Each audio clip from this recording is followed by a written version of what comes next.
doesn't make up for the 3 years that he was away. But despite everything, they wish him luck in his new adventure. Together with Jasmine, they arrive at the Adventurers Guild, and she sponsors him so that he only has to do the final test. Once inside, they meet with the institution's head. But for some reason, his presence bothers Jasmine, and even more when he mentions her family. Arthur introduces himself as Note. Since this is his new adventure, he doesn't want them to know his true identity. On the testing ground, the examiners determine the new adventurer's classifications through short duels. Here, 2 fellows draw Arthur's attention.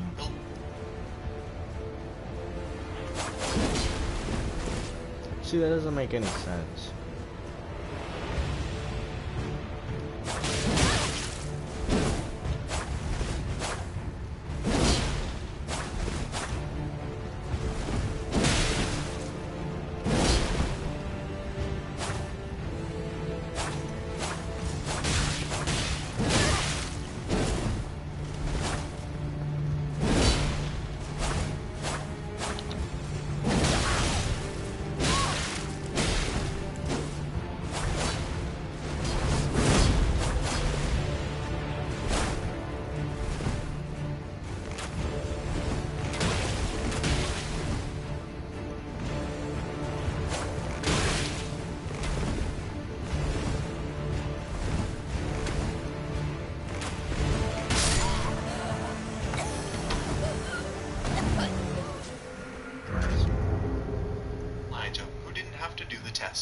And was classified as a Class B adventurer, and Lucas, who had an arrogant attitude.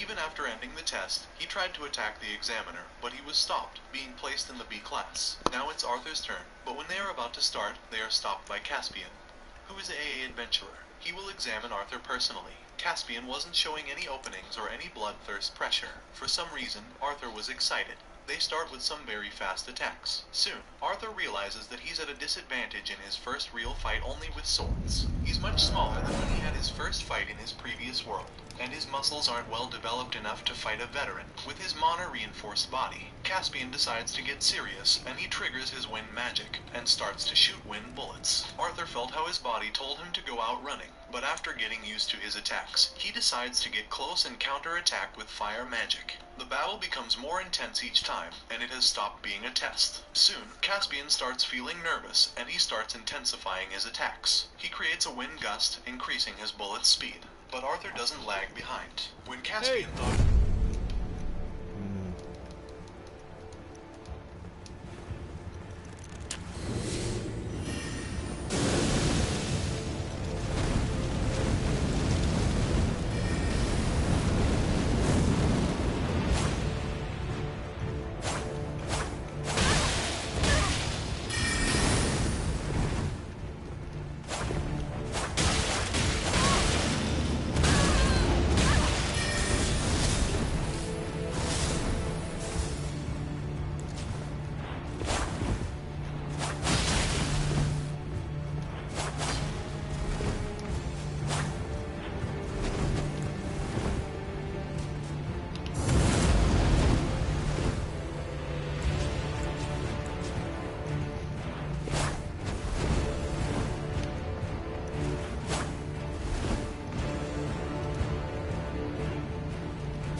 Whatever. Was going to lose. He unleashes a lot of mana and wind gusts, but when Arthur was getting ready to use his other skills, Caspian decides to stop. He tells him that he understands why he didn't show all his skills. He wants a low classification to go unnoticed. They give him a B class. As was to be expected, everyone is stunned by what has happened, but more so Caspian, who is frustrated. But the most stunned are the examiners, who don't know why there are so many adventurers with high scores. Caspian then reveals that the king lifted the ban that was preventing dwarves and elves from becoming adventurers, and the reason is that the continent is entering a new age. On the other hand, we see how Tesha observes Arthur with an orb, and she's jealous about his approach to Lilia. But her grandfather comes in to deliver some news. She'll be able to attend the Xyrus Academy with Arthur, due to negotiations between the 3 kingdoms to integrate a new generation of wizards into the Xyrus Academy. But that's something we'll get back to later on.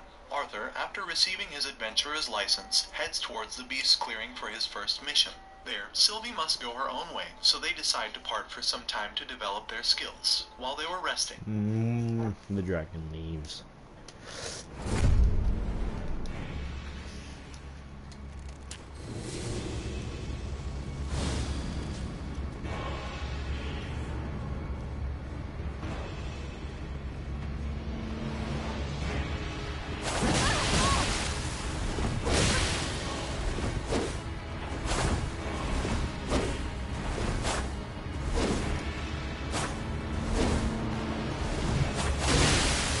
Wow, you tanked through those fucking hits.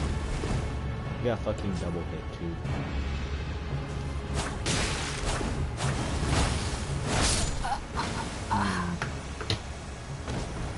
Arthur asks Jasmine why she decided to become an adventurer. She tells him that she decided to flee from her family. The Flamesworth family has created many of the most powerful wizards with a fire affinity on the continent, since fire is the most powerful element, but she was considered inferior for having a wind affinity. This reminded Arthur how in his past life, his Kai was lower than normal. Jasmine then confesses that when she's talking to him, she doesn't feel that she's talking to a child. The next day, Jasmine tells him that she took him there to be able to train him. After his combat with Caspian, she saw his flaws. His movements are precise in his head, but his body doesn't answer him. Arthur, since he arrived in that new world, realized that his body wouldn't react to his sword skills, his greatest virtue, and that is because his body is too small.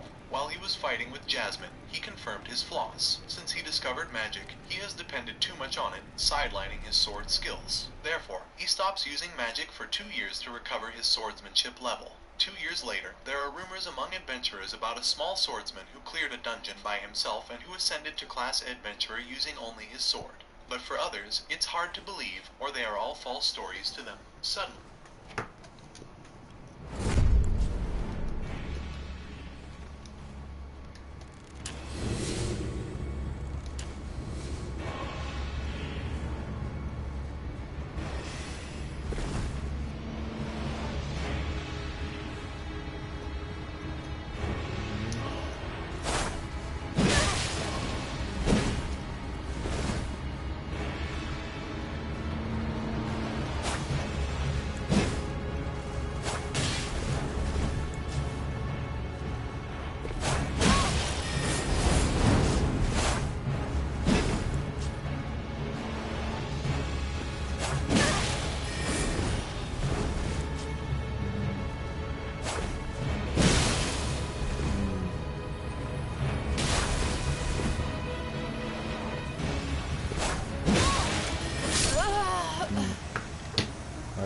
Let's come back to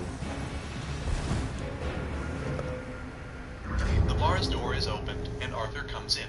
A large-sized adventurer approaches him to challenge him, but he simply ignores him. Suddenly, he attacks him from behind, but Arthur is intact. Thinking that he missed, he starts a series of attacks, but none touch him.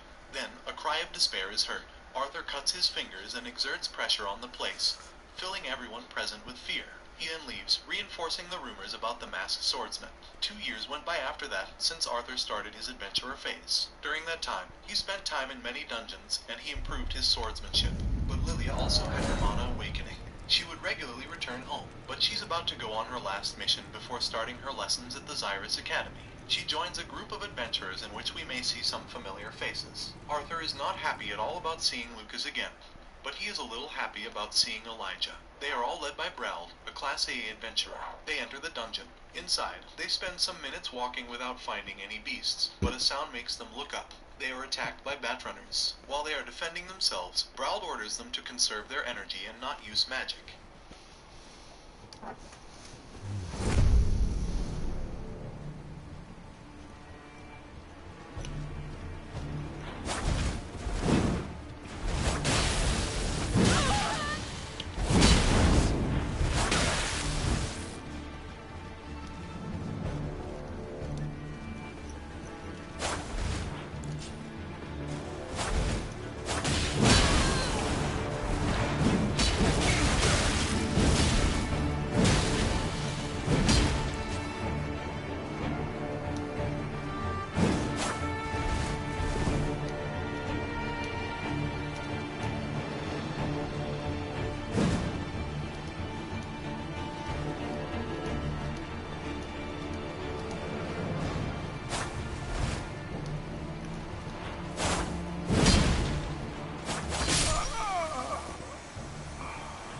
I should definitely hit from like fucking above. Like that's straight up just like vertical strike. That's a vertical fucking strike.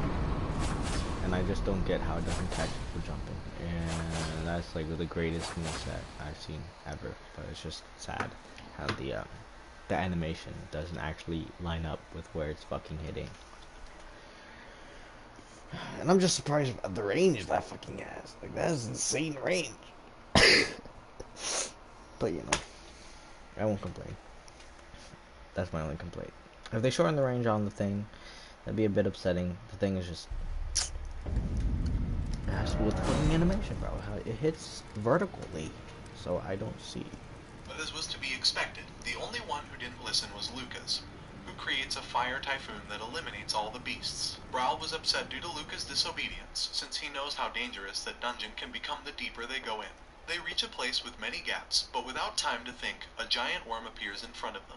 Creo creates some water barrier, but the beast disappears in an instant. Oliver, a wizard who is with them, wants to keep going by himself to impress one of the girls, but Arthur notes something. He quickly orders.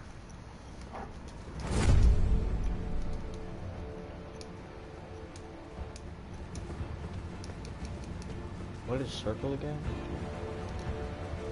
Yeah.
Explosion entirely engulfs him.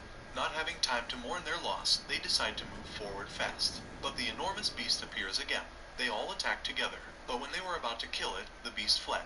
However, this is not over yet. The ground quakes, and there is a big eruption, filling the entire place with fire. Some were able to protect themselves, but they have all come out unharmed, or that's what they think. Brauld has lost an arm.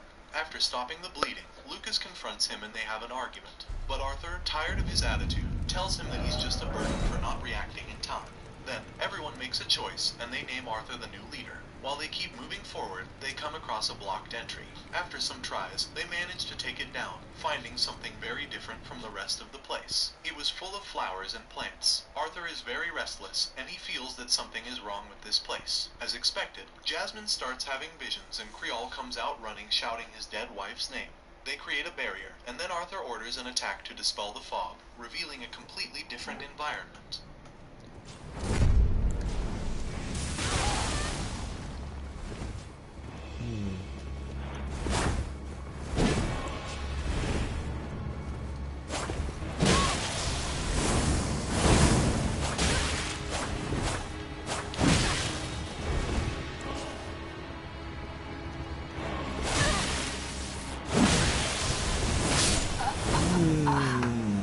I pressed the fucking roll button though. Lucas starts an attack to burn everything, Might but have been the a bit ivies late, are intact. Swordsmen launch a joint attack to cut everything, but that's also futile.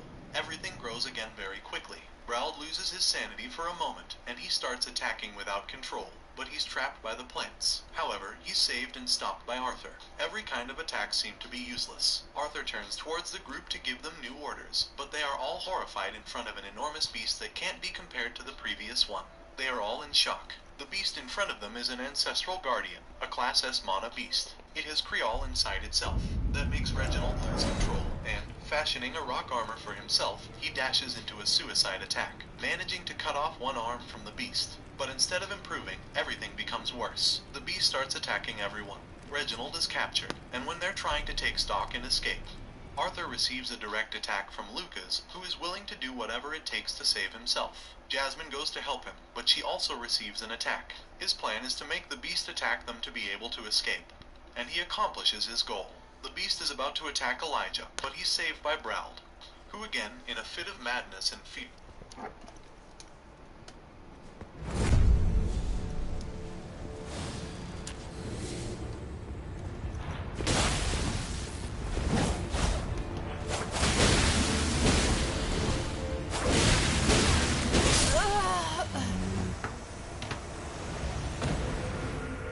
dashes on his own to attack the enormous being.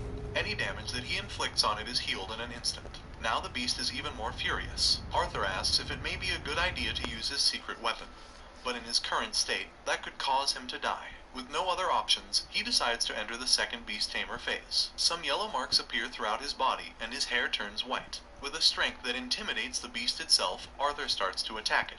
In that state, Arthur can use all of his environment's mana, and each of his attacks inflicts great damage on the mana beast. The battle turns wild, but it's time to put an end to it. Arthur freezes the beast with his left hand, and in his right hand, he creates some black beams that destroy the beast completely, but he had to pay a high price. He's left half dead, having lost a lot of blood. With no strength left, he goes unconscious. When he wakes up, Elijah was the one who had saved him, and Jasmine is by his side, also unconscious. The damage that both have suffered is evident. A day went by since that incident. With the little strength he has to speak, he asks him to break some crystals that he has in his glove, which contain his mother's healing magic. He repeats the same with Jasmine, but he still doesn't have the strength to get up. Knowing that they can't leave that place for a while, they introduce each other formally again. Elijah comes from Drav, the dwarves' kingdom. But he's not a dwarf. He doesn't know who his parents are or...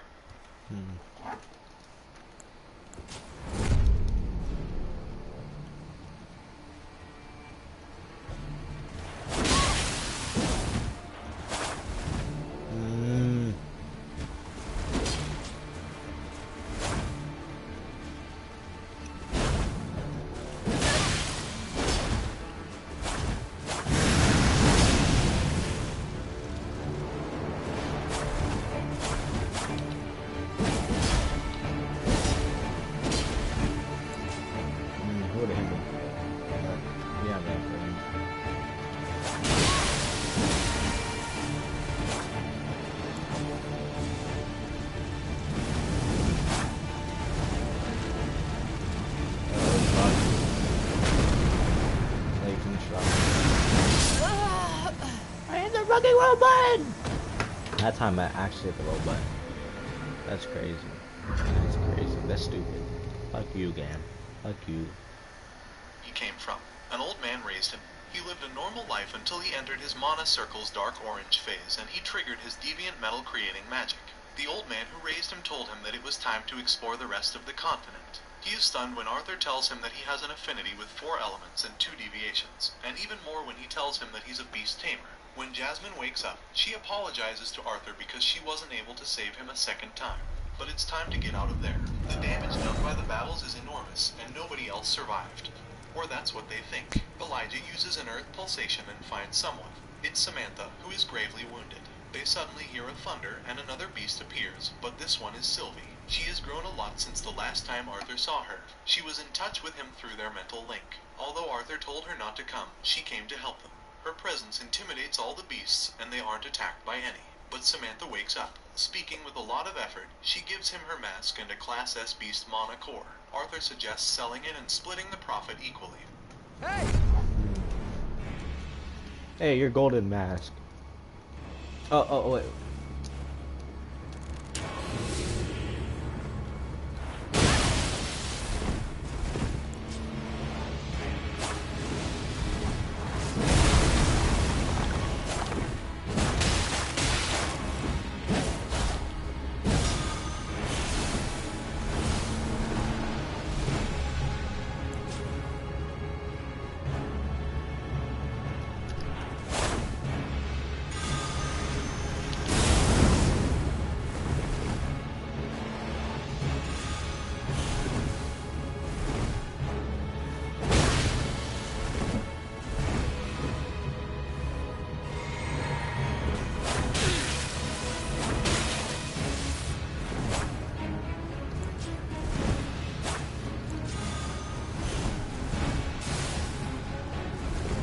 Oh, no way that fucking hit me.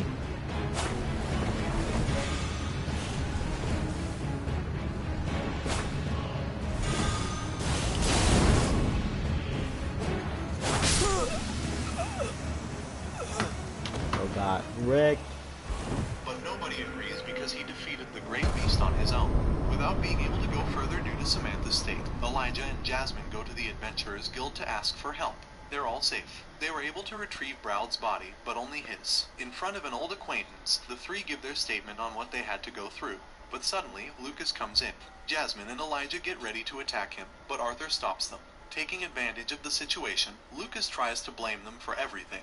But Arthur throws his sword at him, cutting his ear. Suddenly, the pressure grows heavier. Arthur heads towards him to finish him off. Lucas' guardians go on the attack, but they are quickly defeated one by one, and when he is about to attack Lucas, Bladeheart shouts at him to stop, saying, "I'm sorry, my sword slipped and I wanted it back." Arthur stops. Everyone who is present retreats and only the supervisor and Arthur are left to have a small chat. He advises him not to try to kill Lucas. The Wykes family, to which he belongs, won't stand idly by if something happens to him. Even if they don't know who he is, they will kill everyone close to him, like Jasmine or the Horned Twins. He also gives him a last warning. He must be more careful with Lucas' half-brother, who is one of the most powerful wizards.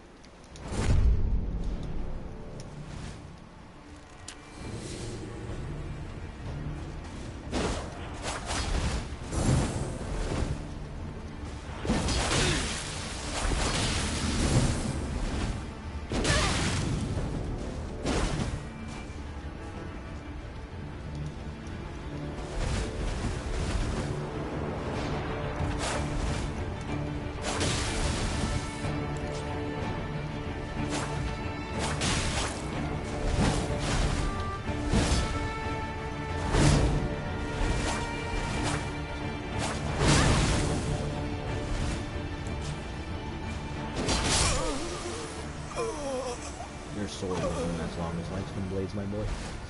That sucks. Oh, that sucks.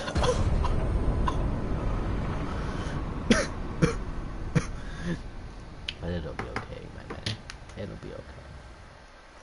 Minutes later, they conduct a trial on what happened. Lucas is only deprived of his adventurer's license. All of this is due to his family's influence. But Arthur is barred from coming close to Cyrus while Lucas attends the academy, but without having to reveal his identity. Clearly, this angers Lucas because he wanted to know his identity. But all that is arranged since Arthur asked Bladeheart not to reveal anything about him. As a last offer of help, they made him retreat through a secret door. They were waiting for him on the other side. That way, they all go home, but there's a problem.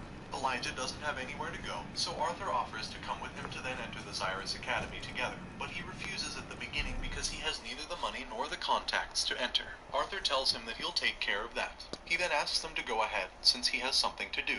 Bladeheart wants to speak to him. Arthur thanks him for having made the judge help him, and he gives him a farewell gift. He throws a bag filled with gold coins at him so that he'll be able to take precautions. With this, he buys a dimensional ring to hide.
Judge help him, and he gives him a farewell gift. He throws a bag filled with gold coins at him so that he'll be able to take precautions. With this, he buys a dimensional ring to hide the sword and the beast's core. He spent 2 years adventuring, and he was about to die in the last mission.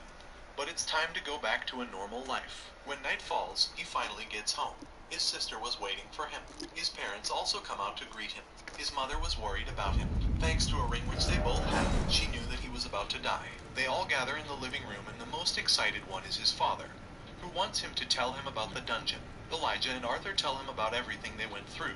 Their astonished faces were to be expected, but they still can't believe that he alone defeated a Class S beast. Arthur gives his father the Mana Beast core so that he can absorb the remaining mana, since he wasn't able to make progress purifying his nucleus, no matter how hard he tried. As noted, his days have passed, so he decides to put away his mask, so as not to use it again. Next day, Hmm.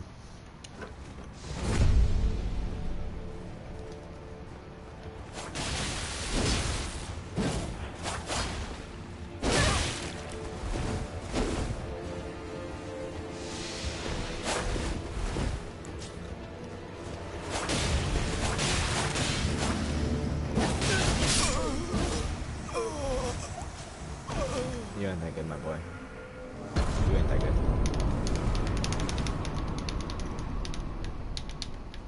What is that? What is that? Oh my goodness. his father gives him the mana core back. But there's something weird when the mana is completely extracted. The core is delayed, but it's intact, so Arthur decides to find out what's happening. Inside the core is the Class S beast, so he tries his luck and he tries to obtain the beast's will. But Sylvie's will prevents him from doing it, and before destroying the other beast, he drops the core. He then thinks about whom he might give it to. Days go by, and Arthur trains with Elijah and he also spends time with his family. But something is about to happen. The King of Sapin will deliver some important news. While they are heading towards the city center, Arthur and Vincent take different paths. Thanks to Vincent's connections, they manage to see Gideon, the most important artisan on the continent. His knowledge is quite above that of all others, and Arthur heard that there's something he cannot do, make a ship that can sail long distances. So he decides to use his knowledge from his previous life, and he creates the blueprints for a steamboat. In this world, everything depends on magic, which has delayed its scientific progress. Hey!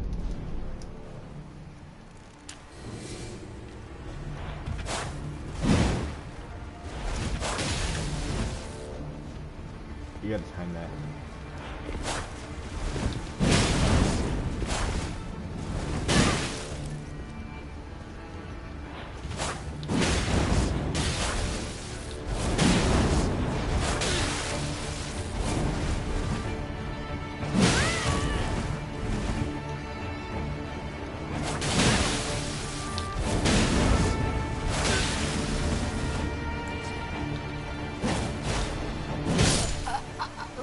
That was coming down, it was coming down, it was coming down. I tried to activate it as soon as possible too.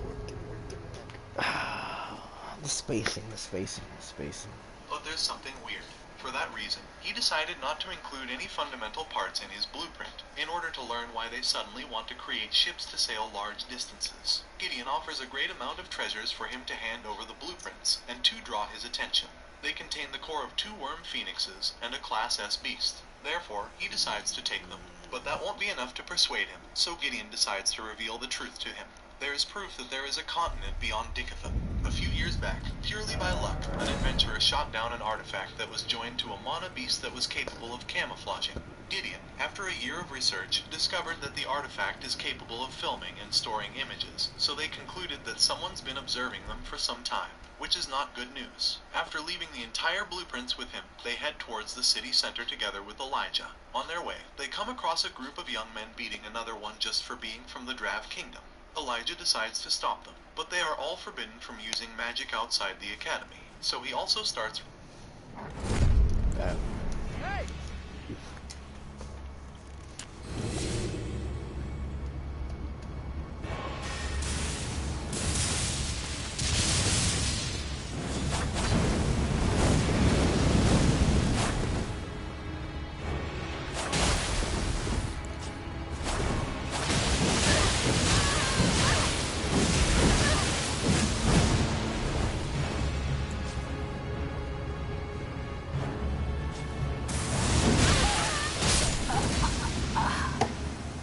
Those really are stun guys. Damn. Those are really good moves. I didn't know they stunned that much. This clearly angers Arthur, and he easily defeats them without having to use magic. This is so until one of them decides to use magic.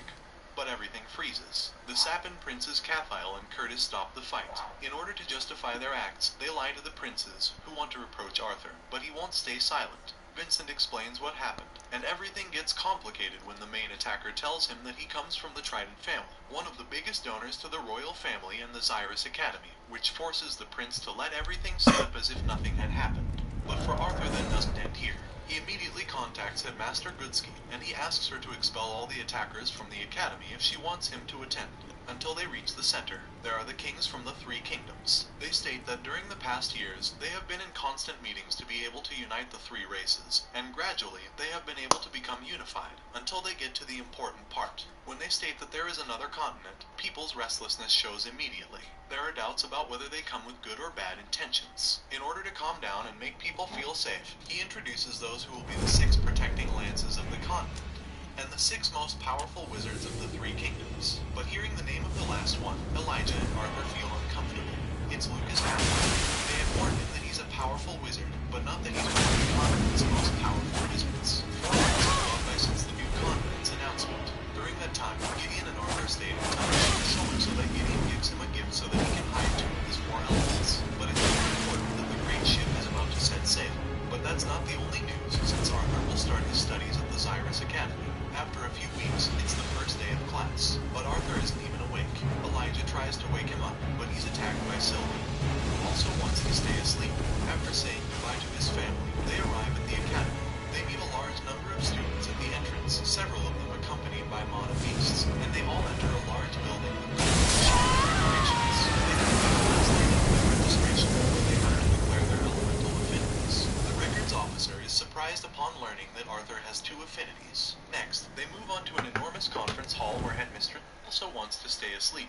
After saying months have gone by since the new continent, the kingdoms. But hearing the name of the last one, Elijah and Arthur feel uncomfortable. It's Luca's half-brother. They had warned him that he's a powerful wizard, but not that he's one of the continent's most powerful wizards. 4 months have gone by since the new continent's announcement. During that time, Gideon and Arthur stayed in touch, so much so that Gideon gives him a gift so that he can hide 2 of his 4 elements. But it's more important that the great ship is about to set sail. But that's not the only news, since Arthur will start his studies at the Xyrus Academy. After a few weeks, it's the first day of class, but Arthur isn't even awake. Elijah tries to wake him up, but he's attacked by Sylvie, who also wants to stay asleep. After saying goodbye to his family, they arrive at the academy.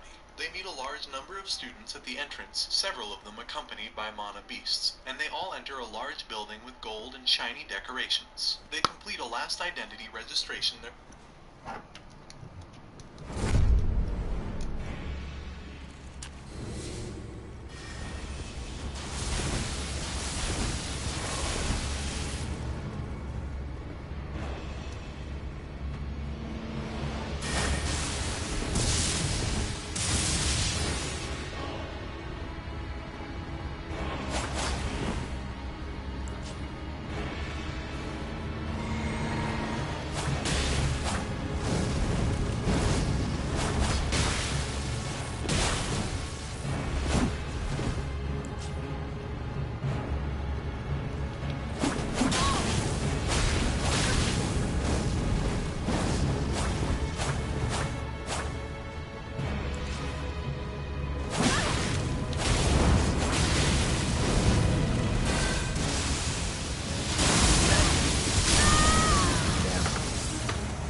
So stupid though. So stupid though.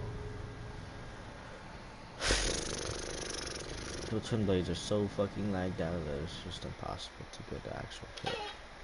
As the smoothest man alive. I cannot be contained in a bathroom! There where they have to declare their elemental affinities. The records officer is surprised upon learning that Arthur has 2 affinities. Next, they move on to an enormous conference hall where Headmistress Cynthia appears, who silences the entire place with an incredible display of sound magic. After giving a brief speech and announcing her excitement about having more students from the other races, she gives the floor to the student council leader. They are all charmed by her beauty. Sylvie jumps happily when she realizes who it is, but Arthur gives a slight smile. After 4 years, he sees his old friend again, Tesha Iralif, who also delivers a small speech in order to try to settle issues about discrimination among races, and among battle and scholar wizards. Later on, while they were heading towards their rooms, they witnessed some acts of that nature, a human treating a dwarf with contempt, forcing him to start a duel. The power difference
damn, he hit the fucking air. What?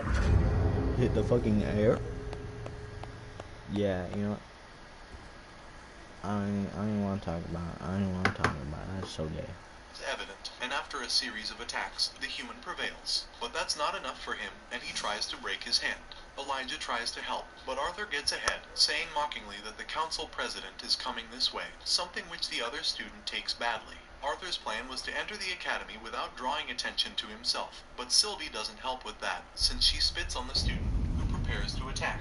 But the situation is brought to a halt by Tesha's arrival. Lilia also was there, and she's also a council member. However, the situation didn't completely calm down, so Tesha is forced to rebuke the student, emphasizing that he could be expelled. But she also rebukes Arthur for causing problems on his first day. However, he doesn't take it well, so he decides to leave. At that moment, Clive, another council member, not happy with Arthur's attitude toward Tesha, decides to rebuke him, but he's immediately dismissed. Later that night, while he was in his room, they receive a visit by headmistress Cynthia. Upon noticing this, Elijah decides to leave so they can talk in private. The first thing that she notices about Arthur... Hey!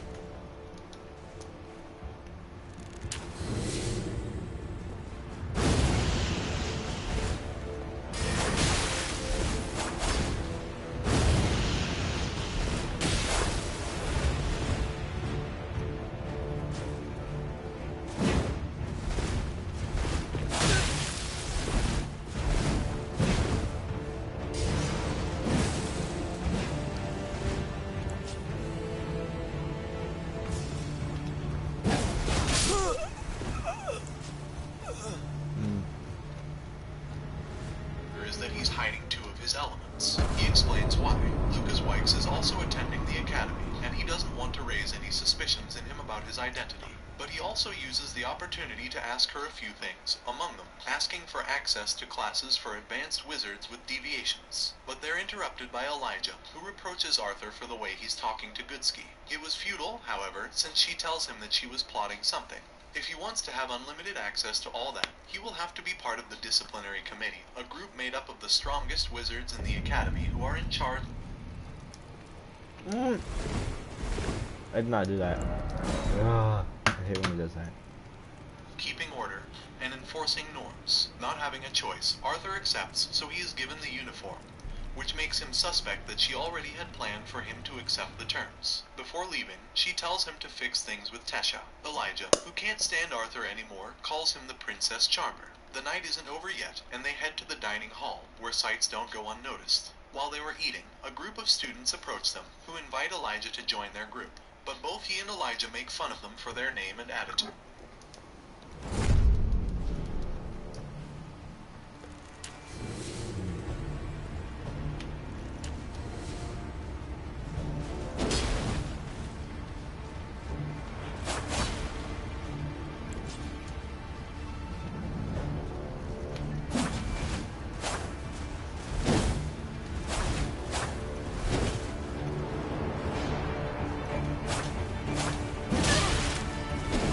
Third time.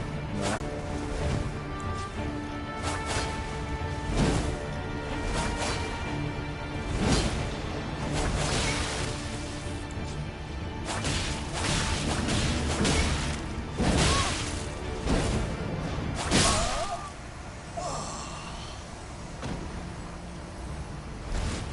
Well, it was too slow, bro.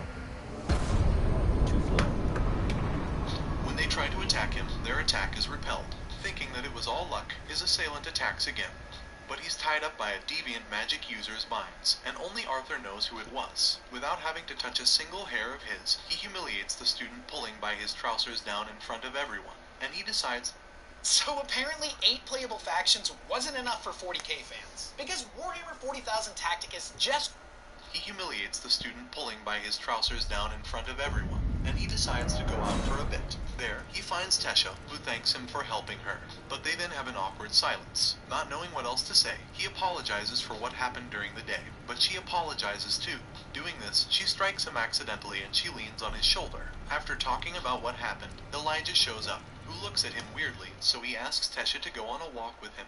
On the way, he tells her about everything that he lived as an adventurer those past 2 years, and also about the incident with Lucas. On her part, she is jealous about Jasmine, who was with him that time, and she notes that everything in him has changed.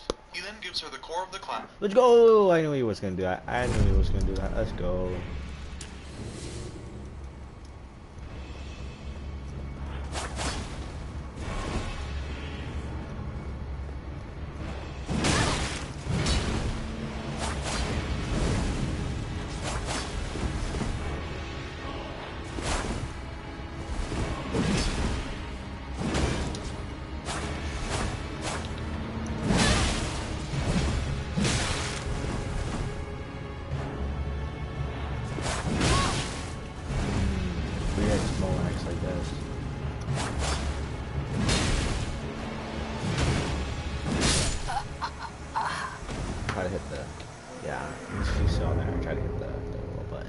Says Beast that he beat, so that she can be a beast tamer, and they say goodbye. Next morning, he heads to the hall in his new uniform to meet the other discipline committee members. Opening the door, an enormous lion roars in front of him.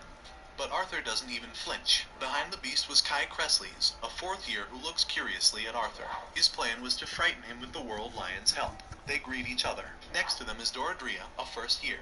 They are both on the discipline committee. Wasting no more time, they head to the room where the other members are. Going inside, there is someone familiar, Prince Curtis, whom Arthur already imagined would be the last member. Arthur thinks and he concludes that the lion they have there is the beast which the king bought some years back at the auction where they first met. Going down the stairs comes Princess Kathleen, who greets him with a subtle smile. On the other side comes another acquaintance, Faerith, the elf that he met while he was at Elenoir.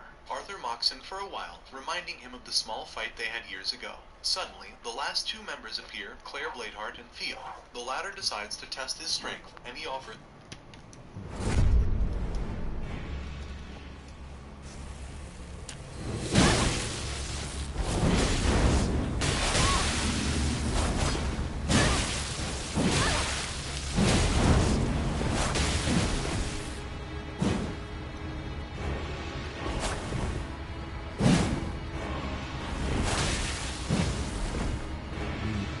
Good boy.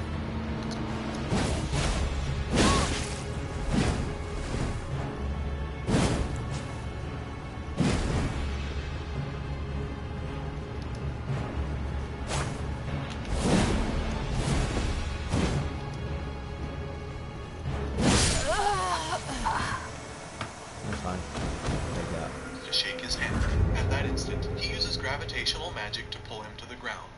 Or at least that was his intention, for Arthur is still standing, which leaves everyone stunned. And leaving everything to the side, they exit towards the conference hall, where they are introduced as official members of the discipline committee. Later, that same morning, Arthur has his first class, nothing that he hasn't studied before. The difference between augmenting wizards and conjurers, although the entire class was debate-centered. He then heads towards his next class. The room looks like a small coliseum, and while he was lost in his thoughts, to his side Kathleen asks for permission to sit next to him, although there are many available seats. But she's not the only one. Faerith also sits next to him. At that moment, the professor in charge of the class comes in. Curiously, this is someone that Arthur also knows. The professor also recognizes him and decides to humiliate him with the excuse of testing the disciplinary committee members. While Arthur thinks that only an idiot would bite that bait, Faye raises his hand and he volunteers. In front of the teacher, he triggers a shield that surrounds both of them to prevent others from taking damage, and they begin. Faye triggers a flooding domain, a spell that gives him an advantage, and in that way, he casts spells with greater ease. So he decides to build up all his power and shoot an enormous water serpent. But the teacher is not just talk, and he summons a blue fireball that evaporates the water spell and harms Faye's leg, forcing him to give up. He then...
I fucking rolled.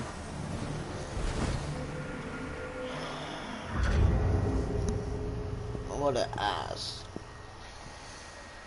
Looks directly at Arthur. The next one to volunteer is Kathleen. She triggers some ice spears, and the professor evaporates them. After a second attack, she breaks the ice spears to make smaller projectiles. But at that moment, he shoots a firestorm over the princess. She made another attack and forgot her defense, which forces Arthur to intervene. He rebukes the professor for playing games, and he decides to take Kathleen's spot. He makes the professor do this under his terms, which makes him even angrier. After saying that he will go calmly after him, he launches into the attack full strength. Arthur notices this. After a series of attacks, he merely augments his body to dodge all the attacks, and the demonstration becomes a battle between them. The professor intensifies his attacks, but Arthur doesn't flinch, and he decides to put an end to this in front of the students' astonished looks. The power differential is evident. After cornering him, he ends the battle with a storm of wind shockwaves. After everything has ended, there is only one thing that bothers him. He knows that it took him too long to defeat someone who was only using wind magic. His next class is that of Spell Fundamentals, where he meets Emily, a shy girl, but he soon... Sussy muckers. Hey!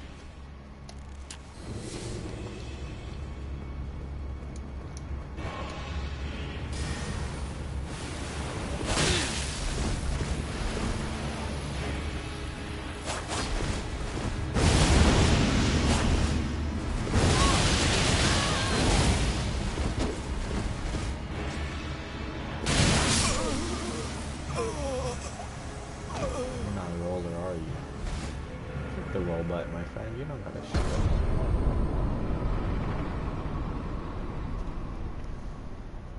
discovers that it's she who invented the projection artifacts that were used to announce the new continent's discovery to all corners of the Three Kingdoms. He also learns that his confrontation with his teacher is already news in the entire academy. When the door wraps, he realizes who his teacher in that class is. It's Gideon, who pretends that Arthur wouldn't be in his class. He spends the rest of the class boasting about all his inventions until a strange beast enters and lands on Arthur's shoulder. There, Gideon says that he must go see the headmistress. On the way, he comes across Kathleen, but she ignores him. Upon entering, he meets Goodsky, who has a serious look. She invites him to take a seat. Arthur tries to explain to her what happened with the professor, but she says that she doesn't care, and she asks him if he wants to become the temporary teacher of that class. Arthur thinks that it's a joke, but he quickly thinks that Kathleen has something to do with it. Goodsey makes a joke about that, saying that she doesn't want him to steal both princesses' hearts and start a civil war. But Kathleen was the one who suggested that. Arthur says that he hasn't even finished his first day.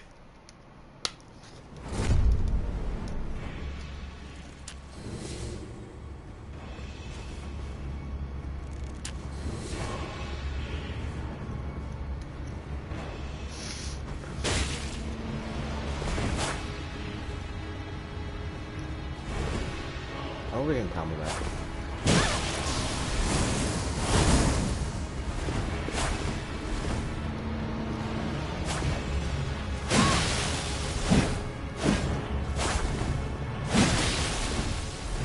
Sorry that I think doesn't have a combo.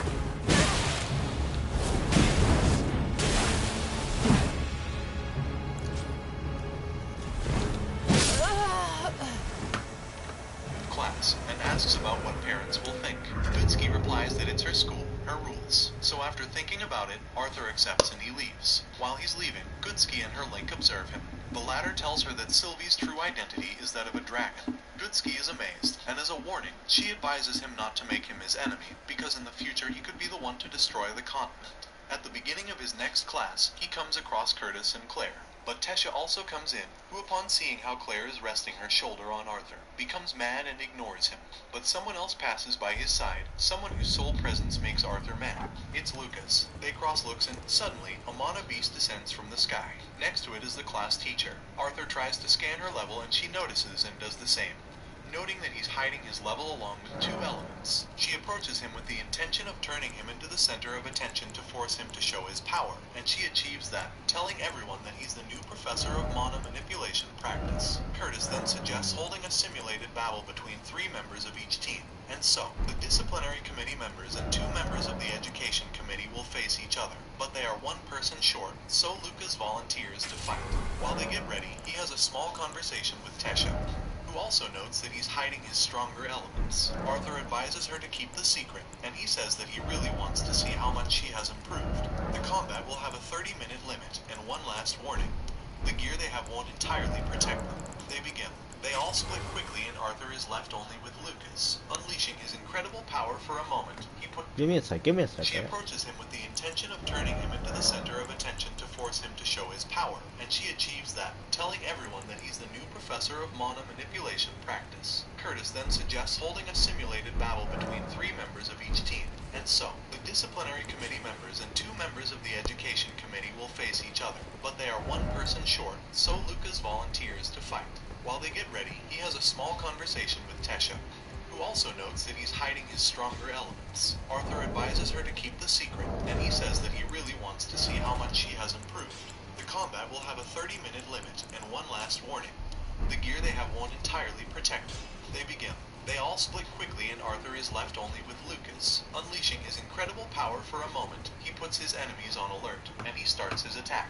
After distracting him for a moment, Lucas is able to create a great fire dome, and he throws a blast of fireballs at him, with his body reinforced with... What the fuck is this stupid ad?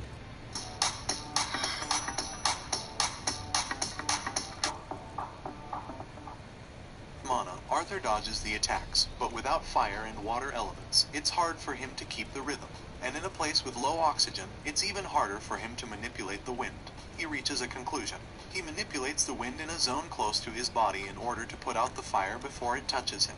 Although it's not entirely perfect and it uses up a lot of mana, he's doing it, and he heads towards Lucas. When he feels that he's reaching his limit, he invokes his Fire Guardian.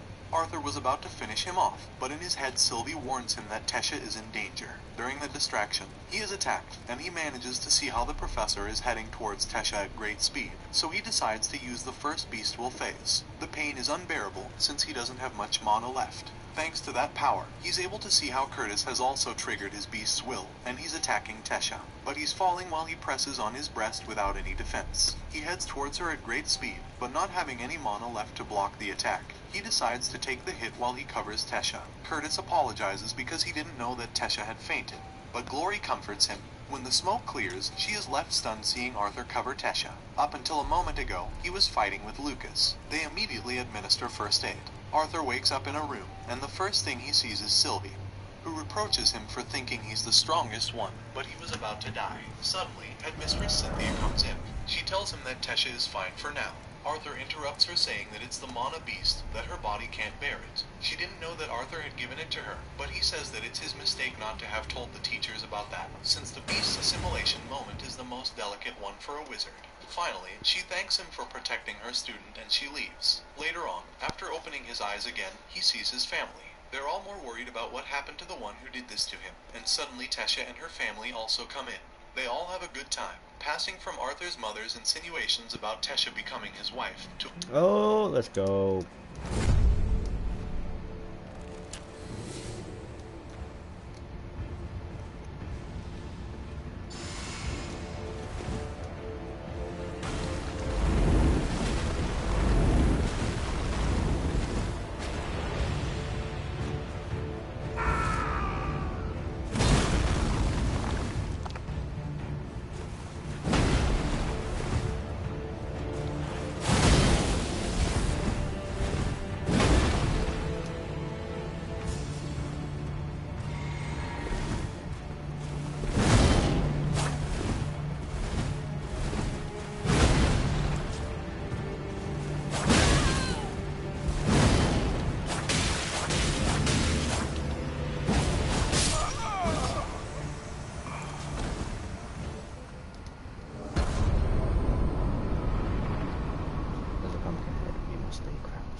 Cannot let our moves ever be taunted.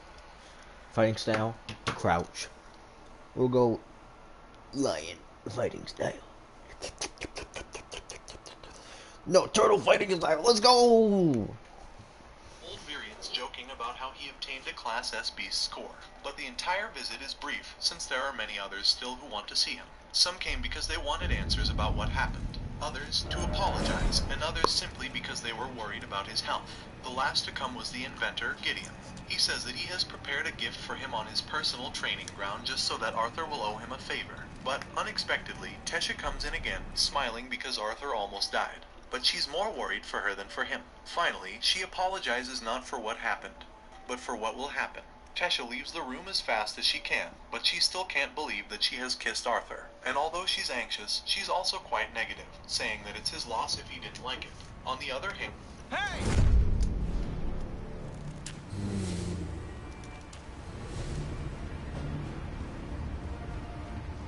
This is our fighting style and we'll adapt it.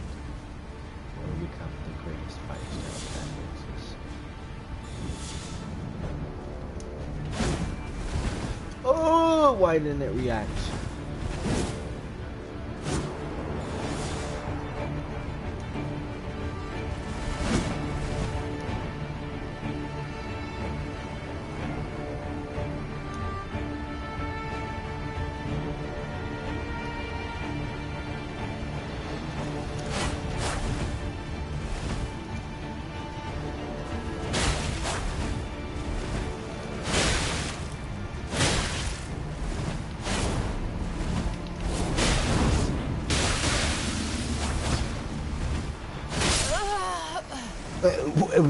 What? What? Arthur is stunned. He can't believe that he has kissed a 13-year-old girl, and he thinks that he's a criminal. But he then remembers that in this new life, he's 12 years old. After a few days, Arthur leaves the hospital. Using a cane to help himself walk, he heads off to see his personal training room together with Headmistress Cynthia and Gideon, who is impatient about showing him his new iron humanoid creation, with the power of a yellow core magician, although Arthur destroys it with a single blow.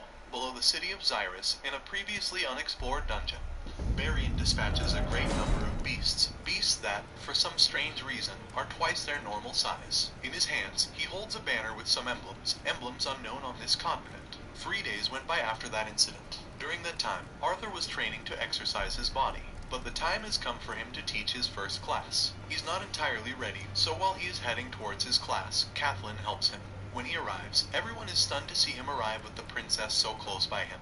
But there are many who don't accept that Arthur should be a professor, so a student challenges him, thinking that anyone who defeats him will be able to become a professor. The rest of the students support him, but it was enough to unleash a bit of his power to shut everyone up. Starting his class, he shoots some basic questions about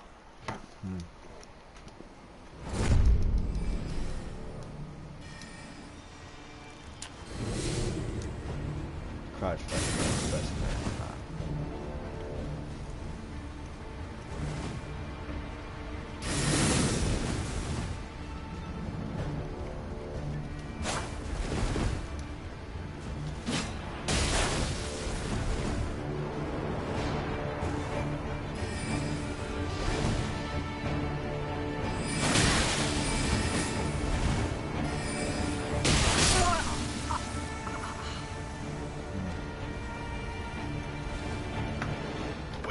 conjuring and augmenting wizards use mana. After getting a couple of right answers, he calls 3 conjuring and 3 augmenting wizards, and he makes them cast a spell. He then orders the augmenting wizards to shoot the spell and the conjuring ones to absorb it, something which makes no sense to anyone, since it's common knowledge that once a spell has been cast, it's impossible for a conjurer to absorb it, or for an augmenting wizard to shoot it. But Arthur gives them a small demonstration. Being an augmenting wizard, he shoots a wind spell with a descending potential, which leaves everyone stunned. He then calls the rest of the students to try. The only one who got close to doing it was Kaplan.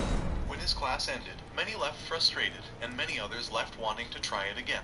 While he was sitting, Kaplan shows up, and she asks for his permission to sit next to him. Arthur jokes for a bit with her, but they then have an awkward silence, until she tells him that she has something important to tell him. Arthur, remembering the headmistress' words, thinks that he doesn't want to cause a fight between humans and elves. But quite differently from what he imagined, she apologizes for what happened at the auction house 4 years ago. She felt that she owed him an apology for her father's bad behavior.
running, telling him that the headmistress wants to see him in her training room.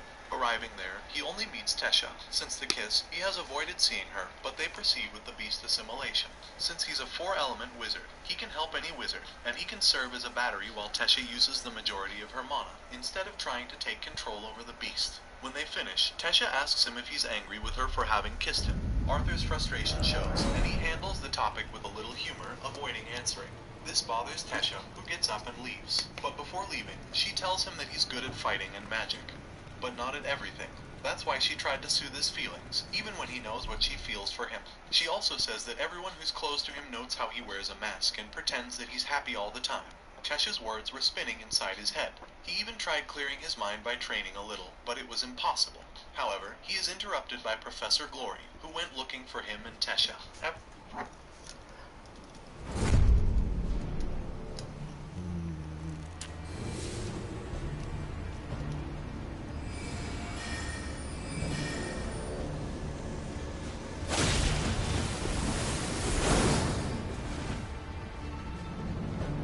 I rolled a third time, but it didn't respond, so I'm kind of scared now.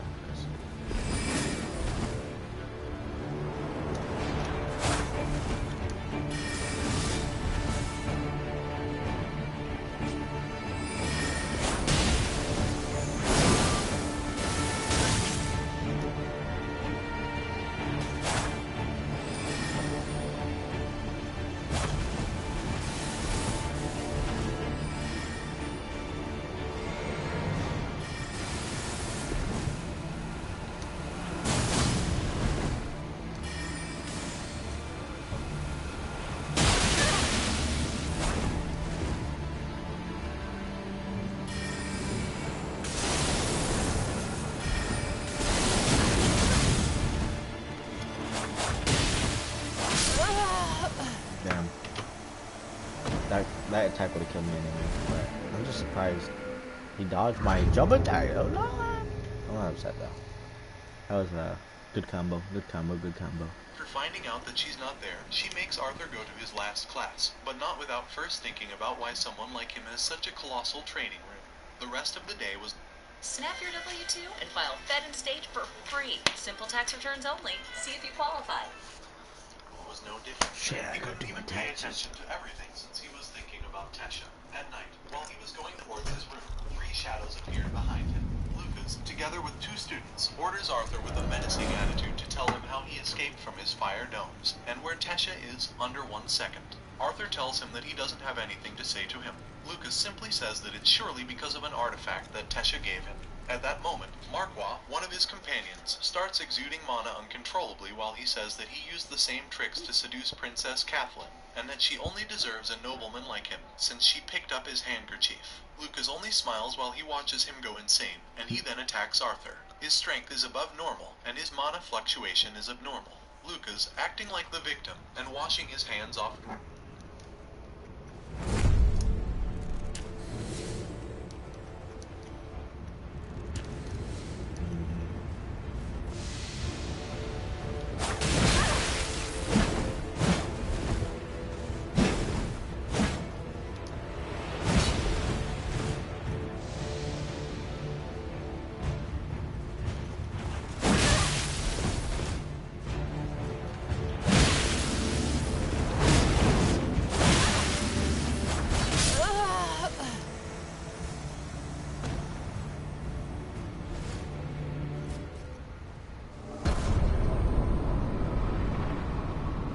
Epic run. Let's go. Let's go. situation, retreats. Arthur tries to protect himself with a wind shield, but it's useless. Marquand has completely lost his mind. While Arthur was considering what to do, Sylvie transforms into her dragon form and leaves him unconscious with a single blow. Claire then arrives, and uncovering his back, some glowing mana runes can be seen running down Marquand's back. Next, Claire tells him that he's not the first one. While he was recovering, there was a similar case, and as they are entering the headmistress' office to inform her of what happened, they come across 2 other people. These are Spears Baron and Aaliyah. After exchanging a few words with Cynthia, Baron's eyes meet Arthur when he's exiting. Sylvie warns him that both are too strong. After explaining everything that happened to Cynthia, Arthur suspects that she knows something about the marks, but she doesn't reveal any information.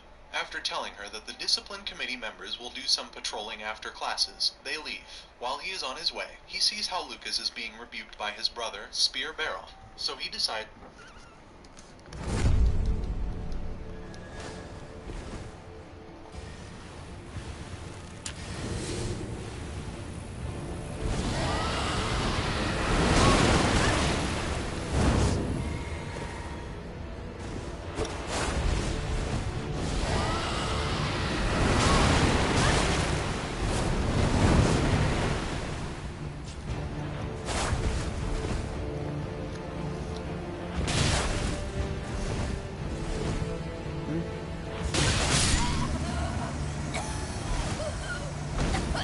What the fuck was that?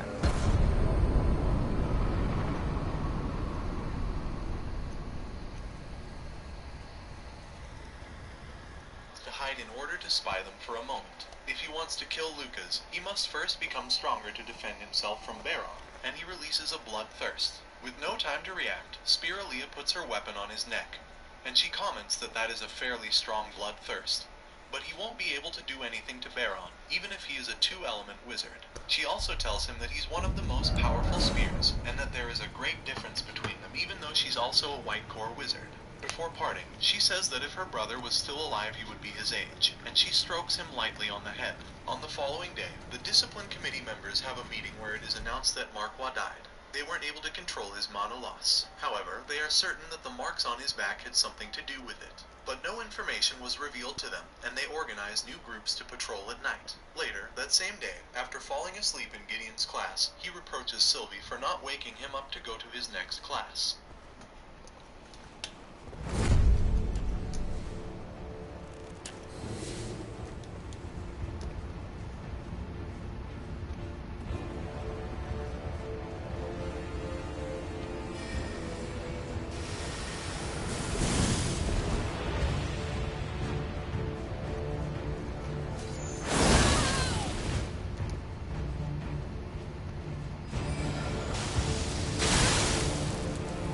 Fucking rogue! Fucking stupid game.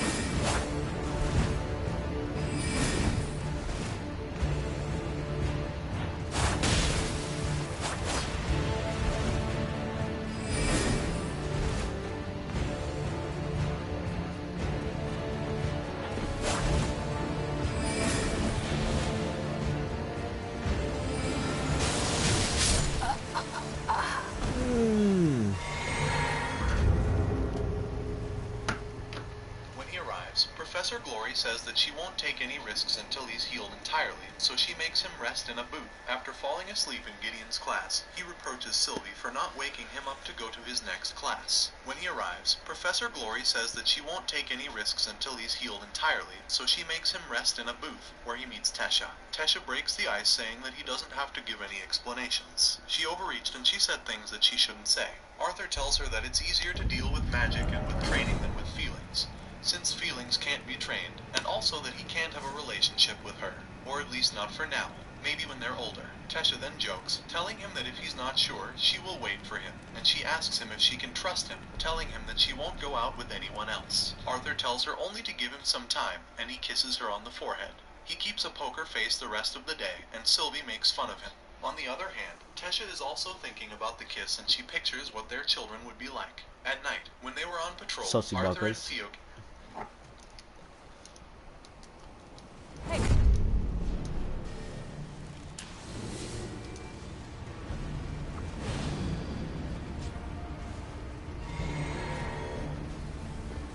So is madness not big.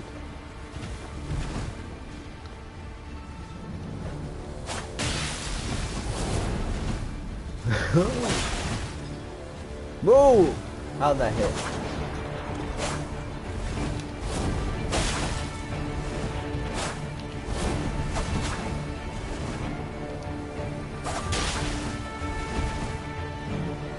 Jack. It ain't good enough.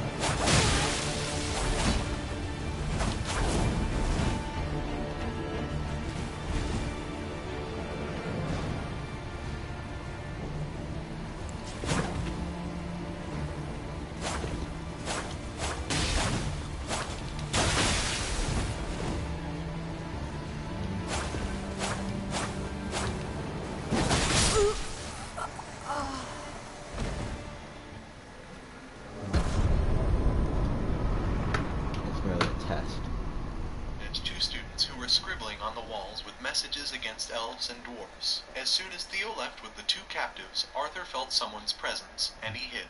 Looking at the stranger, he noticed the runes on his back, and he went quickly after him, following him closely so that he would lead him to his lair. But Kai's appearance foils his goal, since the latter screams his name and alerts the other student. However, at that same moment, his transmission dagger turns on. It's a help signal from Theo. Arthur is already suspicious about Kai, but he will look into that some other time. Curtis and Doradria arrive with Theo. He says that someone attacked him from behind and left him unconscious, but he was able to wound his assailant in the arm. It must be someone strong to be able to knock out someone like him. Remembering his encounter with Kai, he had a bandage on.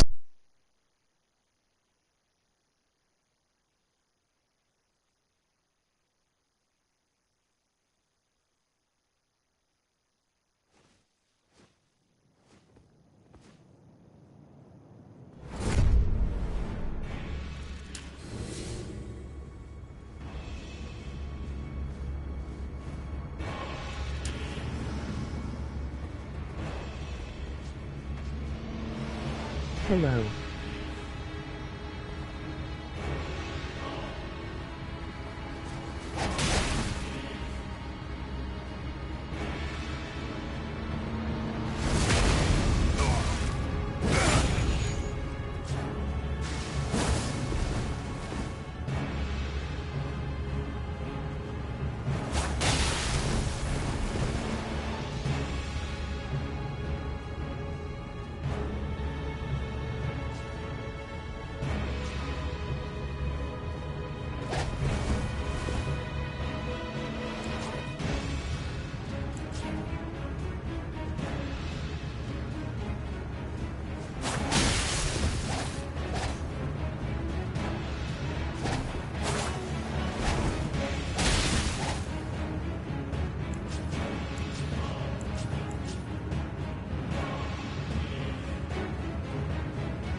Sorry. I had something on and I did not want to disturb you. Sussy Bacchus. Hey Els, how's it going?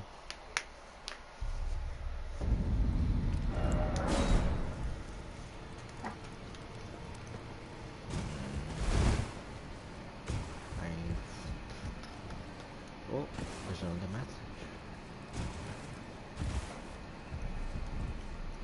It goes well. Nice. I got uh I got back from I got back from work, and I actually have to do something later that I forgot to do. Oh, another match.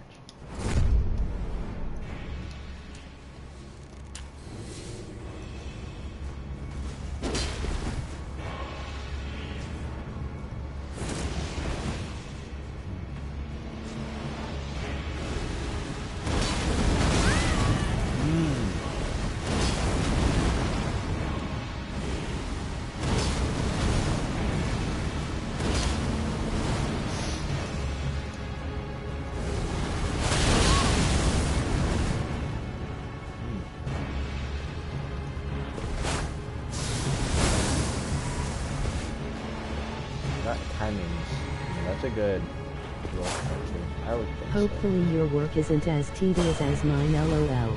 so. No.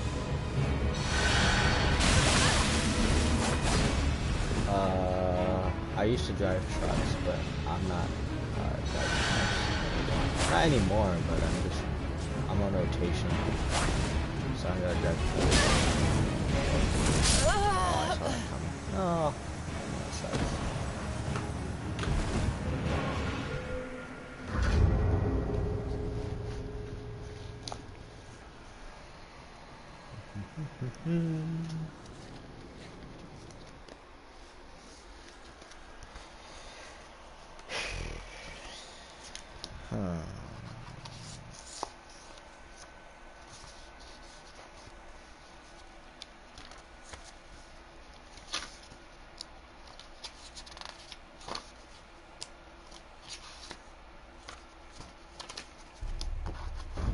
I gotta call that guy up.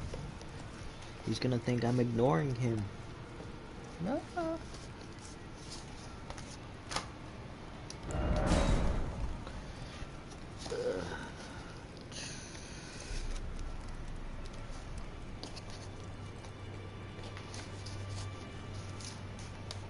Oh, found. I might get dinner actually in a bit. So, this is just CDL crap. Wait, why do I have this? I already have all the. No. I should give that to Factor, my buddy. He should. I don't know.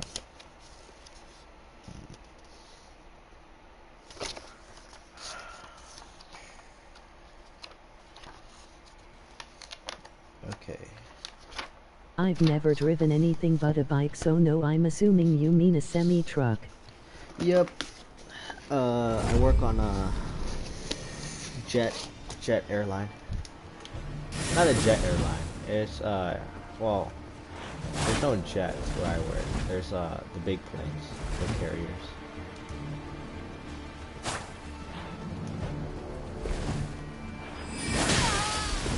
Ooh, you ain't that good, son. How we gonna stare at each other?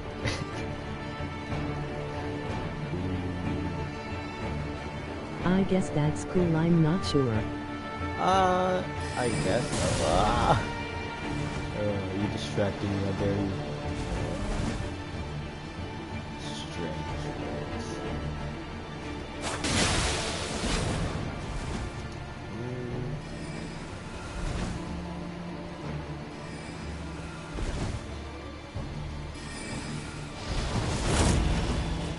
Ooh, bro, almost got me.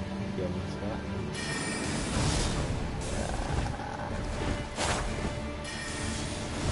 You can't, oh no. You can't transition into a run.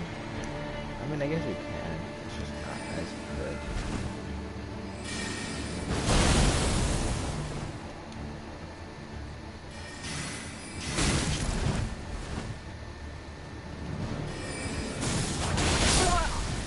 Ooh, I would have died. Almost. That was close. I almost thought I was dead. Either way, I guess so. I guess it's cool. It just sucks having to wake up like at 6, and then it's cold here, sort of. Not super cold, it's good. It's getting into summer, so not. It's getting into spring, so it's not as cold anymore. But I remember there was one time where I think it was only like the first week I was doing my job, and I didn't have any like cold weather clothes, so like I was just wearing like a t-shirt, and then I was out there for like an hour just doing inspections on the trucks and stuff. It was horrendous, but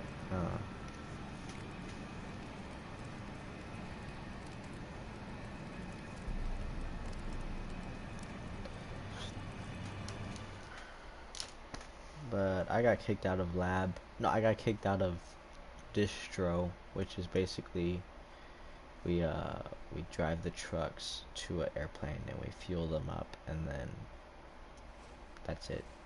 Or we take fuel out, but that doesn't really matter. But yeah, I got changed to lab for like a week so I could see what they do, which they just kind of expect fueling and all that stuff and make sure there's no like bad fuel too much.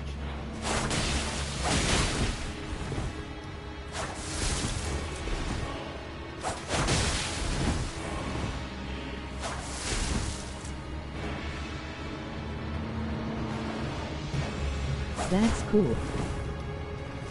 I guess.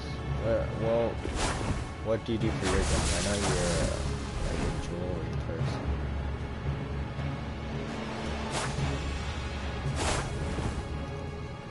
Do you make jewelry every day, or are you basically just a salesperson?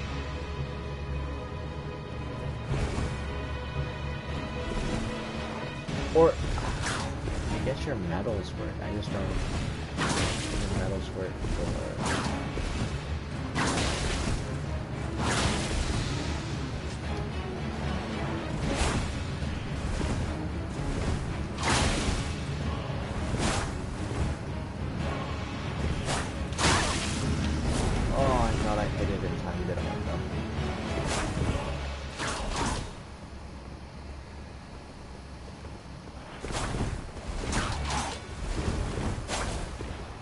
I make jewelry mainly, sometimes other things. That's cool. Is it? Oh.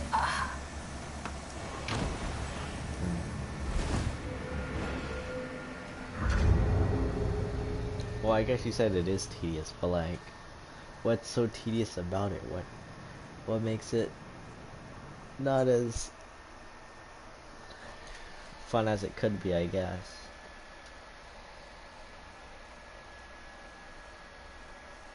I guess what I'm trying to ask is, what's the bad thing about it? The thing that doesn't make it, I don't know what I'm trying to ask.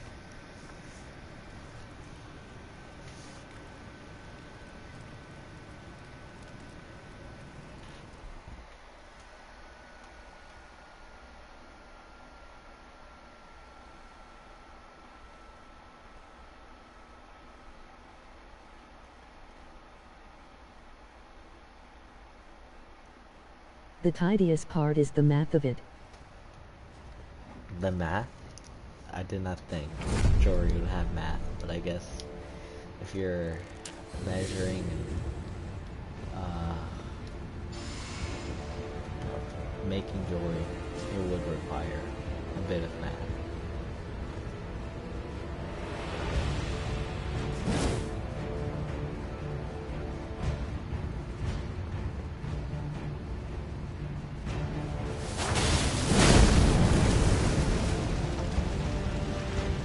What kind of math are you like talking about?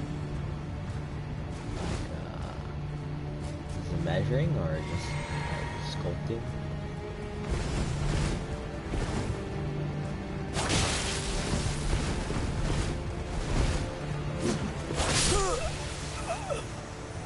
What is that health? That was like 600 health. Oh, I feel bad. No, if you maybe 1200, but that's still abysmal health. I'm surprised that he beat the game like that. Okay.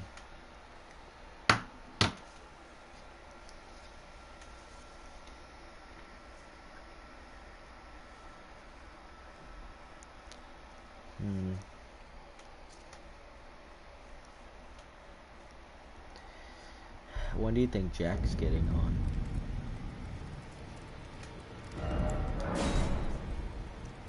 Weighing gold and gemstones and calculating the worth of it.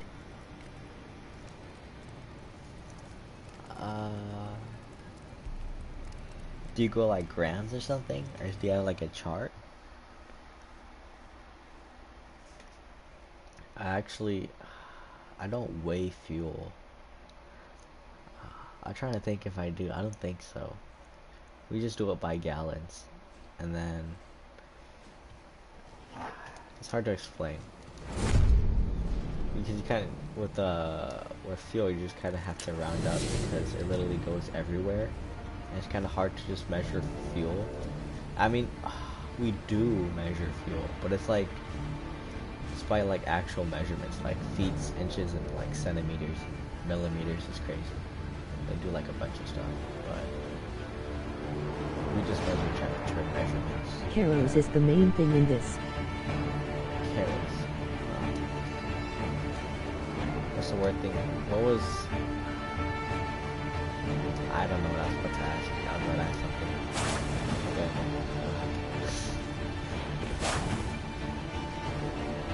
Is she running away? What's going on? This is a fight. It is what it is. I won't.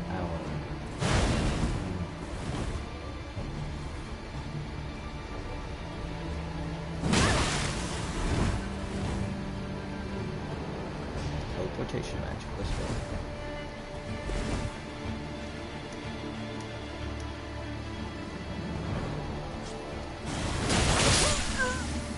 Oh!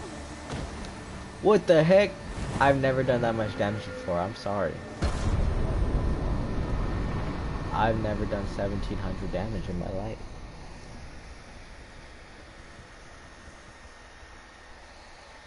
I didn't think she died. I thought she was going to live. I've never done that much damage before, so.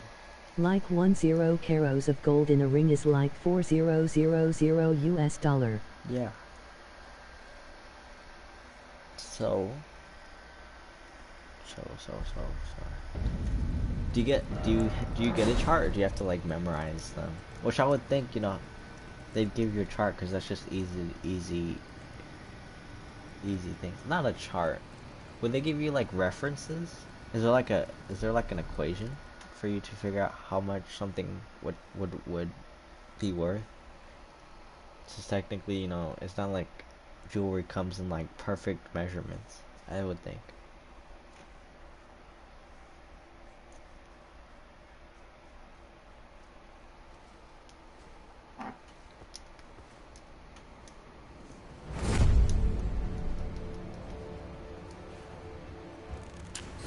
Wait, isn't this the girl I thought? It Nah. changes constantly. I have to check the gold market. That's actually very knowledgeable. Not knowledgeable. That makes sense. That's all I mean.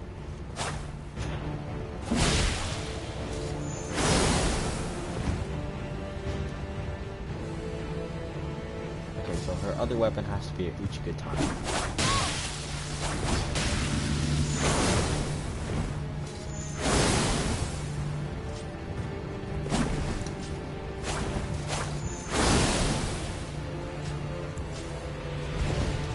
Things about katanas that they actually type it out.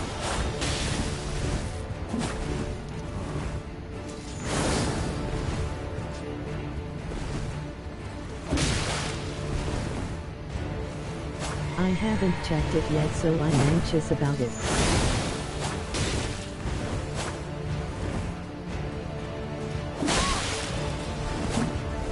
Ooh, she could have easily killed me there. Oh yeah, no, she got me. She was playing really well. She kept spacing. I wanted to use my katana, so I played more aggressive than I needed to be. Why, did it go down or something?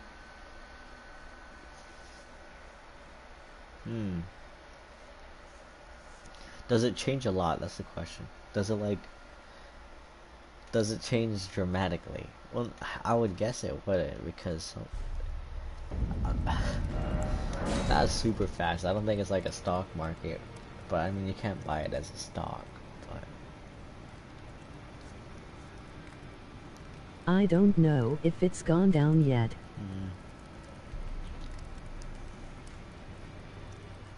down. Is it losing its value? Is that what it means? It's kind of hard to know. Gold and silver do change a lot. Yep. That makes... Actually, I don't know. I don't know what makes sense. But it's nice to know. Huh. Do they change dramatically? That's the question. I would think maybe they change a lot. But like, what's the biggest change?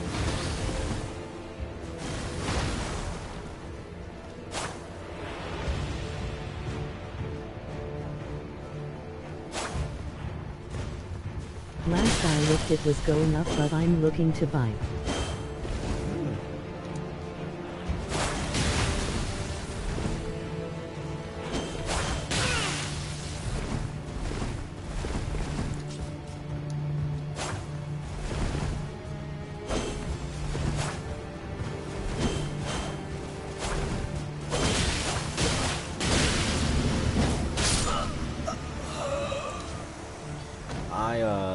My colleagues, yeah, I don't work with them. I guess my colleagues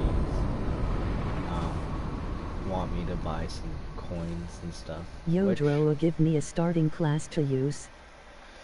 Give me a sec, I'll check it and get some numbers. Okay. Ninja.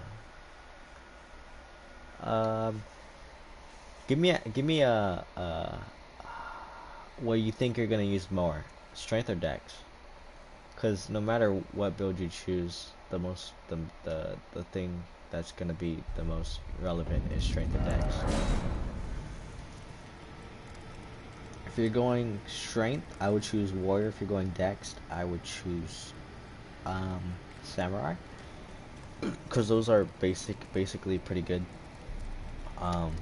basic melee types. And then if you were going, you know, a little bit more advanced, you know, like a sorcery or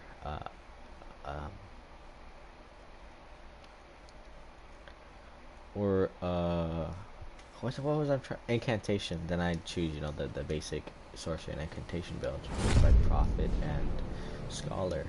But if you don't really know yet, I would suggest prisoner, because that one you can kind of build into whatever you want. Ran prophet yesterday. If you think you're good enough, you can go wretch, but that's for like basic builds. Like those don't really build up into anything, because sure they can make good builds, but they just make good builds overall, but they don't make good PvP builds. But if you're on PvE anything,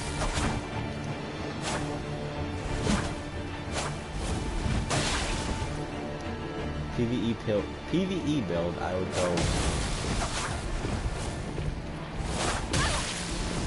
would go wretched if you're going a PvE build, because those guys do good at everything.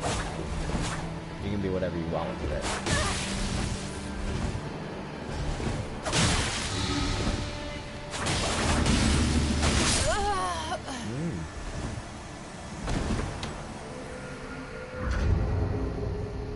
I've never seen those blades run like that, but that's a pretty good way to play, because you can basically dodge whatever you want and hit weak points.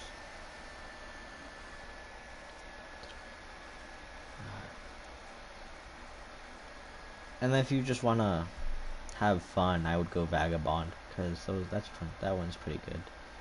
It's overall, all of them are pretty great, but you know, the 5 basic ones that, you know, you want to run something, I guess, are Scholar, Prophet, Samurai, and Warrior, and then Wretch. Not Wretch. No, But no, if no, I no. ask for a Tracer. summon, you'll see how good my character plays the role. So you're going cosplay then? Is that what you're doing?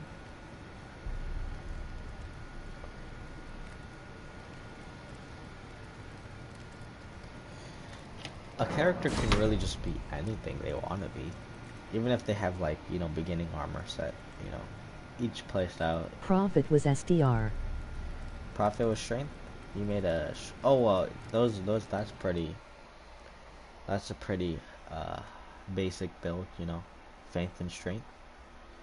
That goes well together. And index also go well together. But... I just never tried it because I don't like sorcery builds, sadly. I don't mind sorcerers, but I just... myself. The only thing that's really good to be a sorcerer is spacing. But even then you don't really need it because you can just go crazy. Hello.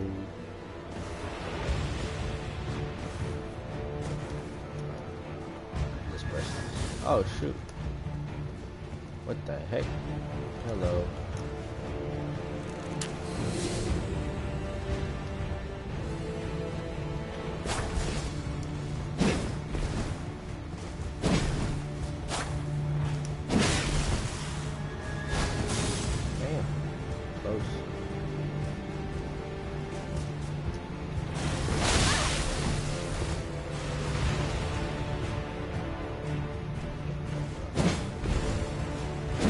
Prophet was SDR using life SDR.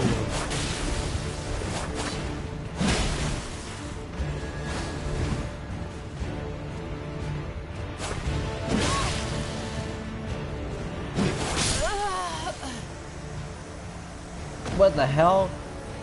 Ninja Man. What the heck is that build? Life still goes... Wait. My bad. My bad. I thought you meant life-stealing fist, which sucks ass. Sucks absolute garbage butt cheeks. It's banana leaves. It's just horrible. It's horrendous. But life-steal build, not bad. Not bad. I say. Lol. Life-stealing fist sucks butt cheeks, bro. Alright, it's horrendous. But if you could actually hit it, that'd be insane. Because of how bad it sucks. And I just even if you do hit it, I don't know, I don't think it's worth it. It's like a one-time hit, and I'm pretty sure you have to trade for it to hit. It's just overall, I just don't see the greatness it can be, sadly. But you know, life still overall great build. Love it. Oh my goodness. Right now the price has dropped to 1800 an ounce. Ooh.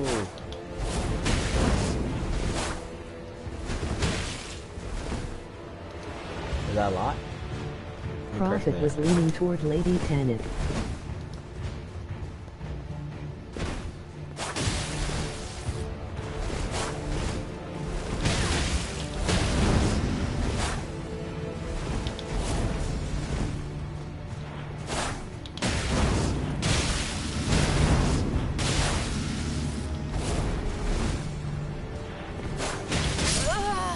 Didn't work. Prophet was leaning towards Lady Tanit. I would guess. Oh fuck. She's the serpent lady, right? It dropped the 1st of February. That's really recent.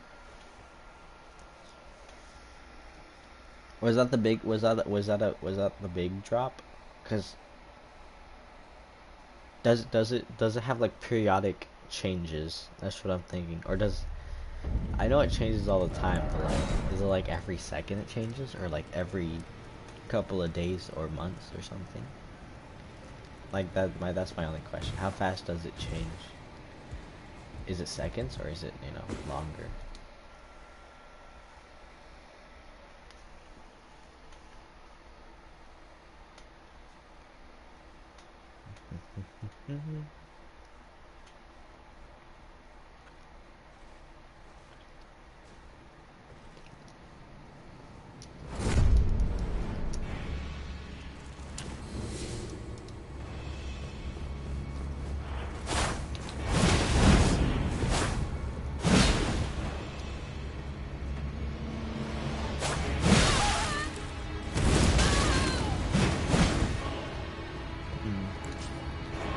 it's time to go to katana mode. Not yet.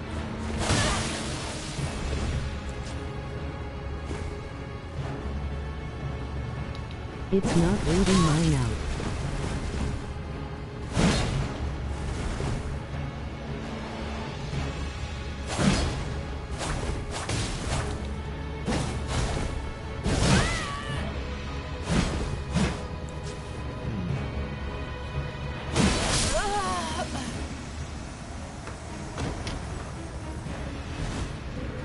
What do you mean it's not reading yours out?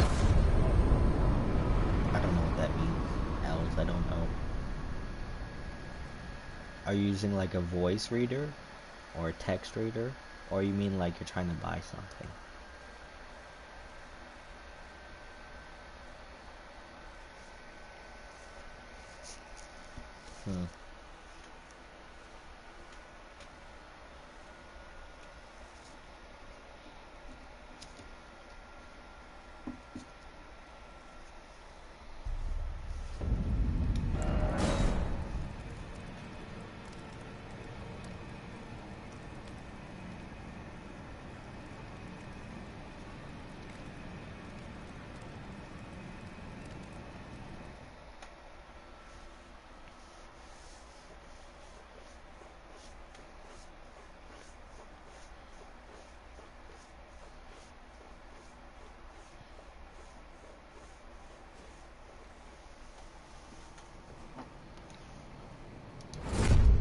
Are you talking about Lady Tanith because of the blasphemous blade? Ninja?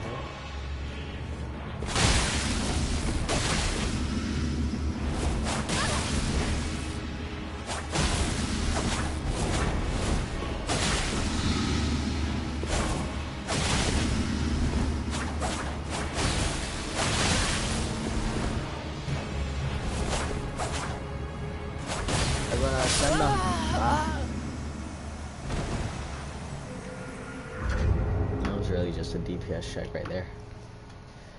No strategy there, just gotta go full on rage mode.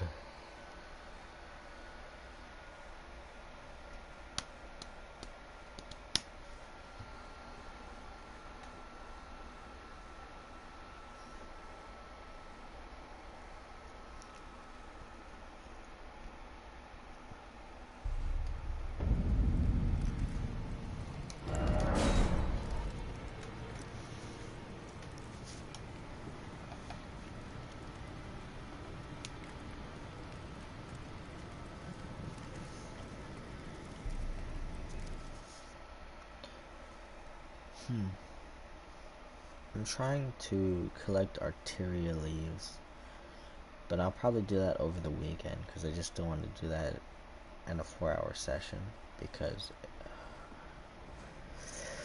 I'm just being lazy right now. Oh no!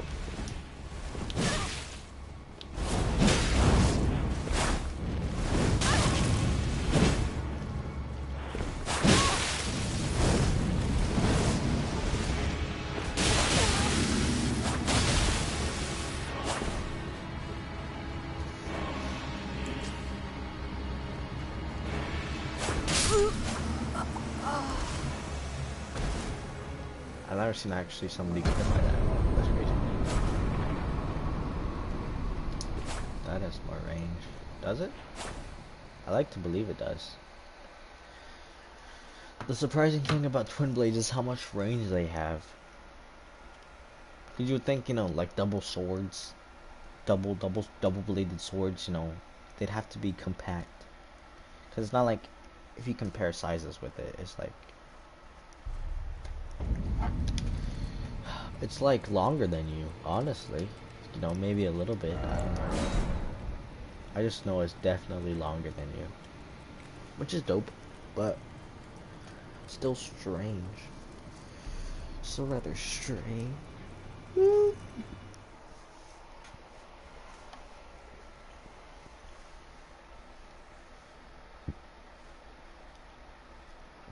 It would be dope if you could get a twin blade that turns into 2 straight swords. Really good.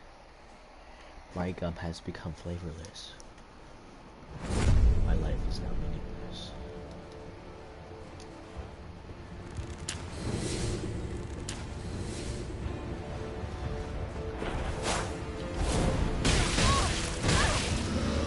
I don't even want to fight this guy.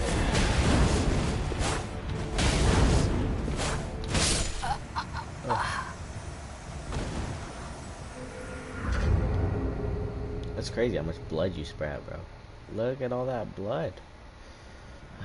Either way, I'm gonna go back to watching anime, and so you guys can leave if you want to, because I just watched it over my phone, and I feel bad because that's the only way I can watch anime, because I stream so much, and I have work, which is also very sad, because I have to go so early in the morning. Being depressed. Nah, work's been going by fast because they've been working me so much, man. They're like, we gotta do this and we gotta do that, and I'm like, oh, I don't want to work, but you know, gotta make the monies. Gotta make the monies.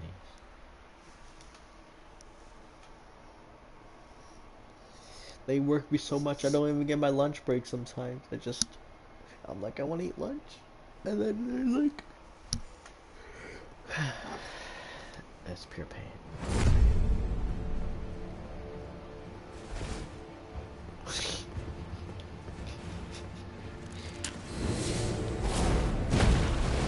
Whoa, bro.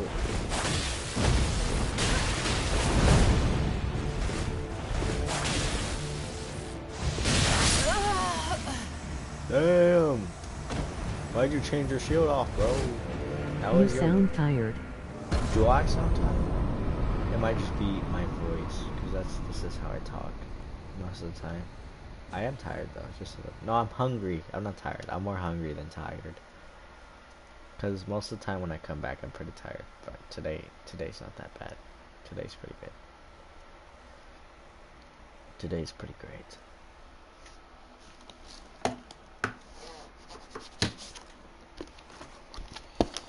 Although I do gotta find some paperwork because I was told to do something, but I totally forgot what to do and where to do it. So now I don't have what I need anymore. I just have a bunch of paper that I don't know what is what.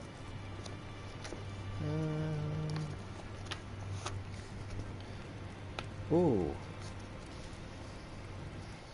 Oh, that's the program. Yeah, I gotta go back. I don't know what's what. I had to go back anyways, but it is what it is. Ooh. Oh shit. Hey, that was maidenless behavior. You know what?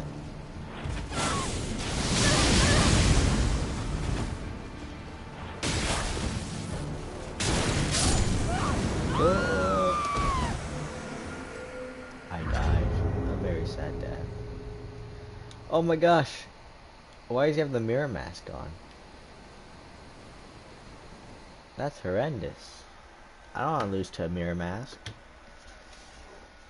I don't want to lose to a mirror mask.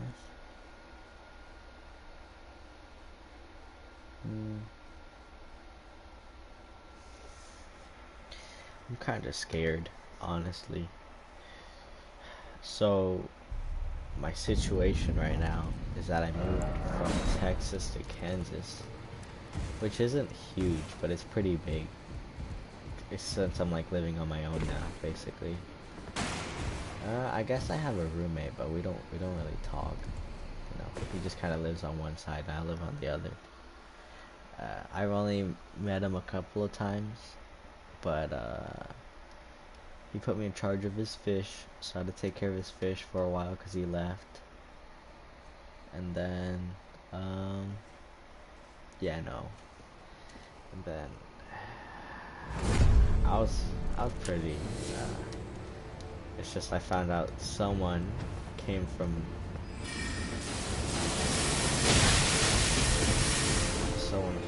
Texas to Kansas, which isn't bad.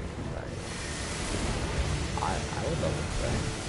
But think about who came.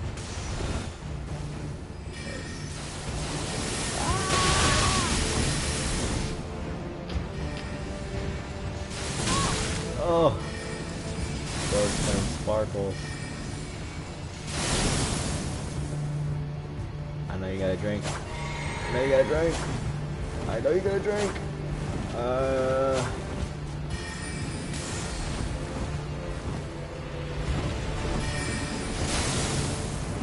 It's fine. It takes time. It takes time to cast. I know it does. Either way. Great. It isn't about someone meeting me, because I love all my. I'm not a social person, so it doesn't matter who I talk to. I'm nervous around everyone. So, if it was one of my buddies, it'd be great.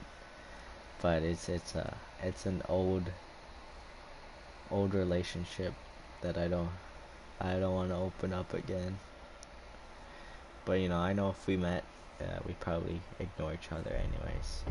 It's just surprising since I've moved so far away and somehow they're also here. And it was crazy because when I went back to Texas, to get my things and say goodbye and stuff, I tried to say goodbye to them, but they don't want to see me, so I was pretty sad about that. But I wanted to at least put in the effort to end things on good terms. I mean, they were always ended on good terms, it was just, I wanted to see them again, say goodbye, since, whatever. But then I come to find out they're here as well, and I'm scared. I'm scared to go out, But, I don't even know if it's a lie or not, which is ultra scary, because now I don't know what to do. I don't know if it's a lie. It's not a lie.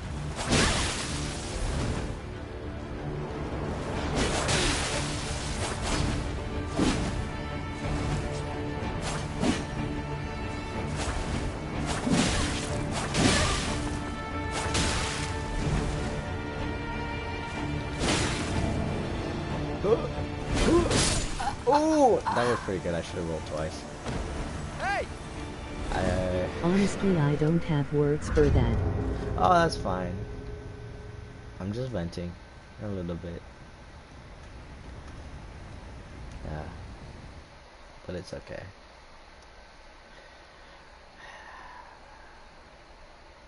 I'm just freaking out over nothing. This is my first time being away from home, so yeah, it's okay. Plus, I have my own life, so there's any need to freak out. Plus, every state's pretty big. I'd like to believe, so I'm pretty sure I could live here for 5 years and never see her if I went out every day. So maybe we'd get close, close to meeting, but I don't have a vehicle yet. I have somebody to drive me to work. Not my roommate, it's a coworker, but yeah, I don't know that much anyways.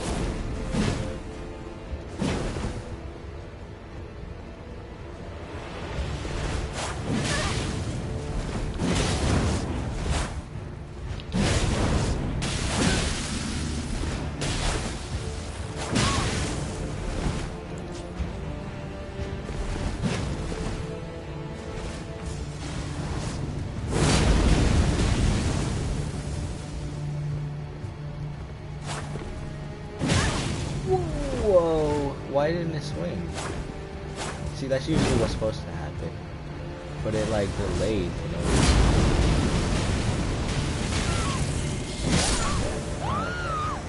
Okay. That was a good prediction. That was pretty good. Although there is a weapon I do want to try out. It does an AoE attack, and then a slash, and then another AoE attack, and like 3 seconds, which is insane. You know, it's pure like just craziness. Nobody really uses it, which is sad, but it does holy damage, so I'm pretty sure that's pretty bad. But it's crazy. I don't know why nobody uses it. I have no more food because I was underpaid. No, I wasn't underpaid. I was being overpaid, so I took it out of my next paycheck, and I was like, oh no, I have $114. Yay. But I should get my next paycheck sooner or later. I'm halfway there. I won't starve.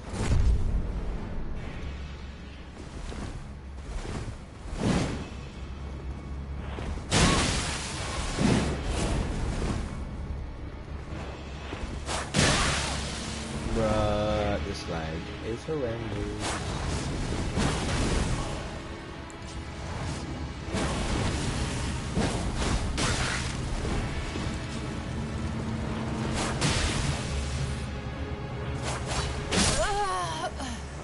Gee, sounds rough. Not really. My rent's paid off, and I'm getting some food from a buddy. So I'm chilling, I'm fine. I have my needs taken care of. I have AC, and I have food, and I have a bed, and I still have laundry, detergent and stuff. Plus I'm not completely broke. I have like some money in my savings, so I'm not super duper broke. But plus I should have a bonus coming in, maybe so I don't know how it's going to come in because I'm supposed to get $8,000, but I hear that they split it in half, so I'll probably just get $4,000, which will be dope. But I gotta complete the application for it because I haven't been getting the forms for it, so I've been emailing some people, and I should get it soon, hopefully, most likely. But yeah, it isn't absolutely bad.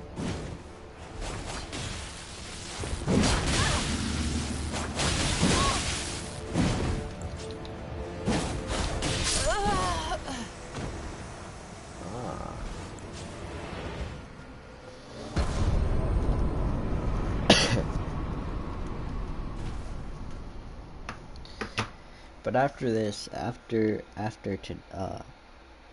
my last paycheck, I should be getting normal money. So, I don't have to worry about getting money taken away anymore. So we're okay.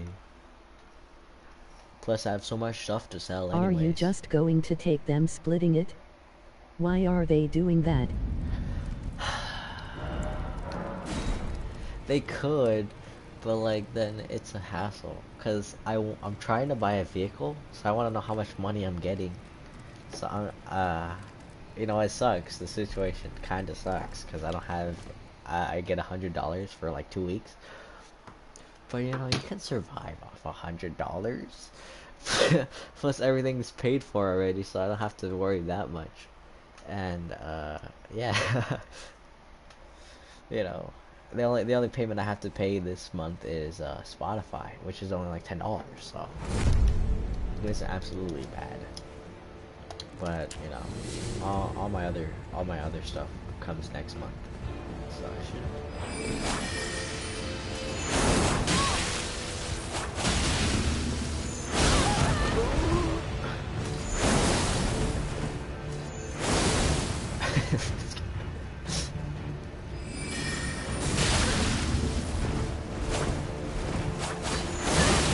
Oh, I hate the long button doesn't work no more.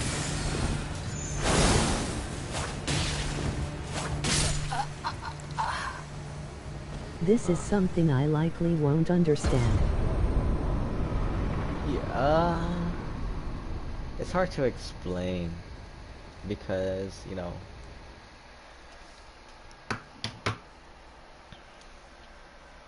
my roommate has money, so you know, we have food, and you know, I pay a lot of stuff, so I'm living comfortably, not not super comfortably. Like you know, we share a bathroom and a kitchen, but you know, I have my own room and I have my own closet and stuff. And I have my own clothes, and I mean, I don't know. Or are you talking about something else? Are you talking about the game? I wouldn't think you're talking about the game because I'm sure you've played the game a lot. Maybe only 2 months, but you know, I don't think it requires more than maybe a couple of weeks to completely understand what's going on. To understand, not to like know, because you know, there's a lot of hidden stuff in this game. Hey.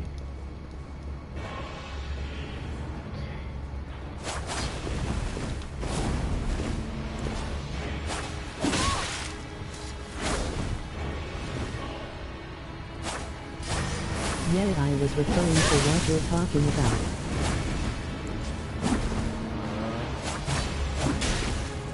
It isn't that bad. You know, what can you do? I mean, I could probably ask for them to do it in payment, but I don't have any like payments this month, so it isn't absolutely correct.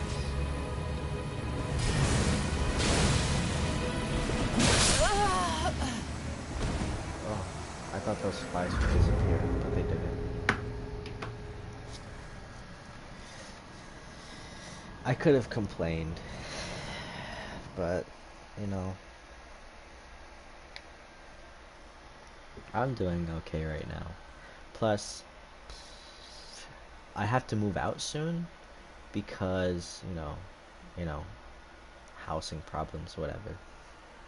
But first, I gotta get a vehicle, so I'm not moving out in like a month, you know, maybe a couple of months because they're gonna raise the stuff. They're gonna raise the rent. I don't know what they're gonna do. I just know I gotta get out of here. So, I forgot the reason why. But I know it's important. That's all I know. Then I'll have to find another roommate. Or I could just live on my own, because I'm also gonna get paid more. This place is nice. It's just, you know, I'm pretty sure they're gonna kick us out. Not because of any noise. Hurry this! Hurry this!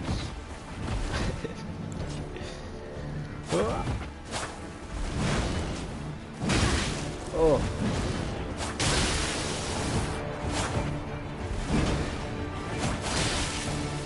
You watch any shows, Els?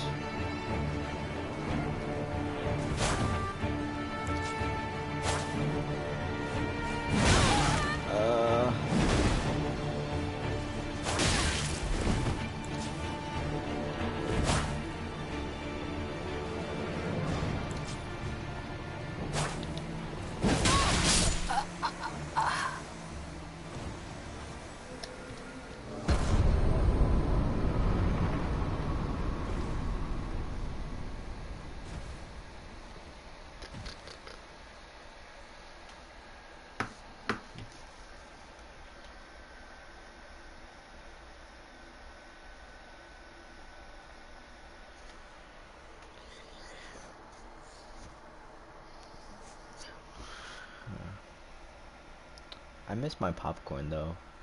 I had no. That's an irresponsible I'm not a purchase. TV person and I don't think you'll like German shows, lol. Hey, you know, you never know. You know, I know a little bit of German myself. Nah, I don't actually. But I had a teacher that did, and he was very dope. He was a very nice guy. He served in the military, so he was. Yeah, it was kind of weird, considering how kind of awesome he was. You know, it's kind of weird. Like how much German? I don't know any. I was joking. Yeah, no, I don't know anything German. I'm not gonna not even know Spanish. That's so sad. So all people do is poke.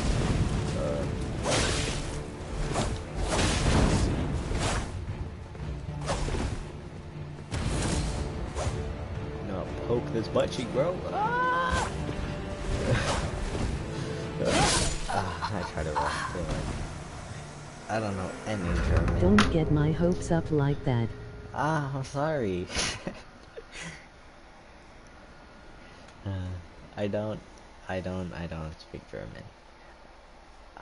It's kind of crazy though, for the amount of people I know that speak German. I mean, I guess it's a world. No, we're living on Earth, and there's only a certain amount of languages in the world. There's plenty of languages, but you know, common ones, I guess you could say. I'm learning. I'm definitely gonna try to learn Spanish because you know, personal problems, and also, you know, it's kind of sad too. Like, my mom knew Spanish, and so does my dad, but none of them taught me, or any of my other siblings. So, you know, it is what it is. Can't complain. Just gotta get better. They had their own reason. Can't blame them.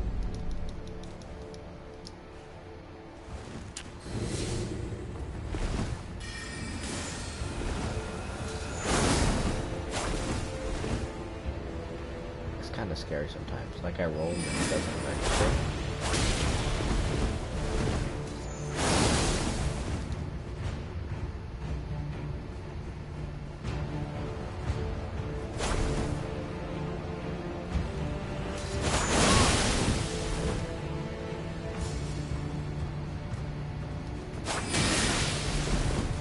Are you serious? That has too much hyper on it.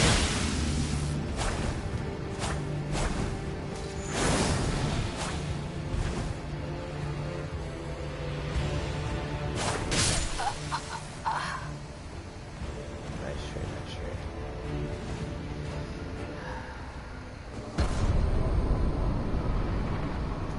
I would love to start learning some languages, but I have to study for my job right now, because I technically haven't gotten my license for driving a truck, but I should get it by the end. Just got done with my math. You wanna fight? LOL.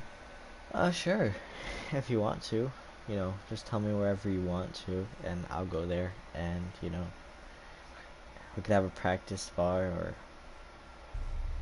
if you wanna take it serious, you know, I'll do some trash talking, but you know, deep down inside, I'm no trash talker. Yeah, you know, I'll let you get online, unless you're already online. I don't know. I don't have like a magic marble sphere thing that has me spy on people. Oof.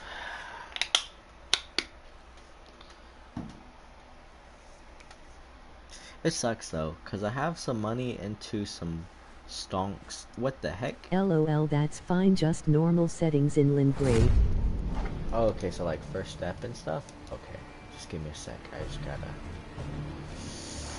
kill this guy real quick.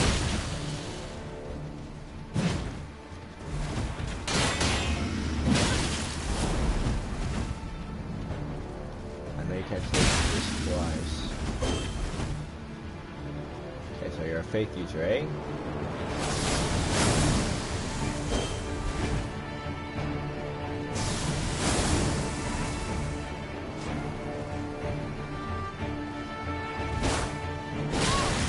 I rolled. Oh.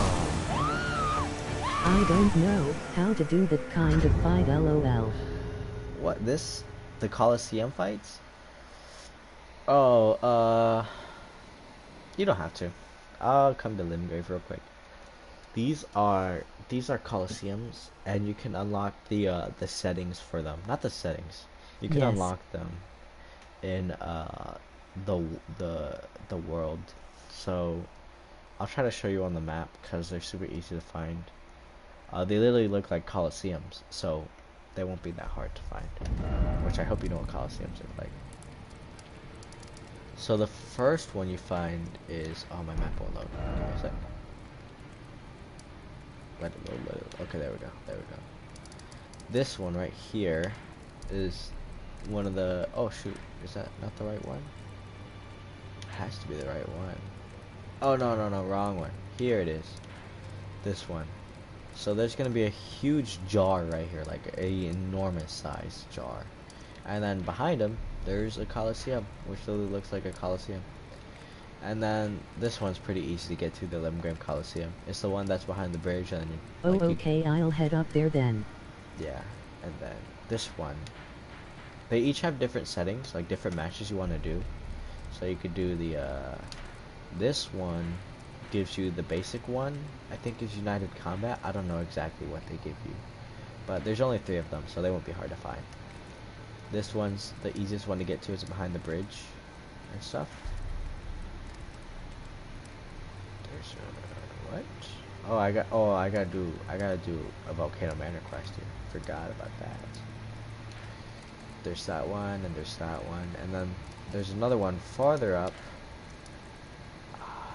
I have no idea how you get to this one. Oh, I know. I do. So, I think it's this one. Yeah. Okay. Okay. It's hard to explain. So you spawn here, and then you go out the door, and then there's gonna be a giant golem just standing. Just run past him, and then there's gonna be that branch that you run up to fight Golden Godfrey. Do not go up the branch. Go past it, and then go up this.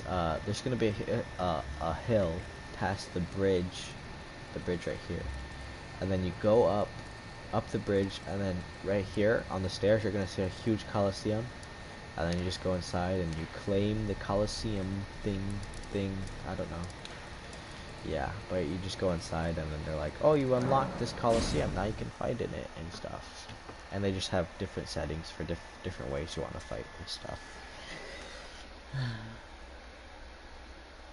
Ooh, Jack's on if you want to go watch Jack. You know.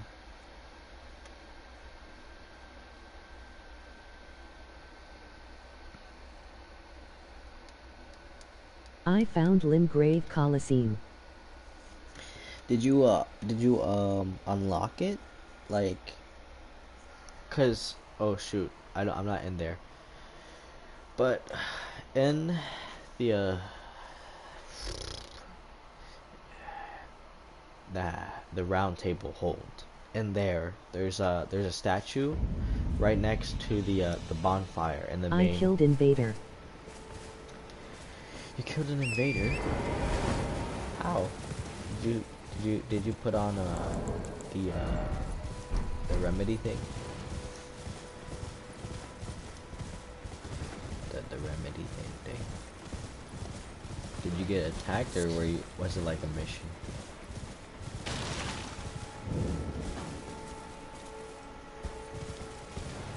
I'm confused. Was he tough at least?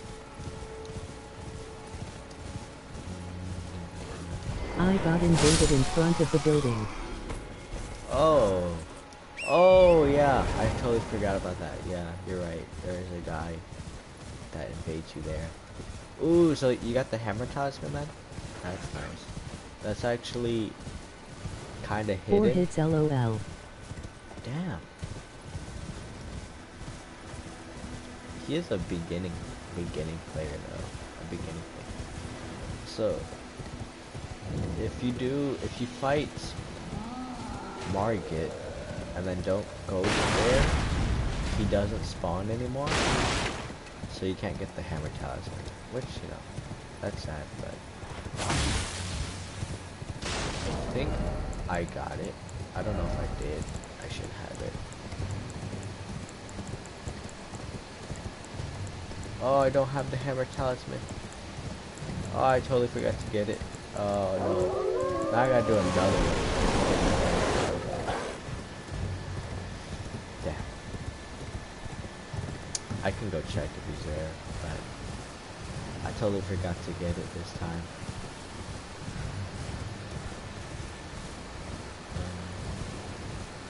And I've already killed like Golden down here, so I think I've killed Margot too, so he's definitely not gonna be here. I forgot what the hammer talisman does though. I'm pretty sure just if you could tell me else what it does, because I totally forgot what it does. Does it just enhance charged attacks? That's what I want.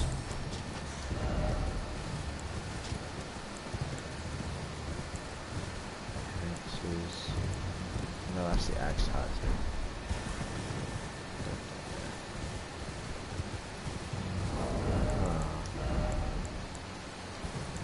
Charged attack. Yeah, that's what I would think. It enhances charged attack? Alright.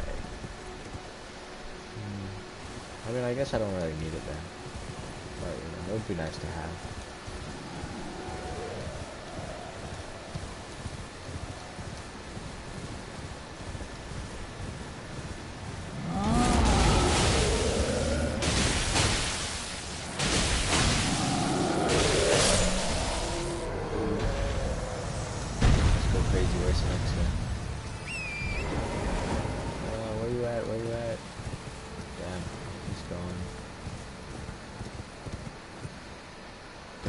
I have to get Golden Vow from, there's a guy over there, somewhere over there. He gives you Golden Vow as an action war, which is dope. Nice. Since I'm over here, I'm just gonna do the mission.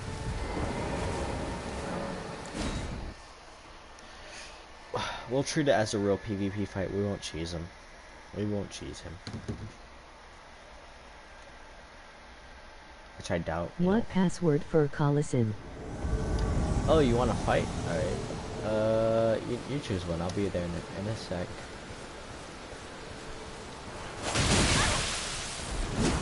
Yeah, yes, you can see. Let's see if this is a real fight.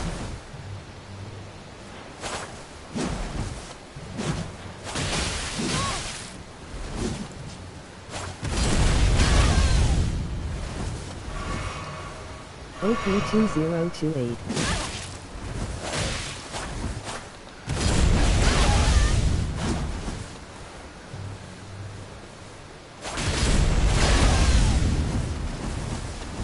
It's kind of crazy how much damage on this.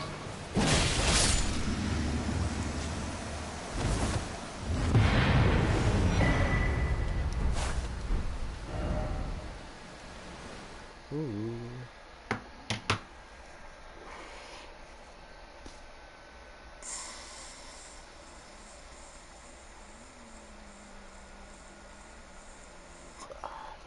Actually, I do have food. I just realized I do have food.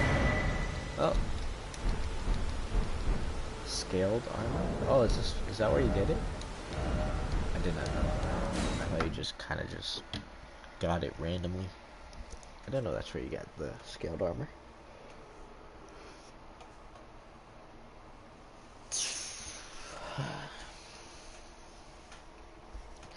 They actually made me skip lunch this time. I was so upset.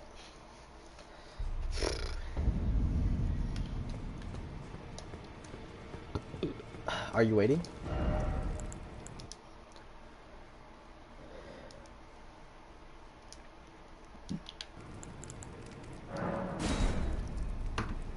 Well, I put it in, so yeah.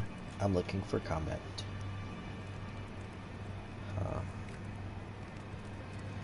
I hope it doesn't take long.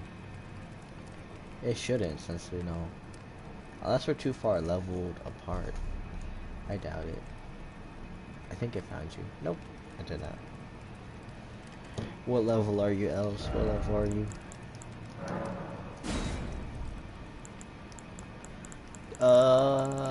What's your combat format? Oh, okay. I guess I got you. 180. Damn. I'm only 150. That's, I just chose that level because that's what they said was the best one. I'm only going with my gut. Okay. Oh, I'm pretty sure I fought you before. I don't know where though. Yeah.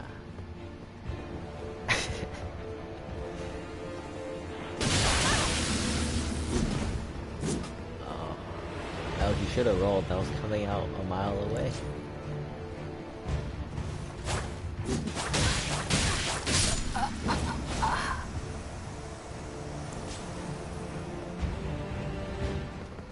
Els, do you know how to roll, Els?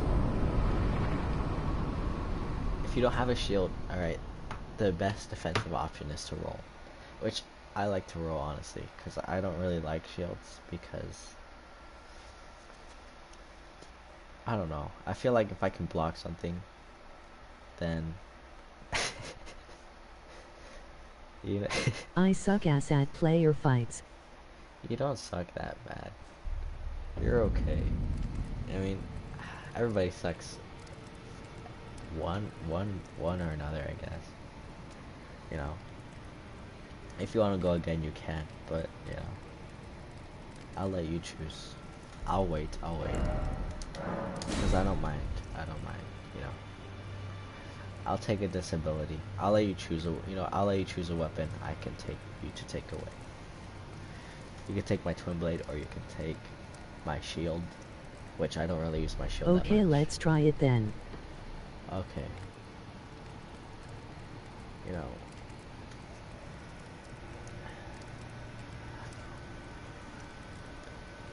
I don't know how to give you advice, because, you know, the sad truth, you know, you can play the game. It's just purely based on experience. I've played a lot of PvP in this game and Dark Souls, but you know, I kind of sucked at Dark Souls, no lie. So I don't know. I went back and I just could not win nothing, and my build was so garbage. I don't know what I thought I was doing, but it was not good at all.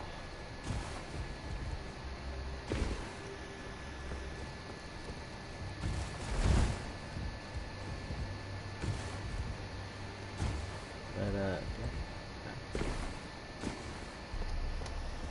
it's not bad to roll, you know. It takes, you know, as long as you don't waste too much, you know, because I don't know how to describe it. Rolls can be detrimental, and then they can also be your best friend. They're hardly a bad thing to do, because if you don't get roll catched, then you know you should be safe. They basically make you invincible, so you know they're not bad at all. I'm stating the obvious here, so I don't know.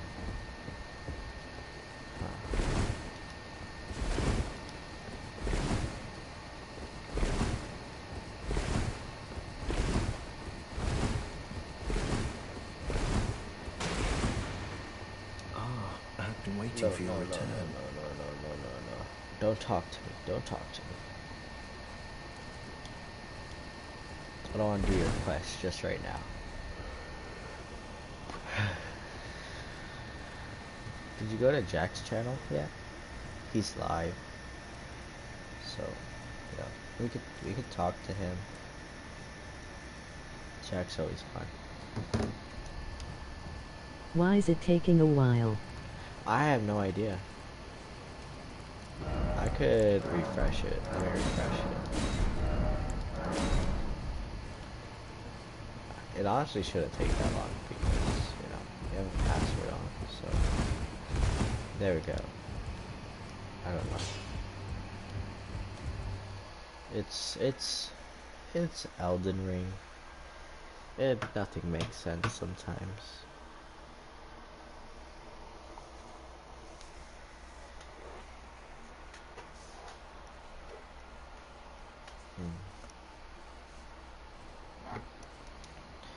Oh. Okay. I'll play crouched because I like it. I actually like this fight. We traded. We did more damage though, definitely.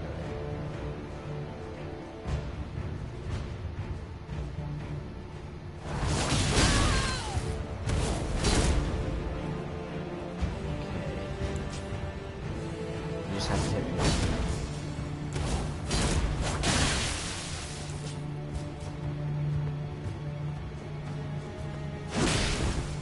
Ooh, you actually almost got me. You actually almost got me. I did not expect that swing. I think that is... Oh! I thought you won. Actually, we both won anyways. I thought your hit was faster. It came out earlier than mine. I was scared I wasn't gonna hit you.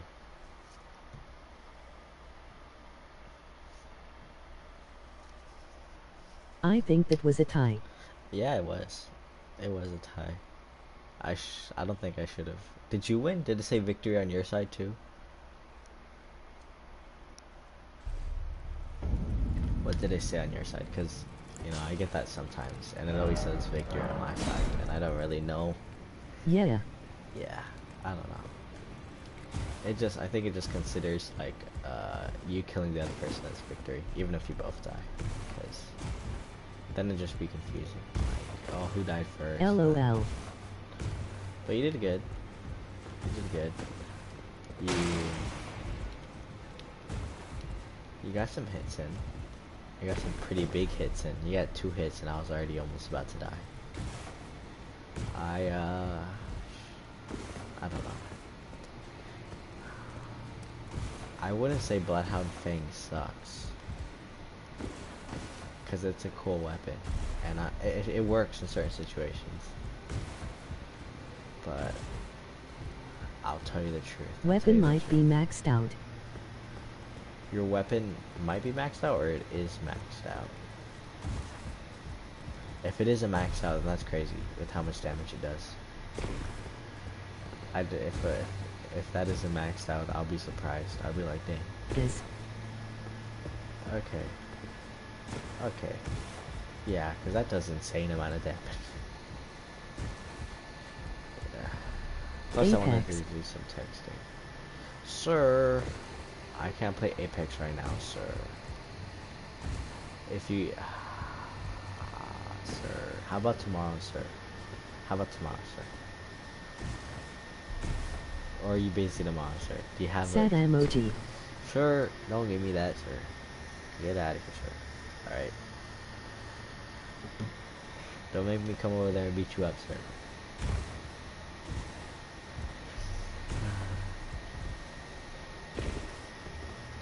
Best 2 Best out of 3? 2 out of 3? Sure. Anyways, Pascal, how's the baby, sir? How's the baby?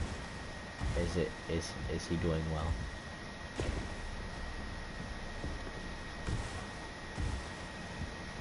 Did you go to HEB today? That is my only question. Along with the Good. baby. That's amazing. Amazing. Has he been able to move yet? No. Does he move, sir? Does he move? Does he move, sir? I'm hoping. I'm hoping. Of course. How? Is he crawling, sir?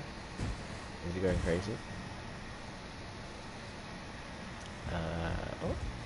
He hits me and scratches me, sir. Oh, sir. With his legs, sir. With his legs. Alright. Jeez, sir. He's only 2. He's only 2? What do you mean he's only 2, sir? I haven't been gone for 2 years, sir. There's no way. It hasn't been 2 years, sir. Alright. 2 months. Okay. Jeez, sir. Sorry. Whatever you say, sir. Whatever you say. Alright. You're lying to yourself, sir. Right. You know he can definitely go. He can go a little bit.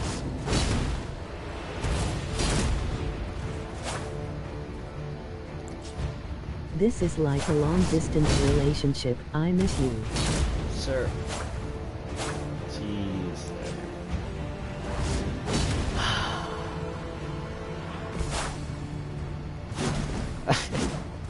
You have a wife, sir. Right? You have a wife and a child. You know how bad that is? You're putting your whole life in jeopardy, sir. I'm sorry, Alice.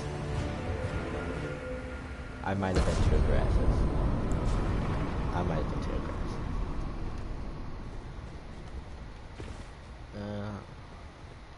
I'm not. GG. I don't mean to trash on your weapon, Els, but Good fight. but the the the the the Bloodhound Fang is a good weapon in PvE maybe, but in PvP it's you can see it coming from a mile away.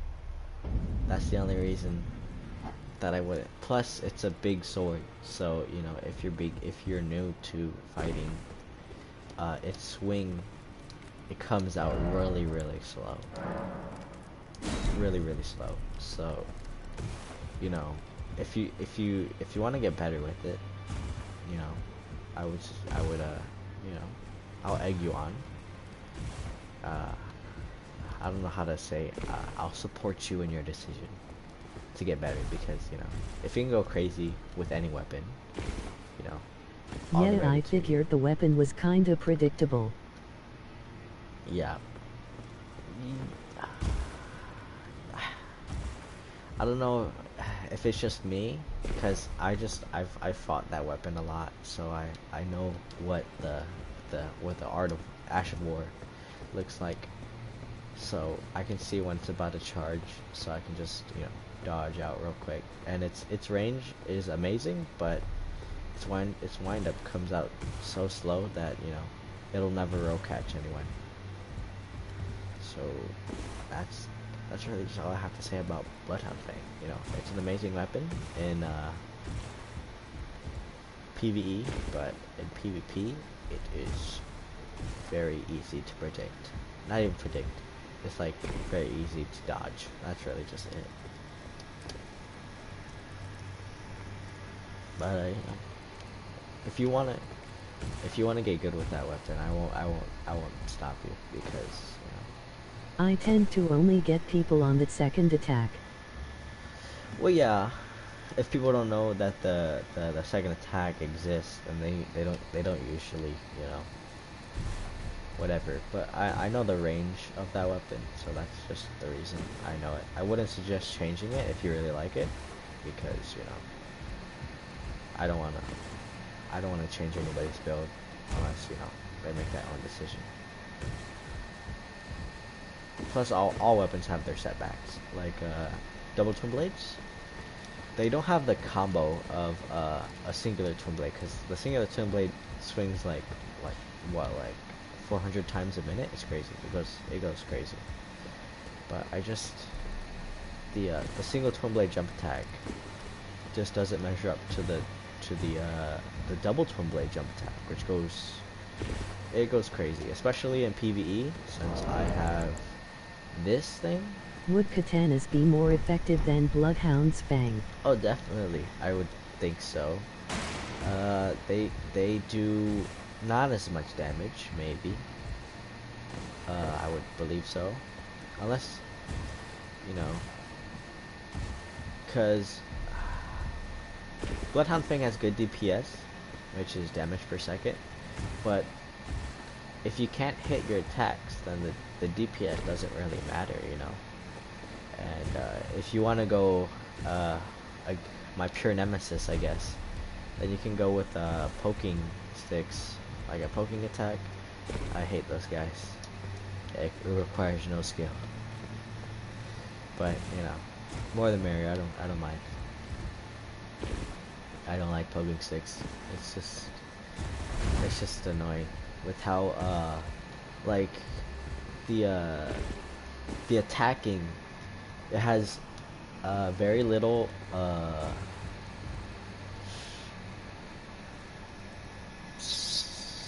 don't know how to describe it. Anyways, when they attack, their attack comes out so fast that it's often hard to see coming. But they did fix that, I believe. I don't know if they fixed it or not. Not fixing it, but maybe I'm just getting better. But I can see it coming. But their range is what makes them a threat, because of how fast they attack and the range that it goes. And then sometimes the hit the hitboxes are insane. So it's like, oh my gosh, he didn't hit me, but he did. Yeah. You can't really do anything about that. But you know, double katanas. They do a lot of slashing attacks in a quick amount of time. So they're definitely better in Bloodhound's Fling in terms of easierness to use, since you know you can do more attacks in more succession. Even though it does maybe less damage, it definitely is better if you don't know how. Not if you don't know how, but you know, if you're not good at timing your attacks, surprising the enemy. Because PvP isn't really about trading blows, because nobody wants to trade blows unless they have a one-shot build. Then they like to trade blows, because then they just need to hit you once and you're dead. But the real thing is, how come this has more armor than my epic pumpkin helm? And yeah. So if you're going for a one-shot build, then I'd go strength, because those are pretty easy one-shot build potential finders. But if you're going dex, I would suggest maybe a curved sword, double curved swords, because those go crazy. Those go insane because they attack so fast. It's like it goes crazy. And then yeah, curved swords or katanas I would suggest. And then if you want to go a little bit more easier, get a little bit better, I would go some thrusting swords.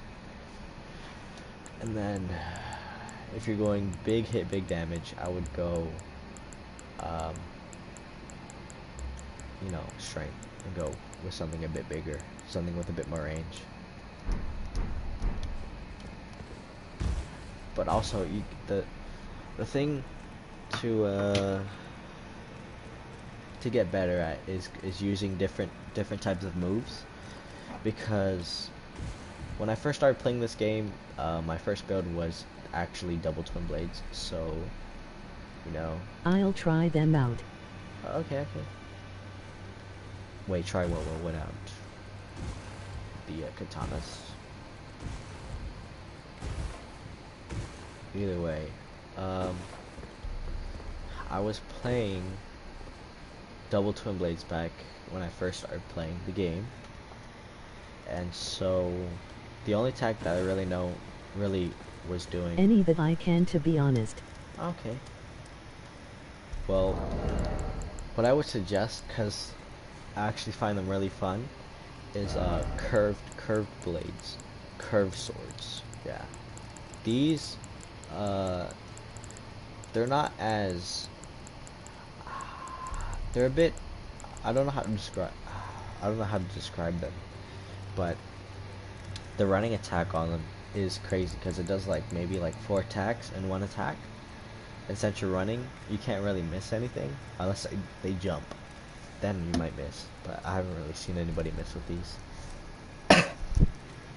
And the better they get, then the more likely you're gonna miss, because they dodge and stuff. You just gotta get better. But curved swords are really fun. I don't personally use them because I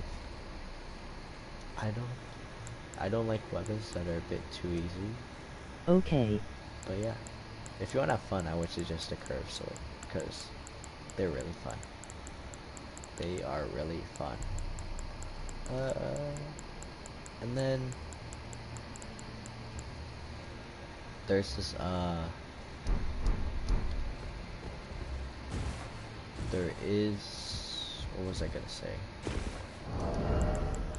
There's also another way to build your build, but this is pure PvP based, and it will suck in PvE because it'll have no flow, so you'll just get wrecked by bosses. But you can go a big weapon and then like a fast weapon, so maybe a giant poking stick or something, and then like a quick katana or like an axe that can like just combo someone. Oh my gosh, my throat. Yeah, like just a fast attacking weapon. I wouldn't suggest a dagger, cause I don't know. I've never known anybody that uses daggers that are really good. Unless you're using like a special weapon, a special Ash of War with it, like the Blood Blade, or maybe the Blade of Death.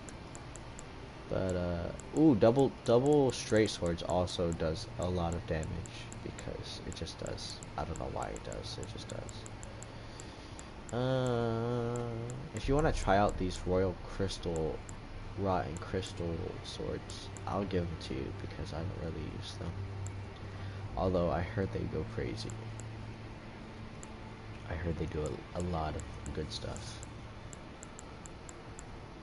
Yeah, so double straight sword is pretty good. And if you don't want to go double, you can go with a shield, because those are always good.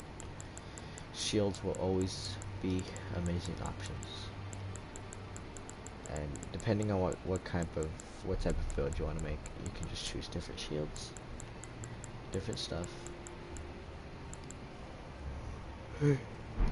But you know, if you ever want to test anything, you know, you can just hit me up, whatever.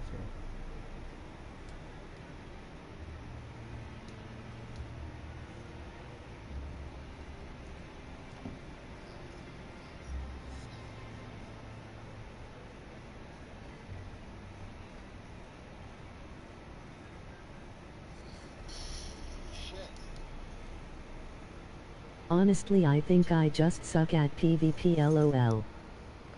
That's I was about to say something mean. You know, PvP is not for everybody, so you don't have to be good at it if you don't want to be. It just requires practice, like everything else. Just imagine it like a big boss fight, but the boss always changes.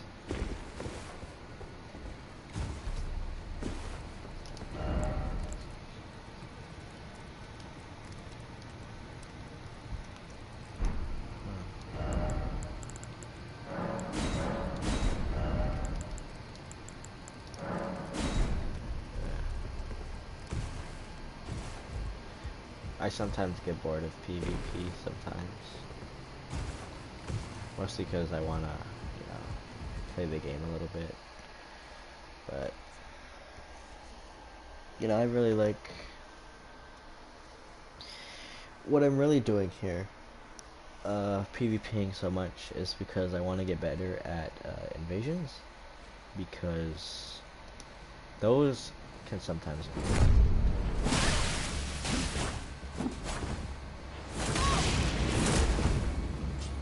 Okay, yeah, he's cool.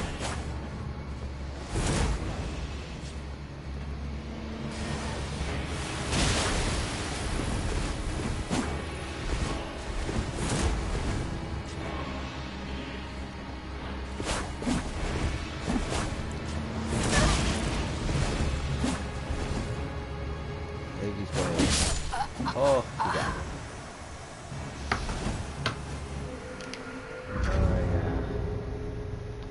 I've been trying to do 1v1s, and the thing is, if you want to get better at invasions, you just have to start invading people.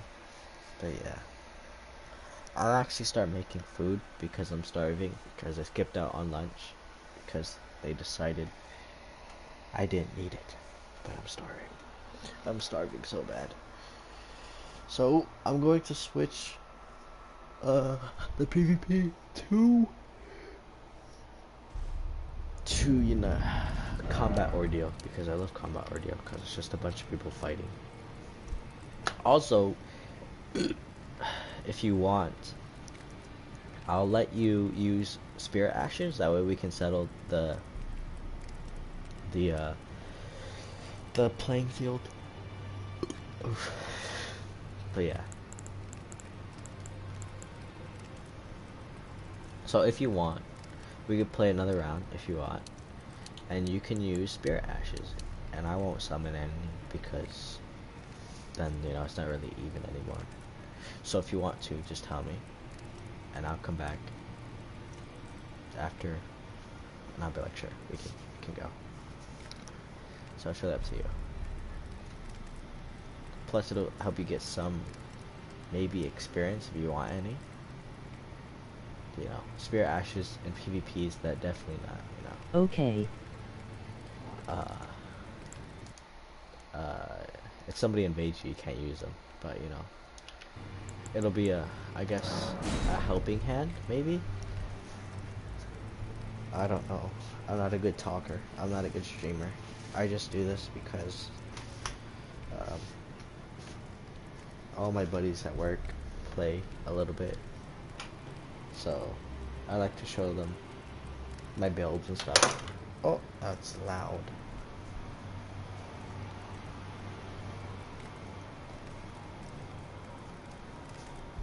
It's clean. Oh my gosh, I thought it was dirty. It's clean.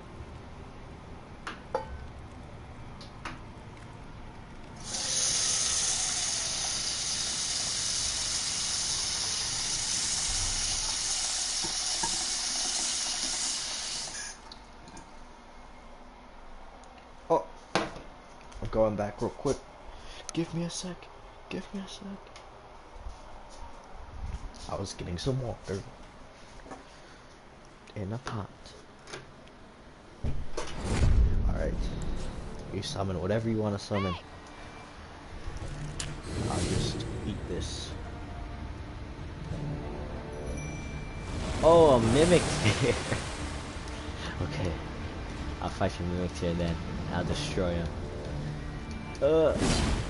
Wait, what the heck? I couldn't lock onto him. Plus, this is a good way to find out your moveset, you know? Because I can see a fight style with that. But actually, I won't lock on. Just to.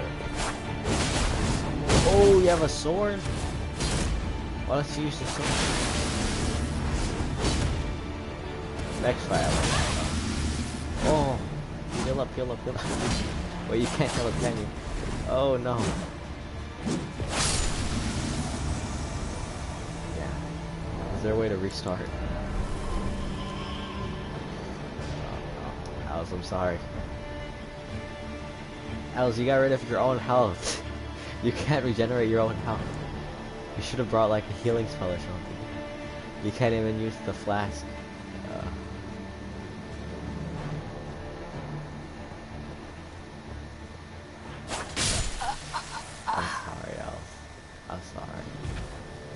Next time I won't lock on.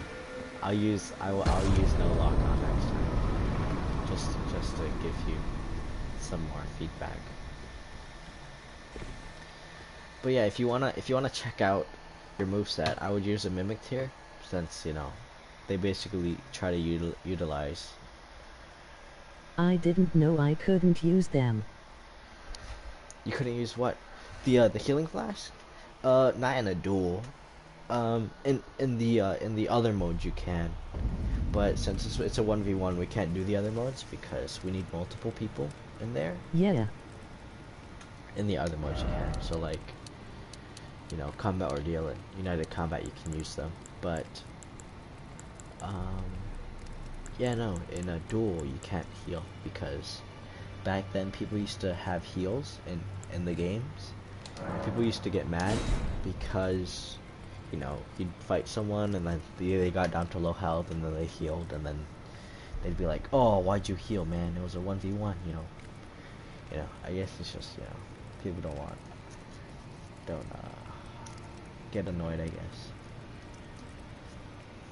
For this fight, I guess you could use the mimic tier if you want to see what kind of combos you can make, because the running slash with the bloodhound thing is actually, I think, a pretty good move because it does like a circle attack, which is kind of like a mini AoE, so it can definitely catch some low catchers maybe, or just running individuals. Summon his name. Summon something. Oh wait, that's right. I wasn't gonna lock on. No locking on.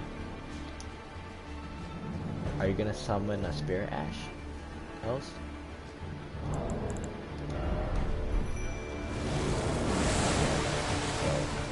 I'll let you try to figure out your moveset if you want to. Oh, you actually have to go nice. Oh!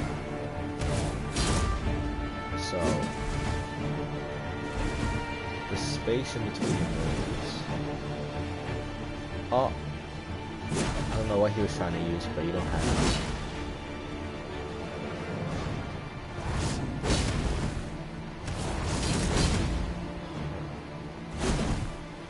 So that attack, I think, is actually really good.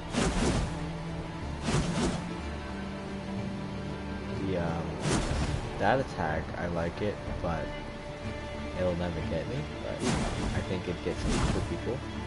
You have some good R1s, but if you're a beginner, I don't think you're really good with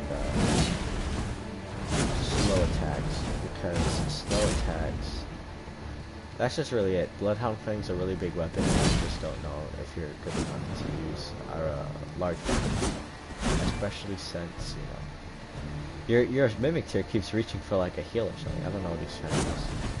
Do you have like an item that you don't have anymore? Oh, you got me. It does a lot of damage though.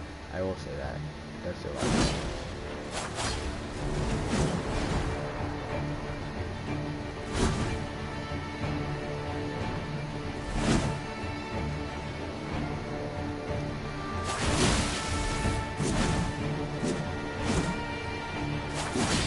Oh no.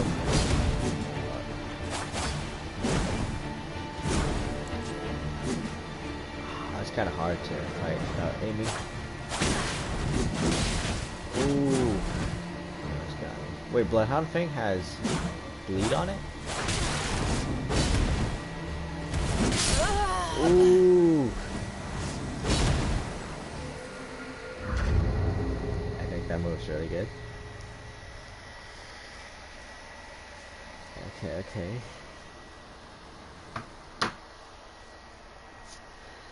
Yeah. In a real fight, I don't know. I don't know if that would work. I think Bloodhound Fang just swings too slow with the meta being just pure. Either you want to be fast or you want to be strong, and Bloodhound Fang does do a lot of damage, but it's too predictable to ever get really hit with it. And I think if it was faster it would be better. Yeah, of course. Anything faster would be better. But, you know, the sad truth, it isn't fast. It isn't fast. Although if it was faster, I'm pretty sure more people would use it. Because, gosh damn, so many people actually use that sword. Recently I haven't been seeing it as much, but, you know, all I ever see is just I invade someone. I only ever see it in invasions. Like I never see it in like actual PvP battles, because just it doesn't actually ever hit. Well, you hit me a couple of times. I think you actually got me with yeah, you hit me and then your Mimic tier hit me, but she did like a little bit of damage, and then you hit me again, I think, and then finished me off. But yeah, you know, it's just a bit too slow. Oh, okay, you got a katana now. A katana. Okay, where's your guy? Oh, there she is.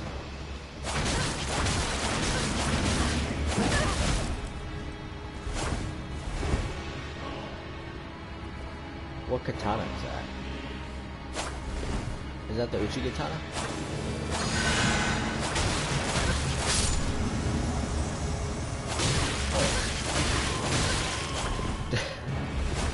Damn. Okay. Oh shoot, I locked off. Okay.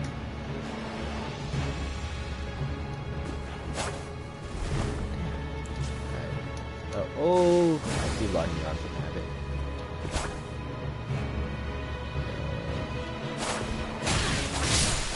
Oh. Katana's way faster and definitely combos more. Jeez. That was good, that was good.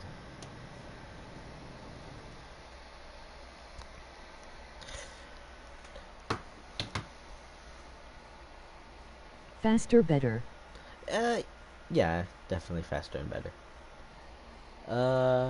Now the only thing left is what do you want in your second hand? Unless you want to double hand your katana, or not. You could go double katanas, which is pretty good, but I think a single katana actually performs better than a double katana, because I don't know. Double katana is just, even though, you know, double should be better, sometimes it actually limits you just a little bit. Dual wielding, even though, you know, you should get more damage output, limits your range, because of the attack animation is longer, and if you miss one, you're most likely just gonna miss the other one. So your attack, and you're more vulnerable. So I'm just do a presentation real quick. So I have to tap twice before I can do anything. So I can attack twice and I'm like spamming roll, but it won't work. But then I could spam this and then just roll, and just the wake up.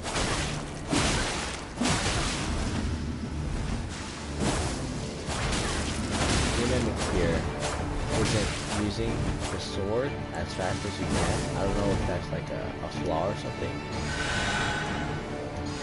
But yeah. It's just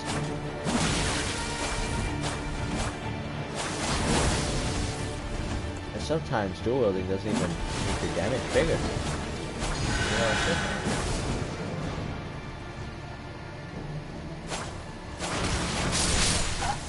know, ooh.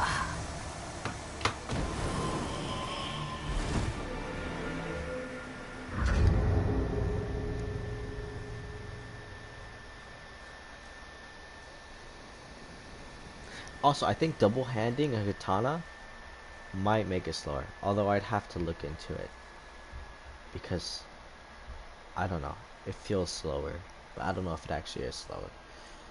But this time I'm gonna fight you for real, that way you can get some experience, but I'm not gonna use my twin blade. I'm gonna use my katana just to show you. I have the magic in one hand. Do you? Do you mean the incantations? Because magic and incantations are a bit different. But yeah. Also, I think you could choose a better Ash of War. I'll show you what I mean. So The claw mark seal. oh, but you're not using the any I don't know how to describe it. You're not using any Beast Clergyman spells. That buffs Beast Clergyman spells. And I don't think you have it. All I see you do is heal. But yeah. So if you wanna bring in your military, you can, but that's just gonna take away your health. And, you know, that might not be a good idea because you have your health. But yeah.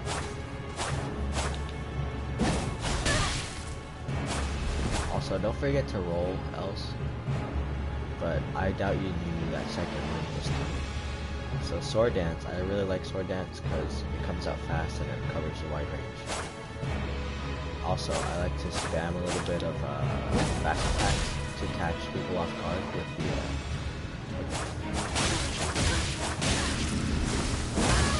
ooh, we actually got me.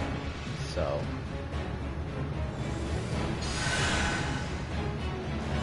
I'll let you go. If you want to, for them to. More experience for you, I guess. That move takes away from your health, so it doesn't come out fast enough to justify its attack. At least I believe so. But if you want to keep using it, you can. It does a good amount of damage, but it just you can see it. It's like a bad uncheat. I don't know.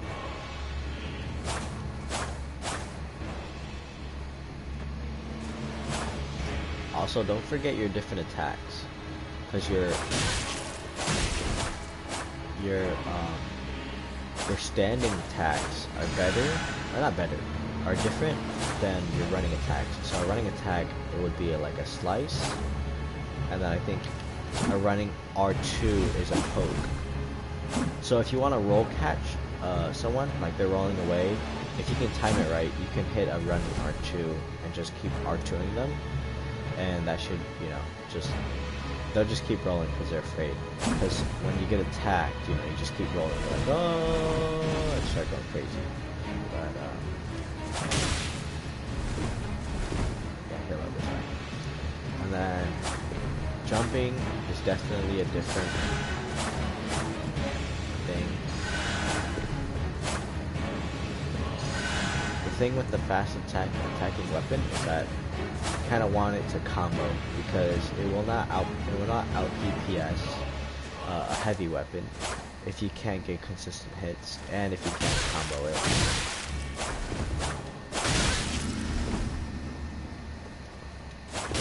Oh, I'm sorry. Wait, you might get a stalemate. You might get a stalemate since you didn't die in time. Yeah, okay. You got a stalemate. GG. You gotta say GG to me. I'm just trying to teach you just a little bit that I know about you know, different fight styles and PvP styles. Because, you know, if you're doing a fast weapon, you want more combos and more than I mean, with every build you want more combos, because if you combo something, then you have more chances of hitting, which means more of a chance of winning, which is nice. So you really have to balance what you want. Do you want more damage, or do you want more evasion speed? Because if you dual wield, you'll have your attack animation will be longer, and hopefully it'll do more damage, or it'll do more it'll be easier to hit. It just all depends on the kind of play style that you want and the different types of attacks that you do. Because there's rolling attacks, which you can have quick access to if you crouch. Because if you crouch and then you do an attack, it activates a rolling attack automatically, which is amazing, because I have this cool attack that I like to do that it can mess up people in the sky. It has a very good range and very quick attack. But if someone sees you crouching, they're probably already gonna know that you're gonna do a crouch attack. But it might depend on the player if they know what that crouch attack is, or if they're good enough to dodge it. Just really depends. But yeah, you know, use different attacks for different fights, you know. So, because if you're just a one-trick pony, then people can read you like a book, and then you just don't have that sense of surprise.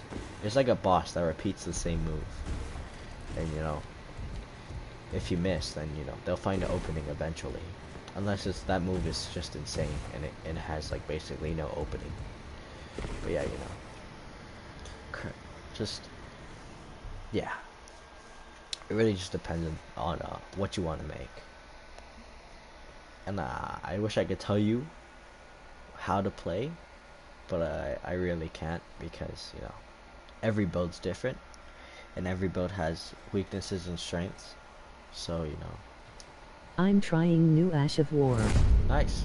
What I would suggest, just this is pure bias, but I would suggest Sword Dance, because it comes out really fast. It requires basically no mana, and it has like a good amount of range, and you can't really get hit in the middle of it. So yeah, I would suggest that. Plus it has a roll catching, or like a sneak attack. Watch, I'll show it to you. Ooh, okay, that was pretty good.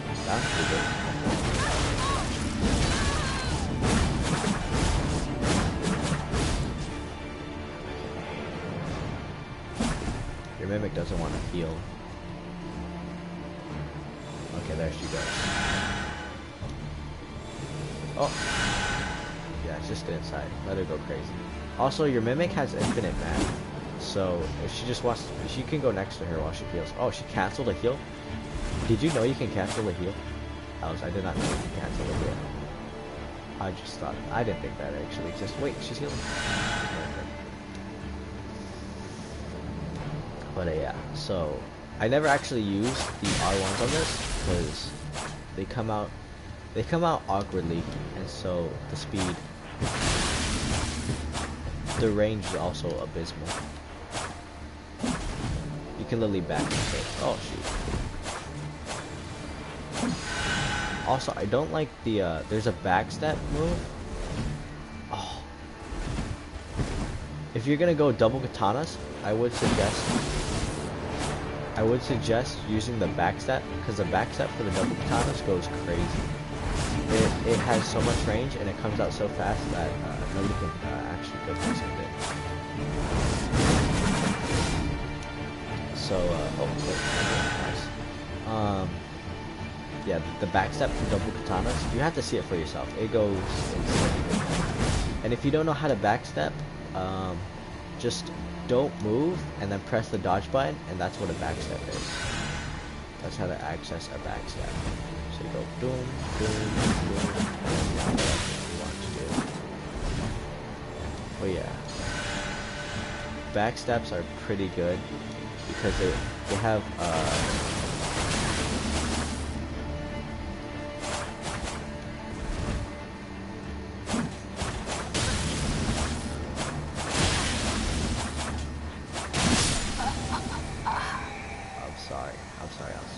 I was aiming for your Mimic here. We got a bit too close, that was my fault. But yeah, if you go double katanas, I would really suggest you learning how to backstep and then going crazy with it, because the backstep for the katanas is really good.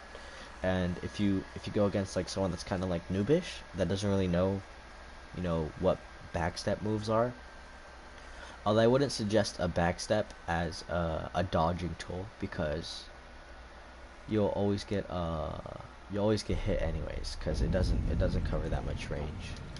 It's very easy, unless you're like a dodging god and you can somehow guess how much range you can do, because you know. I see if I have sword dance.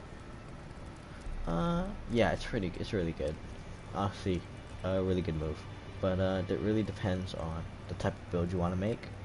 I use sword dance to roll catch or to eliminate some enemies, because sword dance, it comes out really fast and it's a roll catcher move, so, and it has amazing range. Of course, if it's a roll catching move, it has a lot of range. Pretty good move, pretty good, amazing, and you know, it does a lot of damage, surprisingly, for how much little mana it does and how fast it comes out. It does. I'll never complain about sword dance. Sword dance is amazing. And then also the wake up attack, a little hard to land because it comes out fast, but its range isn't as good as the main sword dance, Ash of War. So to do the second phase, the second piece of sword dance, you have to press L2 after you complete your double slash, or you can just press it at any time, and it'll do an attack from above down to the ground. And it doesn't have a lot of range, but it definitely catches some people off guard. It's definitely good enough to try, because it just honestly, I'd kiss it if it was actually a physical form. But yeah, it's an amazing Ash of War, and I would suggest it. But you know, the only thing I can kind of say about Ashes of War is try not to use them too much. Okay, use them however much you want, honestly, but you know, I like to think of them as special moves and try to just use them when I need them. That way, you know, I don't overuse them. But yeah, you know, nothing crazy.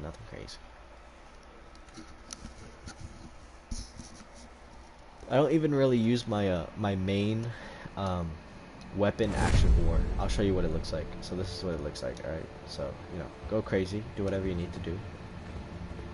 But yeah. All right. I'll let you get close. If you want to pull out your mimic, you can. I don't mind. Whatever you want to do.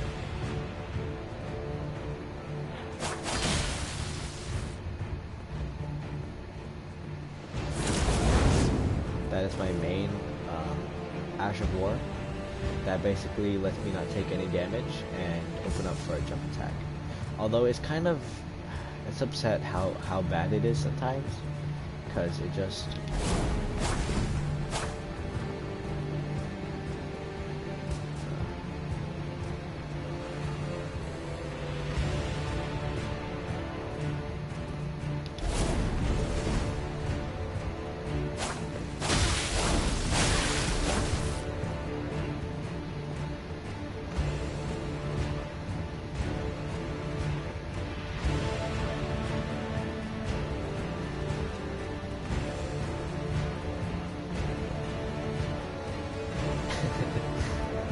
Alex, don't be afraid to attack.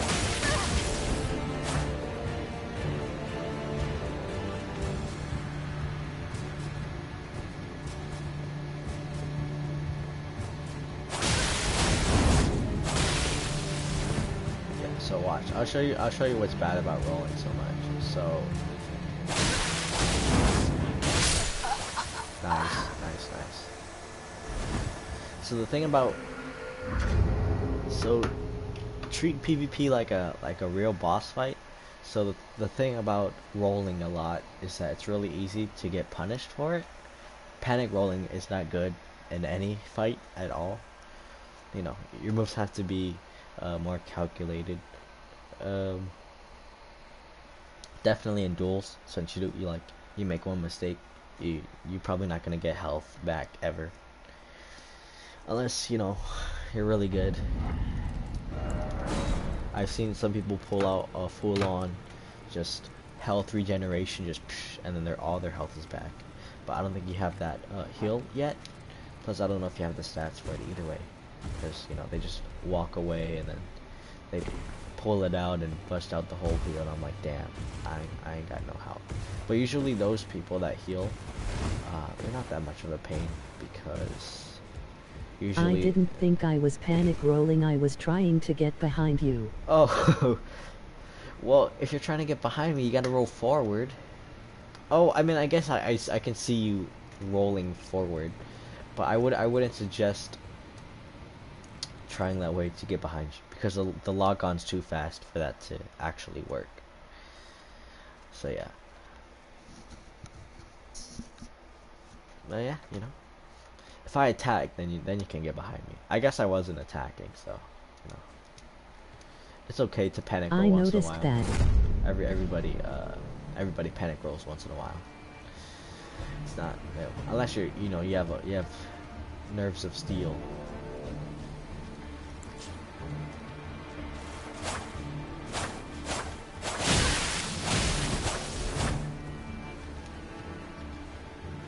Els, is that sword fully upgraded?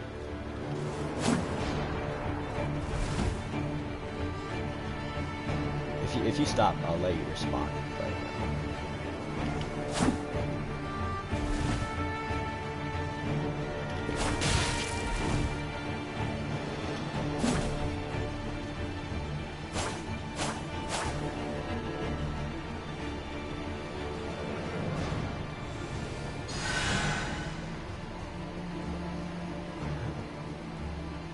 for how big that spell is, it's surprising how little it heals you for.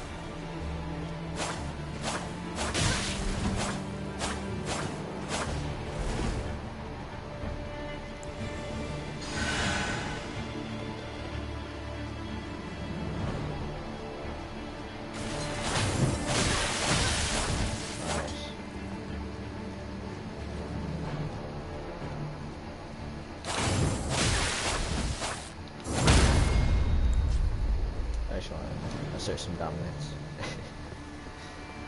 Okay.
So also, I've seen that you have a shield that has the parry Ash of War on it.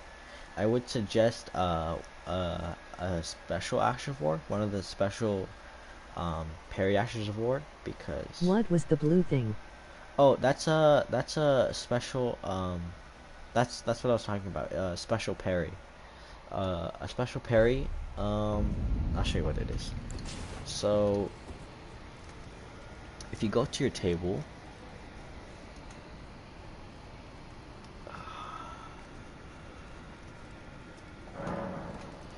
we go to Ashes of War. You have the parry, and then you have this doesn't really matter. This is just a AoE buff, and then you have carry and retaliation. So the parry one, although it says parry, it actually sucks more than this one, because this one has less parry frames. I don't know how to describe it. Basically, even this one has more. This one has more time, because this one you have to be perfect for you to parry, and then this one I don't have that one. you can find them around, but this one basically, this one there's many different types of one. There's a gold one which has like a lot of range. It basically allows you to like parry from range, and then this one parries spells. So if you want to parry like a spell so it doesn't hit you, you can just use this. But I don't really like using it for spells, because even though I parry them, they still hit me, and I just get upset. I'm like, damn, whatever. But basically, this one has, like, this one's more forgiving than this one, because this one is basically, as soon as you parry, you have like a very limited time when the parry's active for it to work. And then this one, it sucks because it has less time, the parry's active, so it'll look like you parried them, but since it's so unforgiving, it won't actually like parry them. And the bigger your shield is, the worse the parry is, the worse the timing is, because then you have to be ultra perfect, and nobody expects you to go crazy, especially with online play, because the latency, you'll never hit them. So you'll want something that'll have more time in between. That way you can actually parry and not just have like some fake parry frames or something. Like, you know, you'll be perfect, and then, you know, it just won't work because you weren't perfect enough. So yeah, find a special parry, just one that you think is best. So the only three that I know of, I know there's like 4, but I only know 3 of them. The one I have is carry and retaliation. That one is it basically parry spells. Okay, I only have the one parry, but I'll try and get another. Yeah. So yeah, that parry, the basic parry one sucks. It isn't that good. You'll never be able to parry with it, honestly, especially if you're a beginner. Even I play a lot, but I'll probably never get that parry. It's an abysmal one. But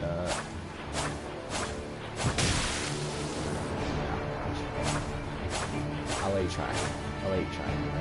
I won't go in too much, like the parry. Try to get the type. Okay. I'll spell it. Oh, okay. Yeah, I'll let you heal up. Yeah. Parrying sucks. I think I might be able to drop you something. Give me a sec.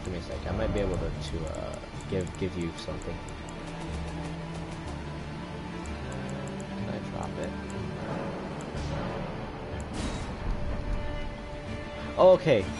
Alright, okay, I'm gonna kill you real quick, and I'll come back with a better shield for you, so you can start practicing with this one, because this one's better than the one you have. So I'll give you a shield That way you can start actually practicing and not use that horrible Ash of War that you got on your other ship. So, well, first of all, what shield do you want to use it on? I'll let you choose. I'll let you choose.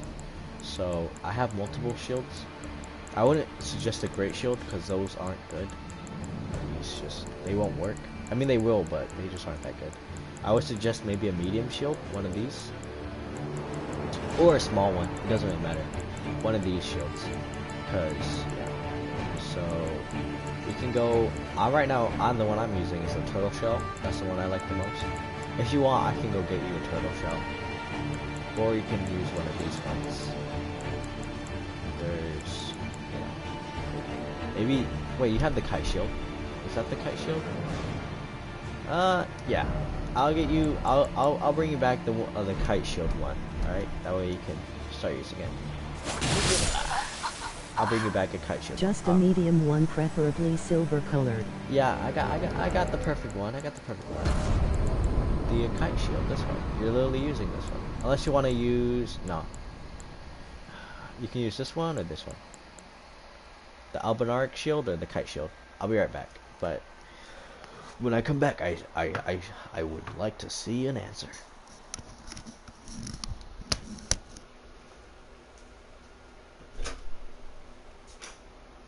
I like kite shield.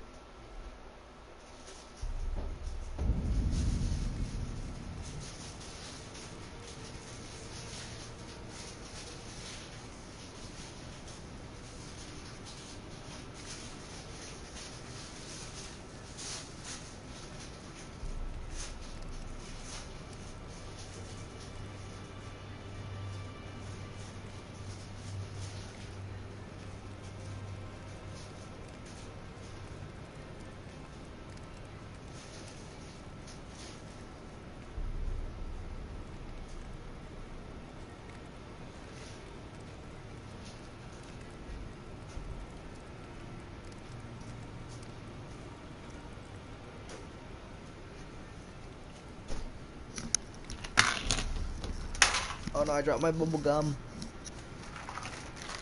Alright, so you said kite shield. I'll go get that real quick. Anyways, what I would suggest, I'll get it later, is the Great Turtle Shield. It may not, be that pretty. It's a turtle shell, but it boosts your stamina regen. So, if you want to parry and get more stamina at the same time, I would suggest this one. But I'll give you that one real quick. You for no man to lay out your arms. There it is. Also, what I learned is that you can't duplicate a duplicate, so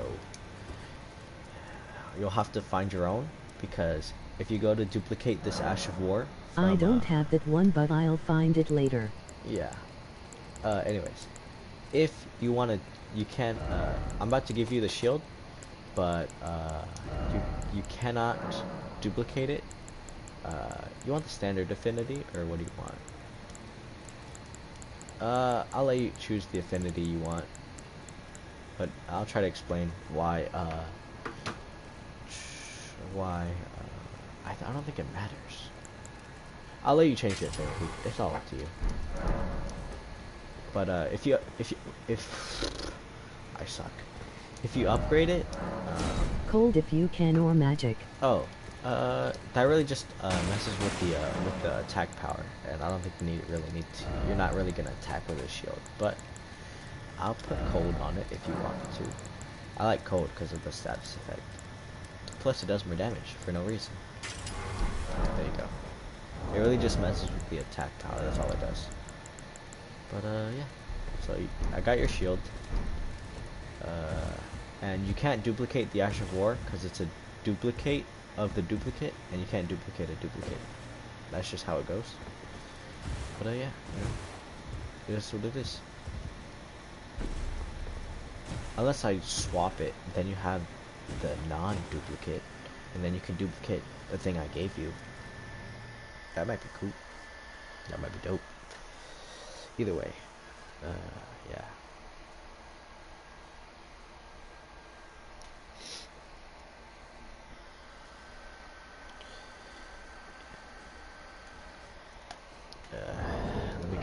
quick.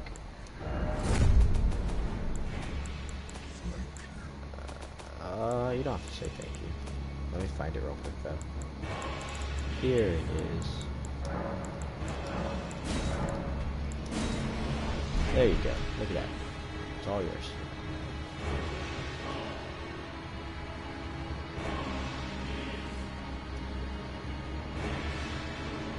I'm gonna switch out real quick. Also, I really like this special one because it requires no mana.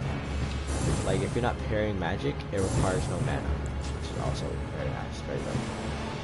So I'll start swinging, and you just parry when you feel comfortable. There you go.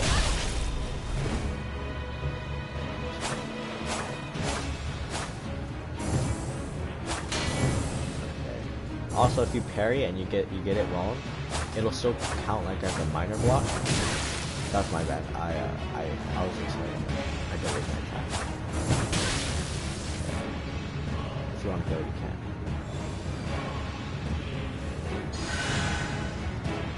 Go there. Okay, let me get a bit closer.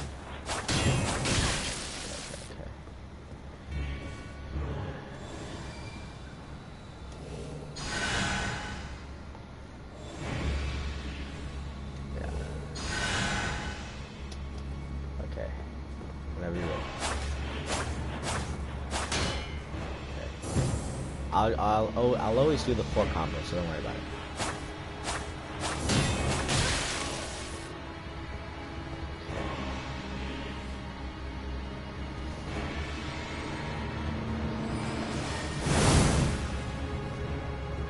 Oops. That's okay.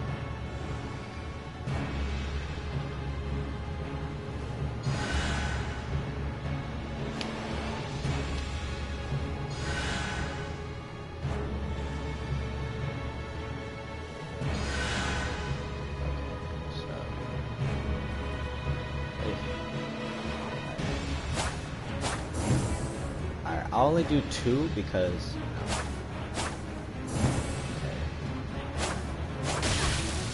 I'll only do 2.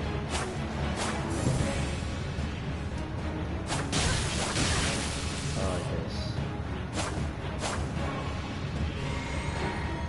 I only got 30 seconds. Like you should have done. I'll let you heal. I'll let you heal. But you can take one hand. I only got a little bit of time left. Let's practice your parry. Okay, we'll give it a try.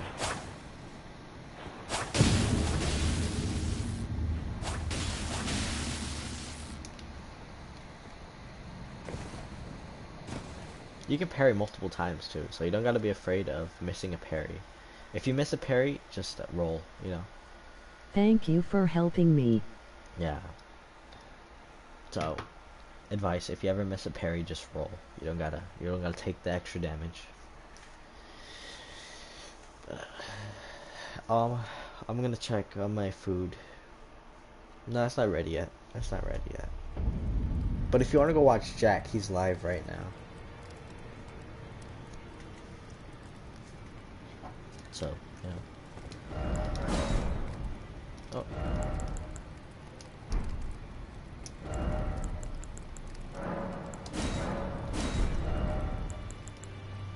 If you want to keep practicing, you can just tell me.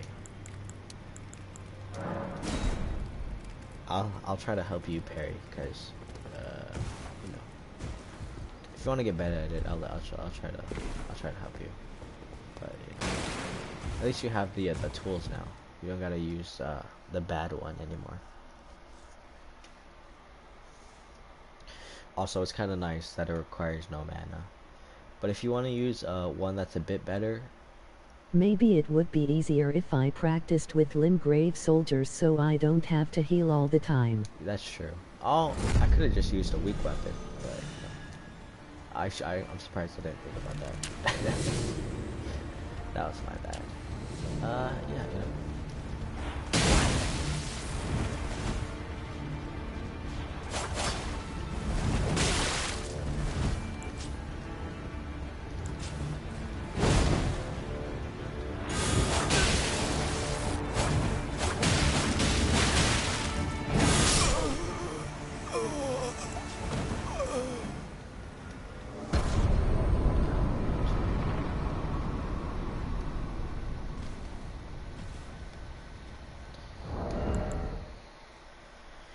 I should have used a weaker weapon. I didn't think about that.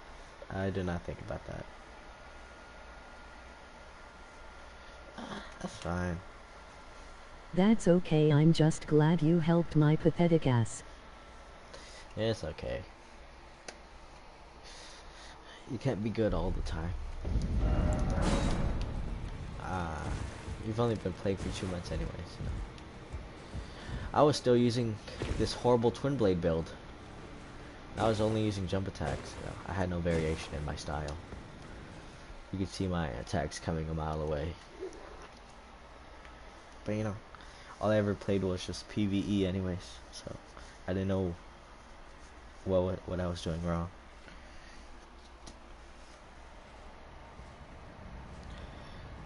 I might not be able to come on in a bit. Not in a bit, but like in a couple of days, because I have to do...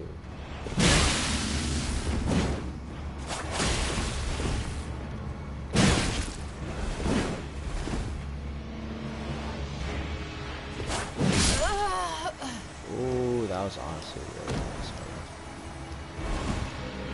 But yeah, that's basically how I just played. I just did jump attacks all the time. And everybody saw him coming at a mile away. And I always got stunned and died. Then I was like, damn, twin blades suck. And they kind of do, but, you know, you get better the more you use them. I'm going to watch some stuff. I've been used to fighting the AI, so I think it should just be a matter of practice and putting my real-life training into the game. Are you a jujitsu master or something? Am I gonna wake up one day and I'm gonna die? I didn't mean to kill you that much, Els, I promise. I didn't mean to.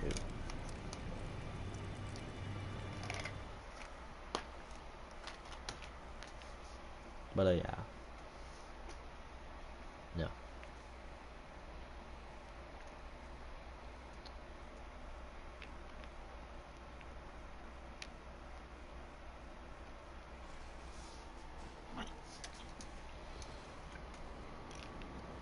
The more you play, the more you'll find out what kind of build you think is good. No, my dad is a trainer, so I got to sit in on a lot of his classes. Okay. Don't mess me up. I promise I didn't mean to kill you. Okay, usually that's like flagged out.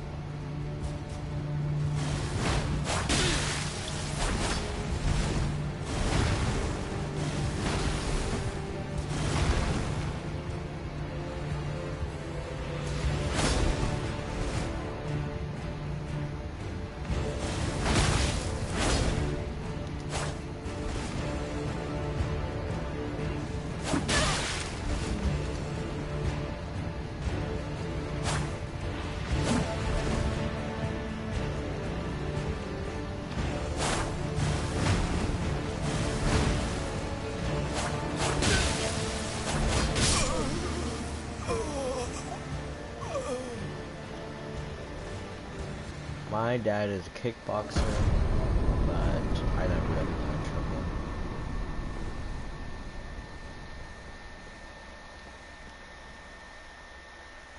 He played a lot of sports. I don't know. I love my dad though. Greatest guy I know, but you know, I'm biased because he's my dad. I'll be right back.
Else why ain't you watching, Jack?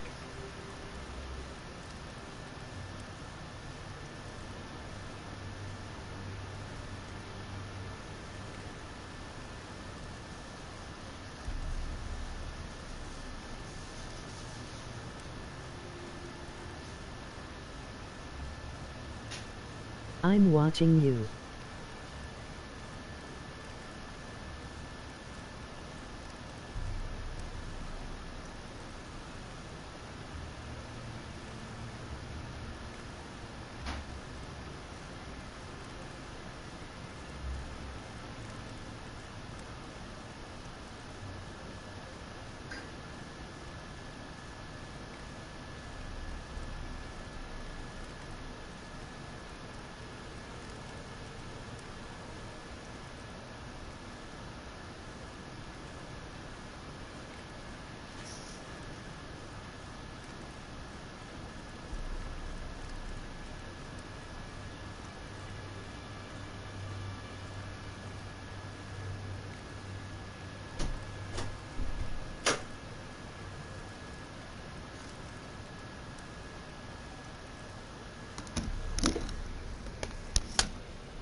I'm not gonna talk for a while because I'm gonna eat and I don't want you listening to my eating sounds.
Okay, then I'll hop back on later then if you're still on. Thank you so much for your help, big smile.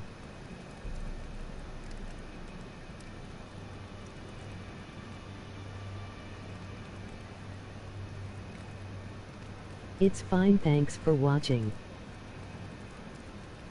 I'll go watch Jack too.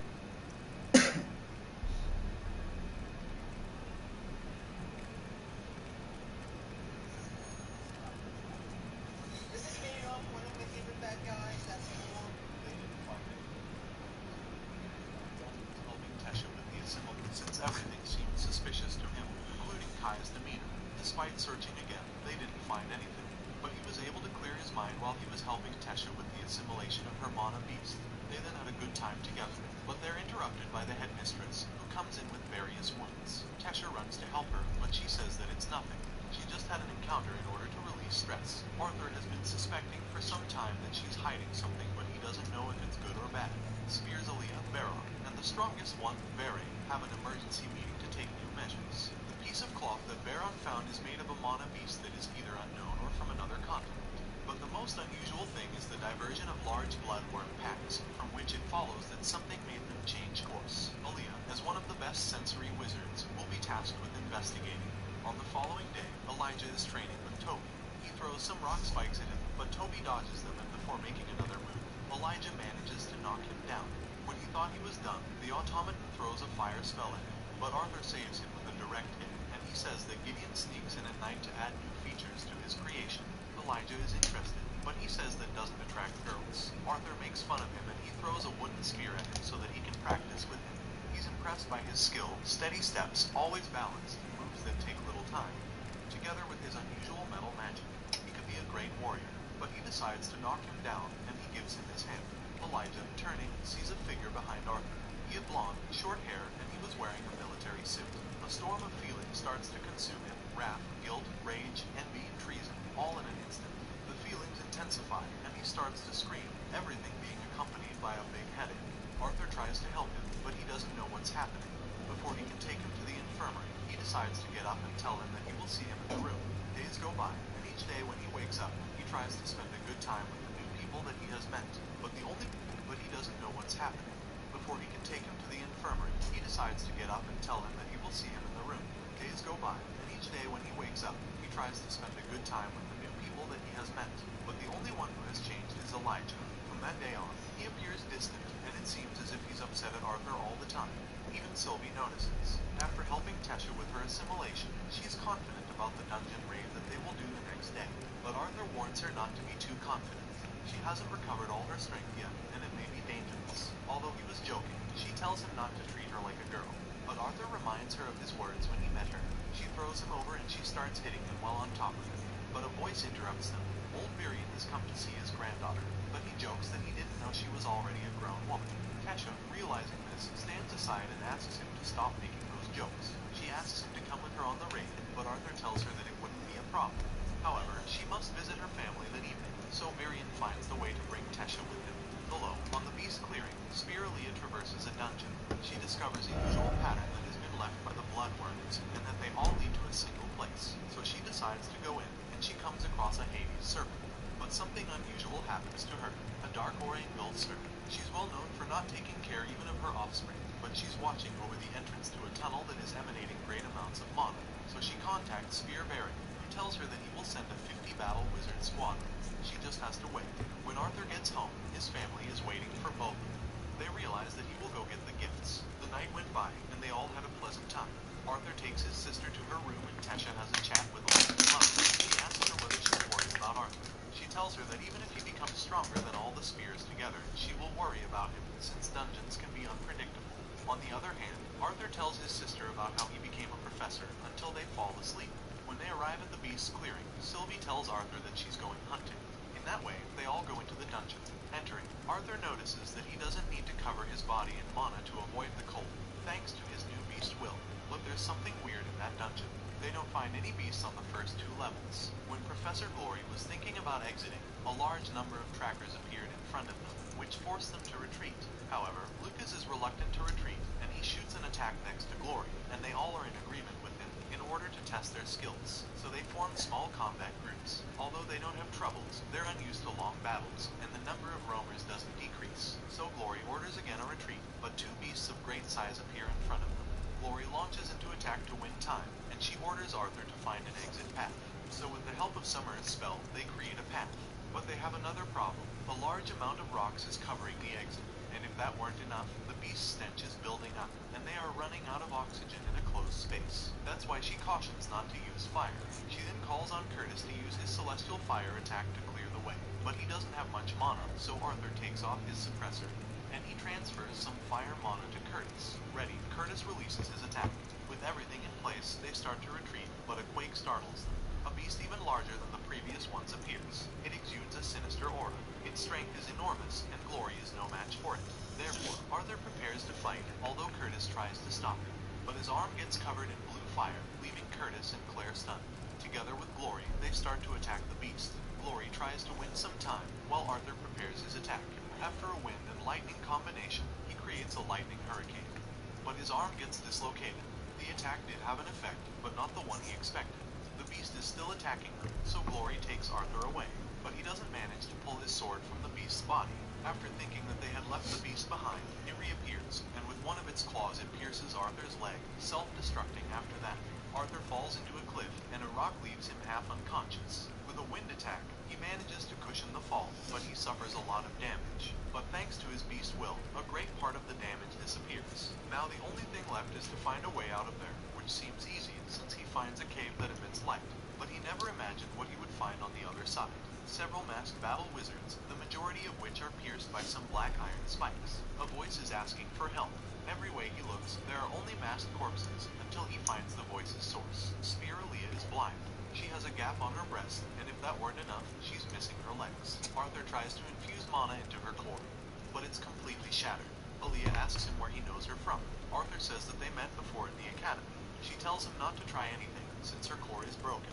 Arthur asks who is capable of doing that. She gives him a small black artifact, and she tells him that she gave him. She will show him who's responsible for this. After waiting for the attack squadron to arrive, they kill the Hades serpent. But when they extract its core, it disintegrates. Entering the cave, they find a being with 2 onyx horns protruding from its head, and it ejects some dark mana, killing several wizards in one instant. It then tells them that they have 2 choices, die fighting or kill each other. It will allow to live whoever is left standing last. But this is not an option for anyone, and the beast starts attacking them, and as if they were completely insignificant. Discovery satisfaction. All clear? You can't park here. Do you know who's in this car?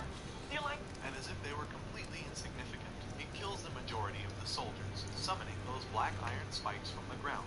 But Aaliyah manages to harm it, and she takes one chunk off its horn, which she gives to Arthur. The beast says that it doesn't care what they do to it, since the war is close. It rejoices in saying that it was once told that when the body loses one sense, another sense improves, and it tears out Aaliyah's legs and leaves. The pain is unbearable, and Aaliyah simply asks to be killed.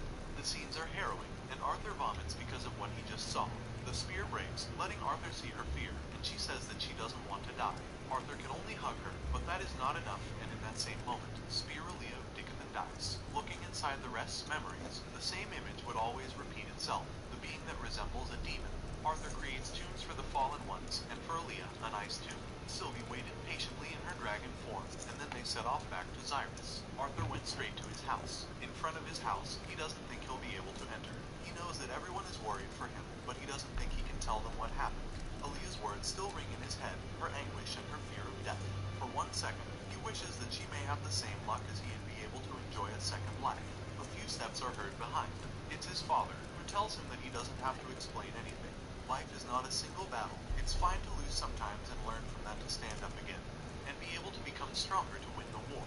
And for the first time in a long time, Arthur yields to his feelings, and he starts crying under the night aurora of Xyrus. Next morning, at the academy, he gives Headmistress Cynthia Aaliyah's medallion.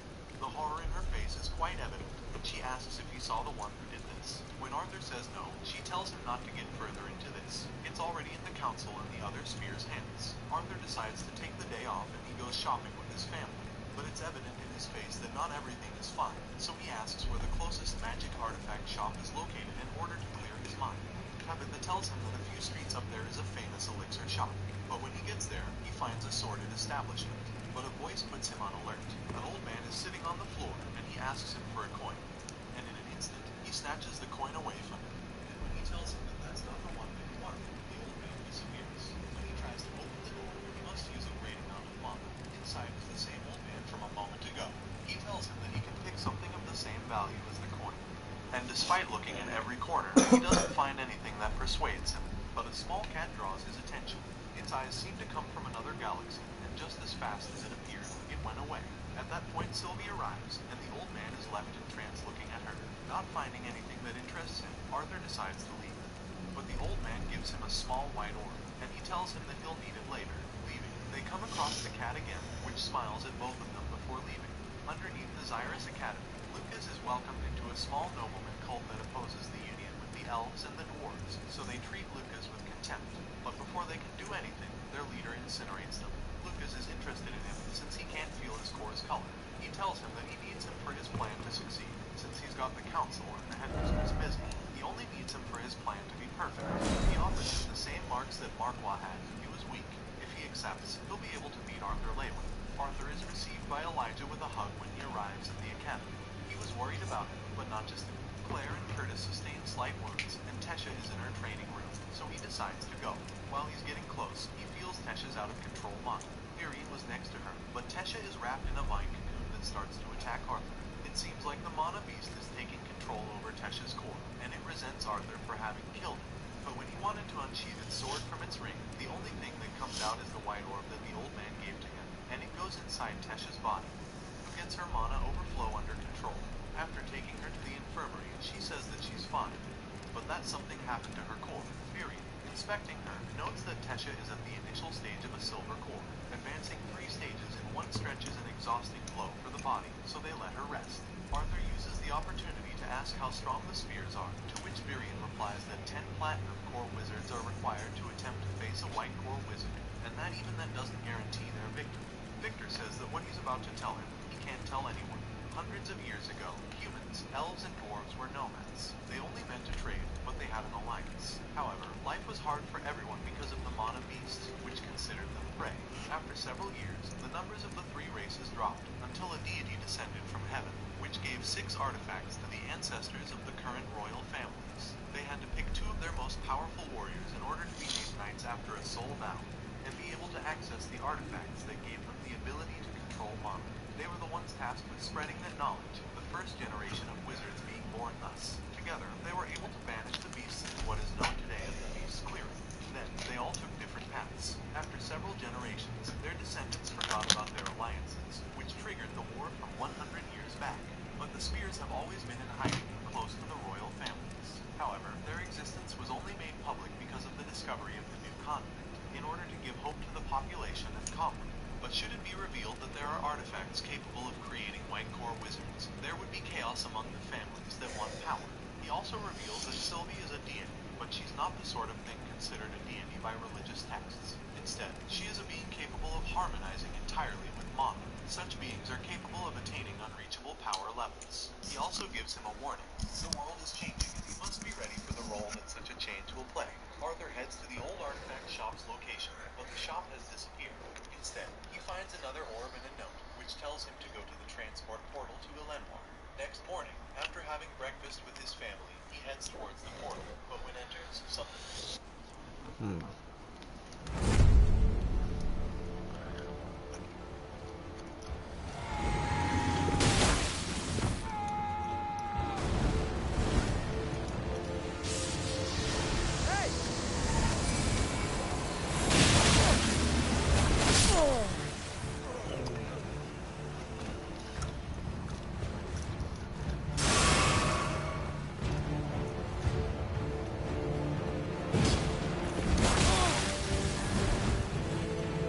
What the heck?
Catch the robot.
I think I might just end stream soon because I want to go to sleep in a bit. Some Monabites trap him and drag him to a dark place. Sylvie transmits her fear to him, but a great amount of mana makes them leave.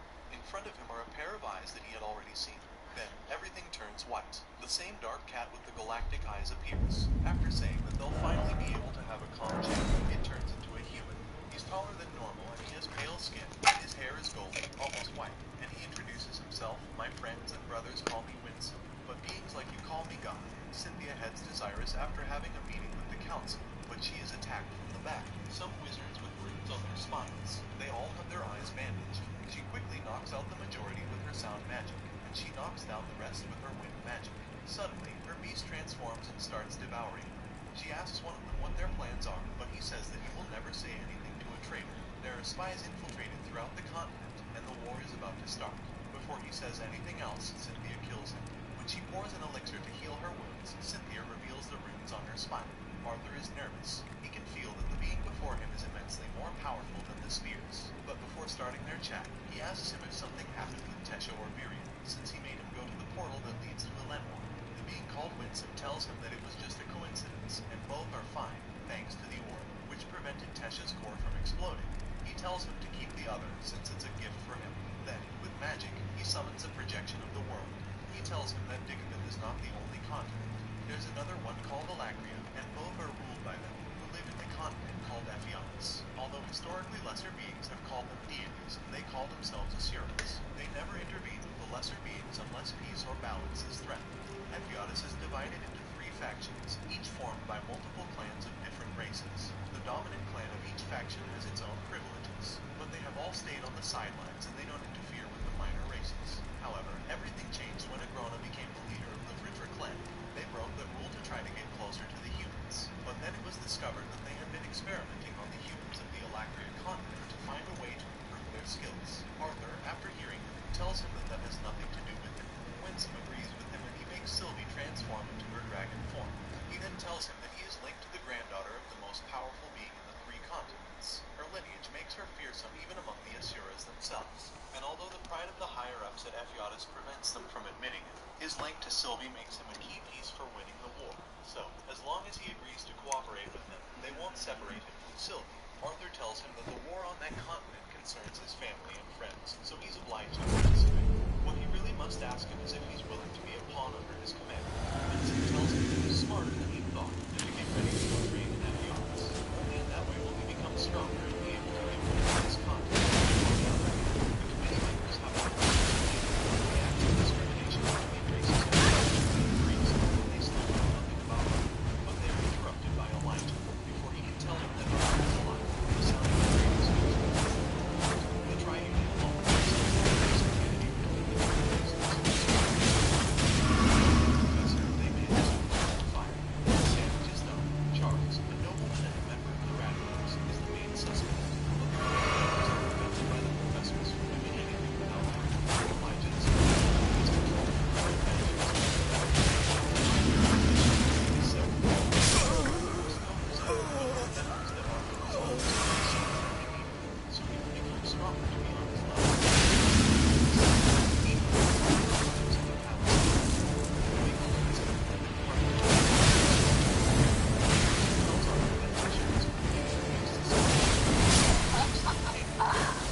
I have returned.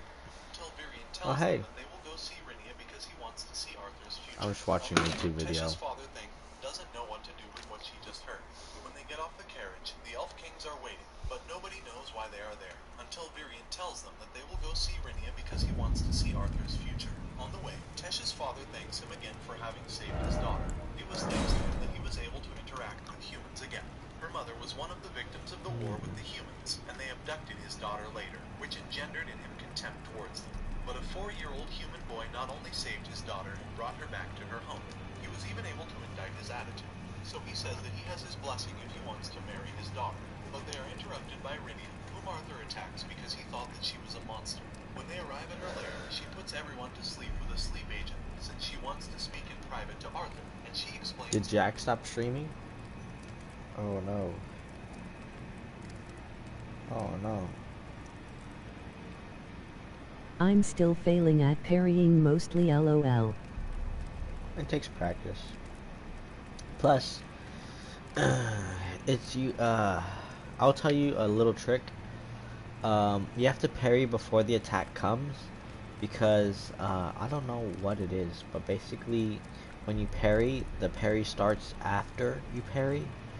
So like, even if it looks like you like parried it, the parrying frames come after. So you kind of have to like predict a move. If it's not slow, if it's fast, you have to really predict if it's coming or not. That's really just it. But if it attacks a lot, like if it like, you know, like daggers are really easy to parry. Even though, you know, you'll get hit a bunch, you can just spam a parry and you'll get it, because the parry frames will just like kind of like just linger. But yeah, with parrying. Oh, it's just timing, I'm messing up. Oh, okay.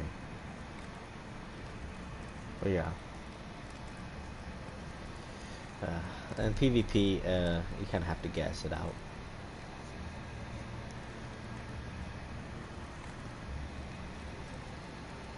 powers work. Deviating magicians control mana in a different way. They don't use the environment mana, they use their own mana reserves. One example is his mother. Her healing spell is very different from the rest, but for diviners, it's even stronger. They don't use mana to see the future. Each time they see the future, their lifespan is reduced. Her sister Rania, Virion's wife, was an even more powerful diviner than her. She came to be the pride of all Elendil. After marrying Virion, a beautiful future awaited them, or that's what they thought. The war between elves and humans was approaching its end, but the tension was still evident, and there was something else. Rania later saw that the human king's plan was to kill the elf that was the heir to the throne, so she tried to change the path of the future again and again. But nothing changed. Virion would end up dying in different ways each time that she used her power. Years of her life were lost, until the future changed and the current human king killed his father and the war ended. Shortly afterwards, Rania died. Now Rania used the same power to see Arthur's future. The world is changing, and wherever she looks, Arthur is at the center of everyone. He will suffer a lot in the future. No matter what he does, it will be like that. So she says only two things. People do bad things for good reasons, and sometimes the most powerful enemy is not the one who wields power over a throne, but an abandoned soldier who has nothing left to lose. Without revealing anything else, she tells him to rest. Everyone, upon waking up, says goodbye to Rhynia, who says that she spoke with Arthur while they all had a small rest. And thanks to a personal portal, Arthur and Tesha go back to Zyrus. When he gets home, they welcome him. Jasmine is there, together with the rest of the twin horns. Tesha tells him that— I'm sorry if the YouTube video is annoying. This is the only way I can watch anime now. Literally, I have no time for it. Unless, you know, I stop streaming, of course. Which I could. I'm only gonna be on for another like 20 minutes because um, I like sleeping, and I have to get up like at 6 in the morning. No, not even at 6. I have to wake up like at 5 or something because I have to be at work by 6.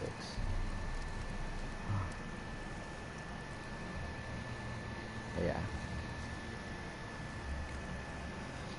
I don't like some of my shirts. They feel too tight on me. Yeah.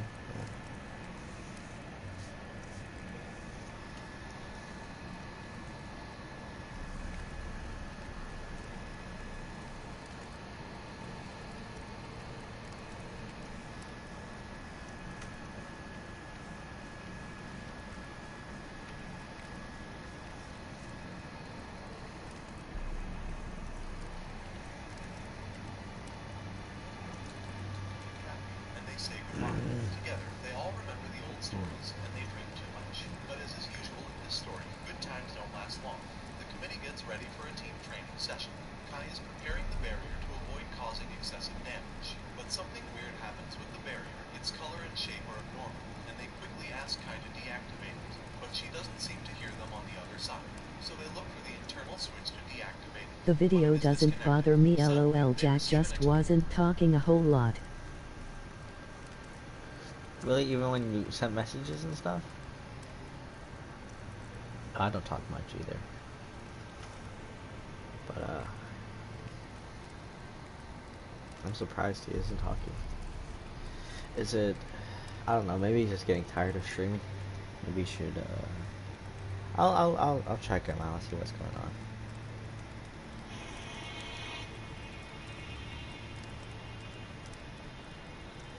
He was helping a guy with the boss. He's helping with Melania.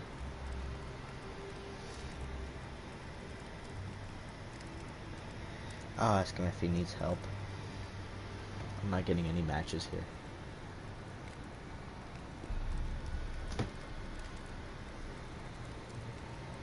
Need help?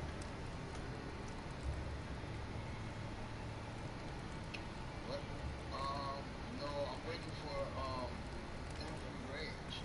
I'm waiting for him to summon me. He asked for help.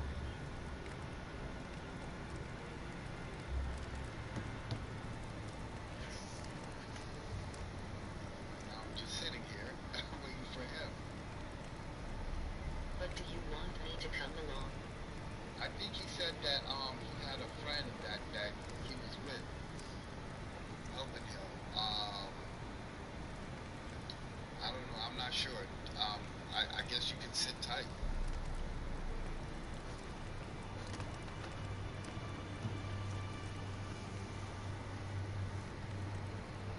His friend won't be as good as me. Emoji smiling face with sunglasses. Because he already put in it. Yeah, that's the truth.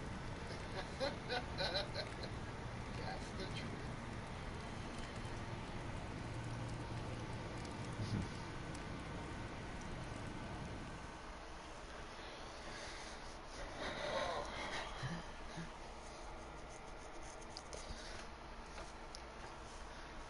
Huh.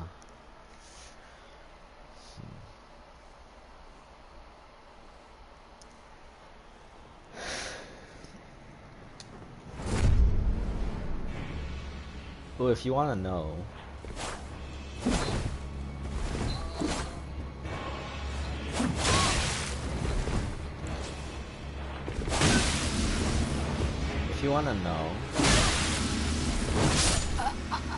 ooh, that was a really good thing. I didn't think that ever worked much, but I guess it does.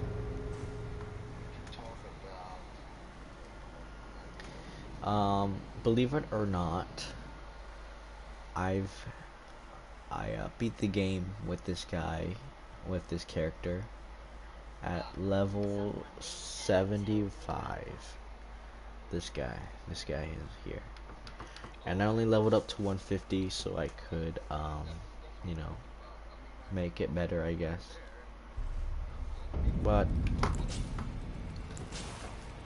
Confused. you're confused, I guess. And I actually didn't even want to go to 75 because I beat. So I went all the way up to Fire Giant at level 47, and I beat him. And then I was kind of scared of the who are they called? The Godskin duo. So I decided to level up from there, and I ended the game at level 75 with this guy. And yeah, he's like 2 months old. This guy's like 2 months old because I started playing. No, I didn't start playing. I got to my job 2 months ago. That's about it. So Oh. yeah, yeah, so close, man. I should have stuck with level 47 because Godskin Duo was doing that hard, but I got scared, so I started leveling up. That would have been my lowest level, but not anymore. Yes.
So close.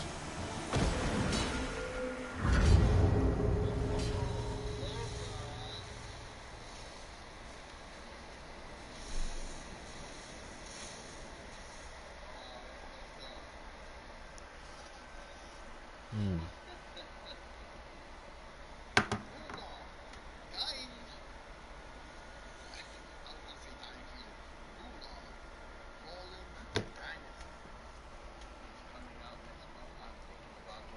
Hmm. Check it out. What happened? What happened? The guy.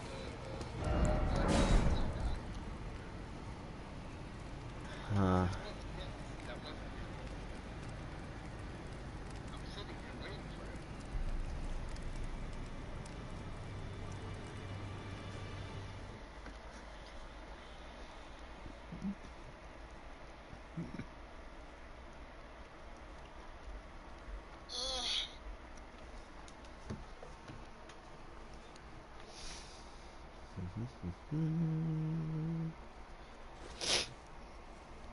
Tell him if he wants to win, he should summon me. I like playing crouched. It's just a bit.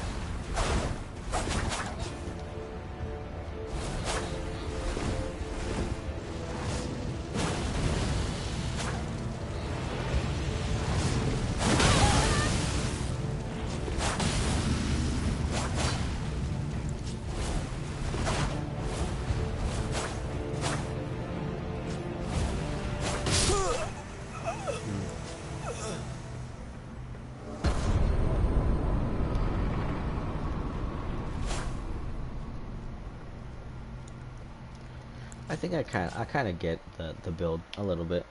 I'm still learning how to use my build still. So for sneak attacks, not sneak attacks. I don't know how to describe it. You just gotta know when it's time to start attacking like crazy.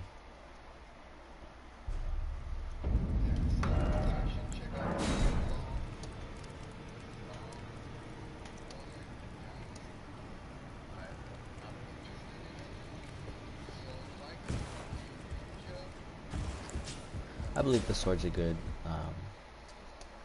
close range just thing.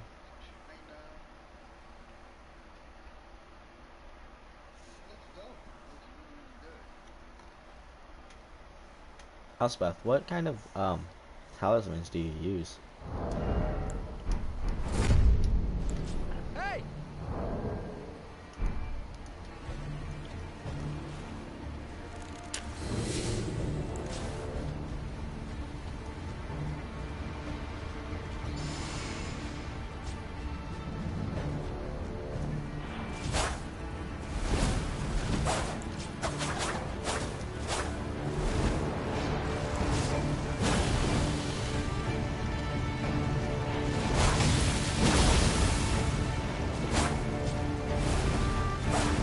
Let me check.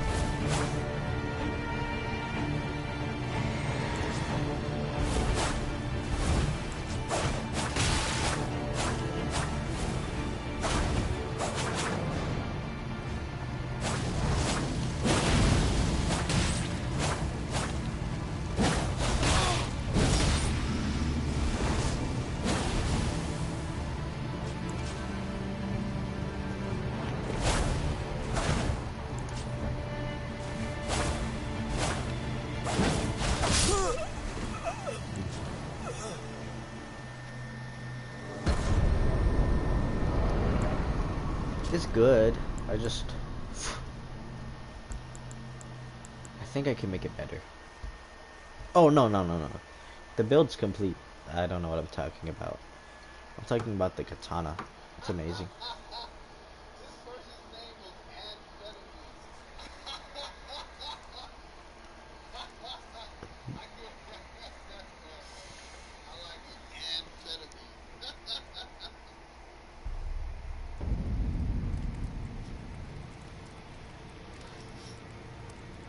Radagon Sorasil Godfrey Icon Crepus Vale and Arrows Reach. What do you need arrows reach for? And Creepus Veil. What are you sneaking up on?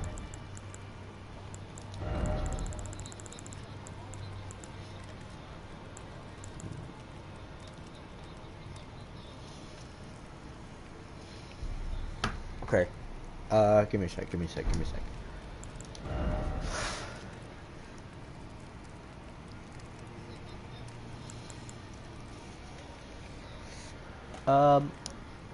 Else, um, what armor are you using? What chest plate are you using? What chest plate are you using? I just want to know real quick. Just tell me, and I'll see what I can do with your build just a little bit. Cause I'm pretty sure I can like get rid of one of them like real easily, and then if you want to use another one, you know, help you out. I don't know. What's your armor? What's your chest plate? Huh. Wait, what am I doing? LOL arrows are good in the Hollow tree. Oh, that's true. But reach though? Reach? What do you need? What do you need the reach for? Okay. 620. Oh my gosh, that does so much more damage. Alright. Arrows reach. I don't know. It's the Night Cavalry. Night Cavalry. Alright, give me a sec, give me a sec, give me a sec. I gotta find your...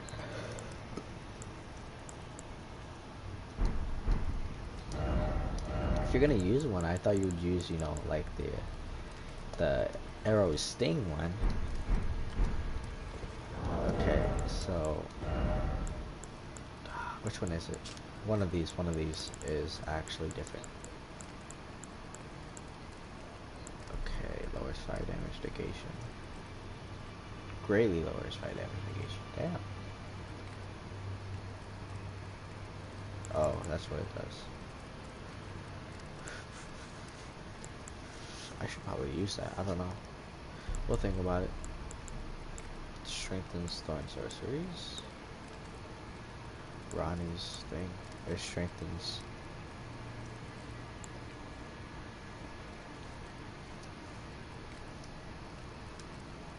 Sorry, I'm just looking for something.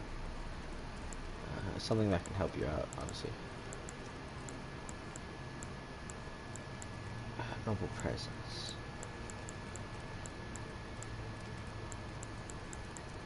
The barrage on black bow doesn't go as far as normal firing, so I use talismans to make up the difference. I guess so. I'm not gonna tell you to get rid of that. I'm just, you know, wondering why you'd use it. But just give me a sec. I'm gonna find one that does something. Too many armor. Too much armor. Okay.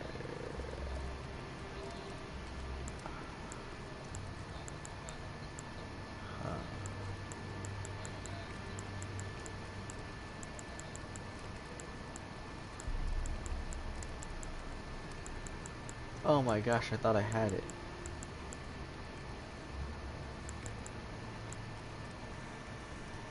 And I sneak up on snowmen, lol. Yeah, well, give me a sec, give me a sec.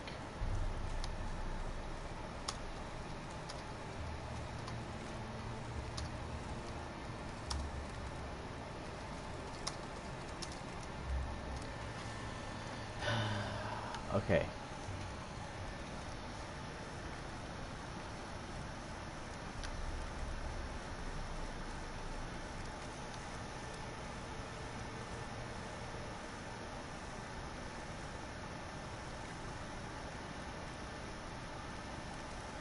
Okay, so the one you want to get is the Black Knife armor set. I think that's it right there, though. No, that's per armor. But the Black Knife set will allow you to do something. So it'll take off your footsteps. It'll make your stuff go away. I have black knife set. Do you? Do you use it? Or do you think it's too weak? I think it might be. It has to, I don't have it. I don't have it. I thought I had it, but I guess not. Damn. But yeah, I would suggest using the Black Knife set and then changing the Creepus veil for something else. You know? Because I feel like it's just a bit wasted.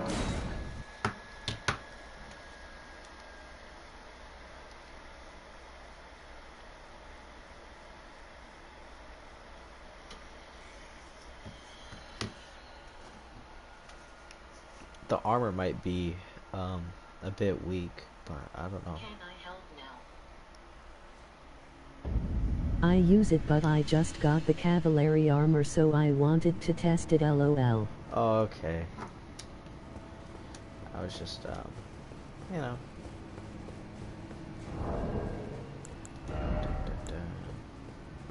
Okay. What do you need silent steps for? Though, that's the question, That's really the only question, you know. What do you need it for? Why do you need silent footsteps? Are you sneaking up on people? Is that what's going on? Because honestly, I don't know if you know this, L. Or L's. I don't know what to call you anymore. You can just crouch and nobody will ever hear your footsteps. Well, just crouch. I just like sneaking up on shit. You can crouch, L's. Even though it sounds like you're making noise, nothing will ever hear you. All they can ever do is just, you know, feel you bump into them and be like, what the heck? Or, you know, you walk in front of their faces. You know, if you need to be sneaky, just crouch.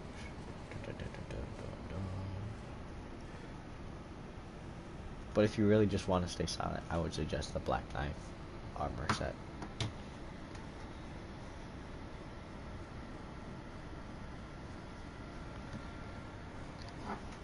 Dun, dun, dun.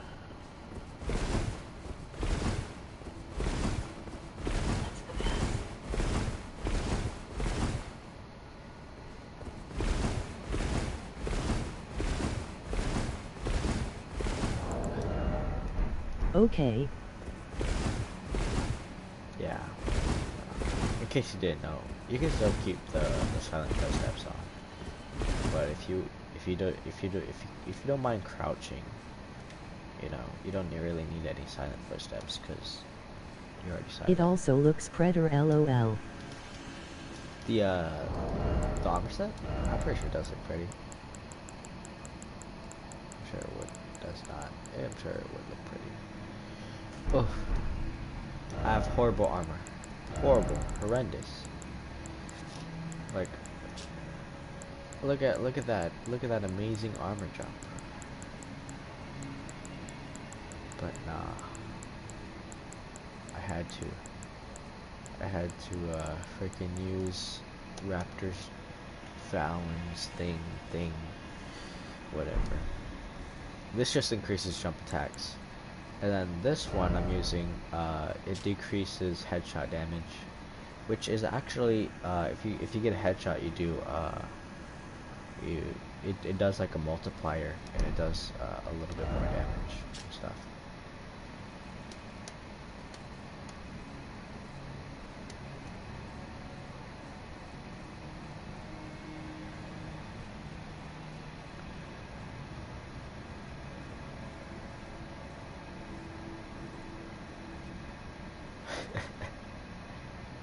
Alright, gosh.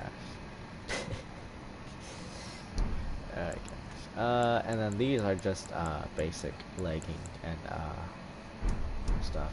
Just a little bit more extra damage negation. The Banished Knight Gauntlets, I had to farm for these a little bit, and then the Veteran Greaves are just overall an amazing one. So you got that one, this one. It is what it is.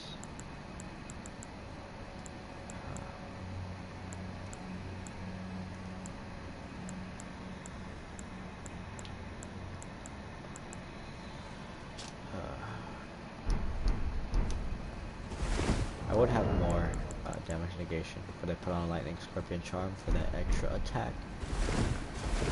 That's amazing. We'll take off the we'll see if we can get some.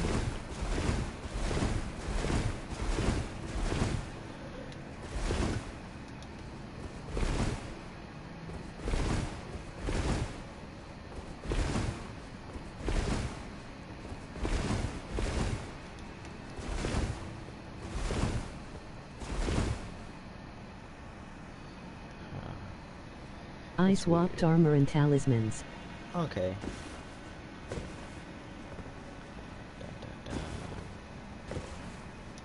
What'd you put on as your new talisman?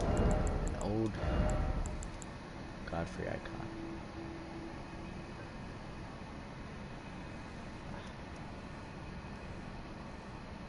What spells do you charge?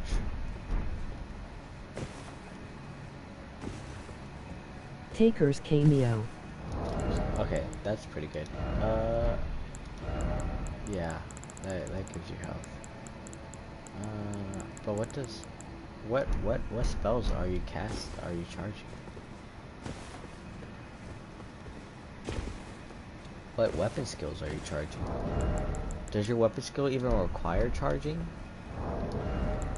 I don't think a lot of skills require charging, honestly. Unless I'm wrong. Unless you said Radagon's icon. I have no idea.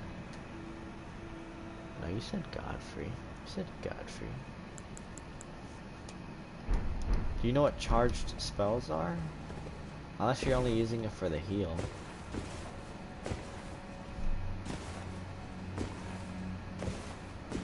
Do you run out of flask that much?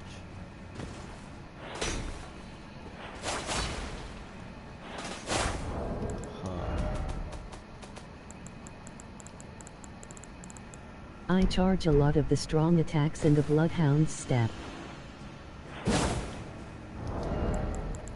Well, if you want to charge a strong attack,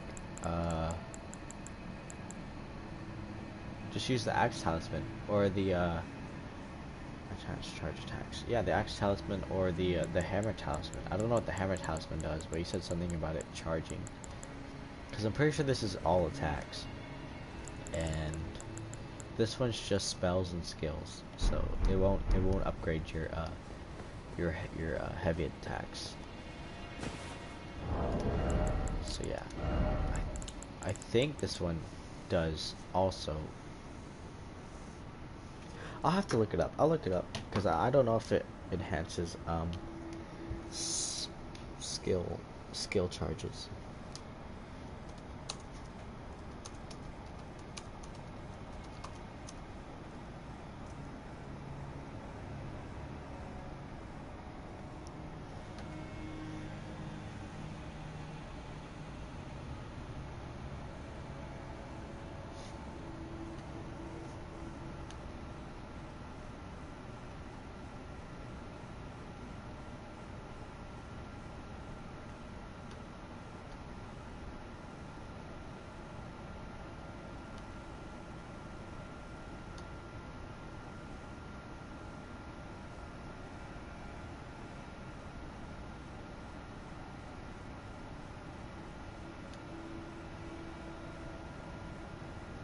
Yeah, I don't think it actually does. I don't think it does that.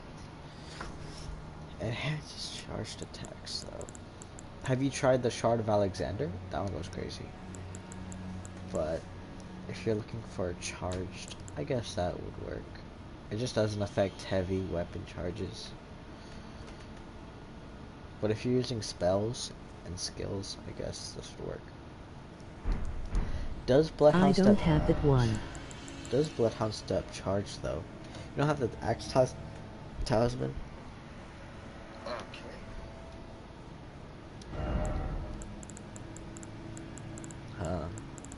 Where's it at? I had it.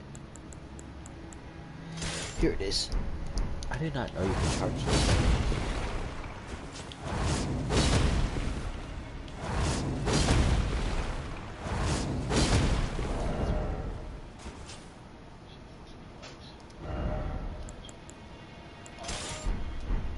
Else, there's no charge on the Bloodhound thing. What I was doing. Fucking nigga, stop what I was doing. Motherfucker. No, I don't have Alexander's shard. Well, anyways, There's something that he could have handled himself. wait, give me a sec. What the fuck, man? This is why other subscribers, I mean, not other subscribers, but like other, Anyways, you can't charge the Asher Boar on Bloodhound's Fang. It's the same. here. It's not, you didn't show up. What the fuck, man? If you hold it and you press it, it's the same. Now I feel stupid, lol. I thought you had to charge it. No, you just press it. It just comes out slow. Place, man.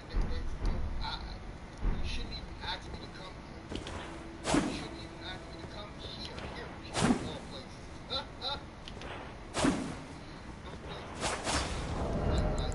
Yeah,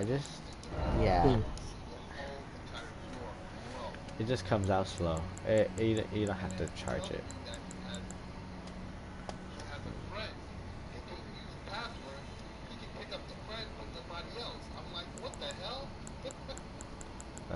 And then the other talisman's really just up to you, whatever you think will work for you. The ones I really like are the green turtle talisman. That's the one I really like. All these are just basic bar upgraders, really. And then if you want to go with upgrading your maximum equip mode, I would just go with the Erd Tree Favor, because these are nice, but I have two items that are coming tomorrow. I change them depending on circumstances a lot too. Like, I'm not gonna tell you what it is. that's true. Can I get help? Oh, Ninja Man, why didn't you ask me for help? Wait, didn't you ask for help earlier? I know I can't. Oh, I have two of these. I'm like, why do I have 5? Either way, so this one's pretty good. This one boosts your damage negation. It's nice, but if you want to boost your damage negation, I just probably suggest getting more health. damage boosting damage negation. But if you really just want to take less damage from boom, you know, this is pretty good.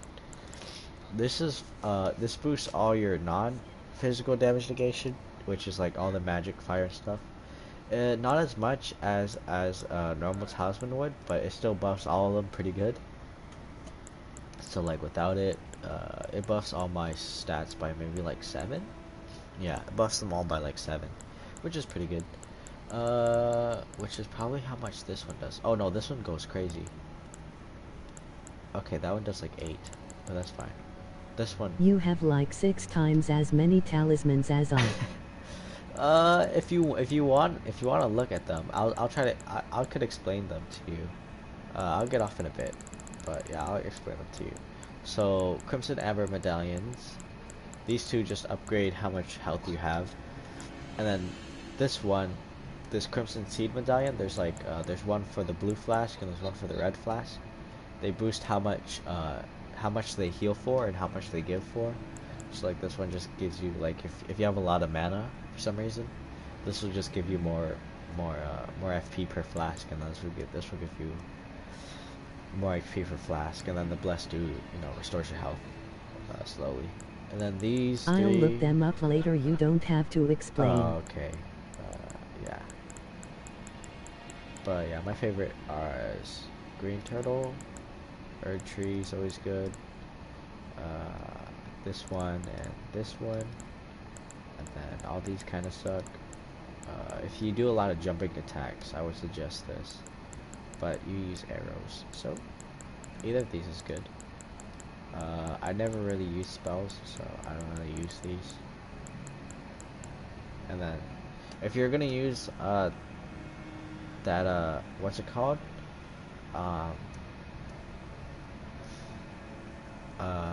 the Bloodhound Fang one a lot, or Bloodhound, I don't know what it's called, but basically if you're gonna use that a lot, I would suggest maybe killing Alexander and getting a Shard of a Warrior, or if you complete his quest line, you can get a better one, which is the Shard of Alexander, which does it's just better.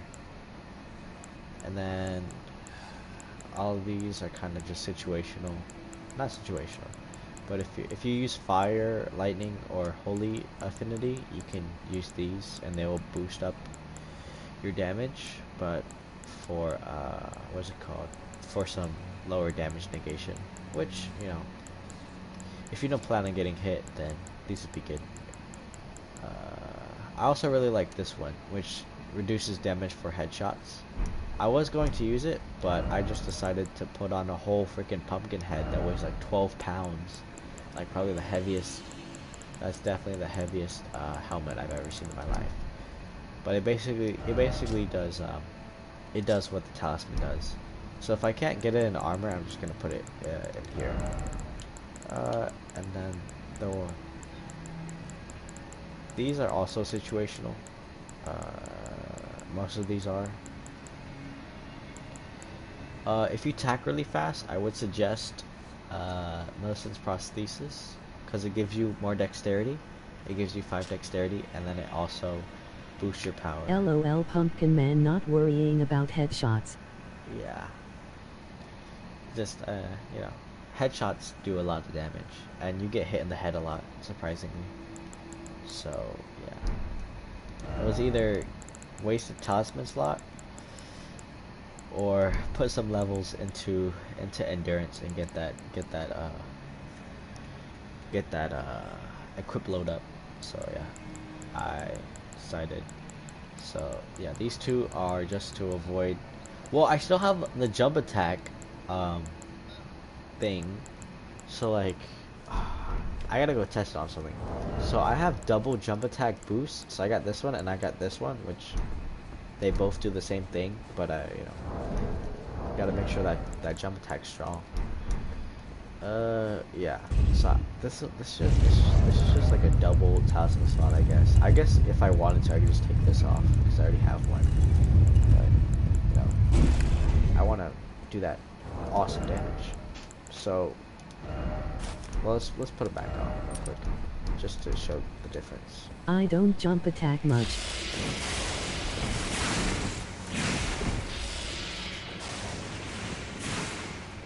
I need to hit him first.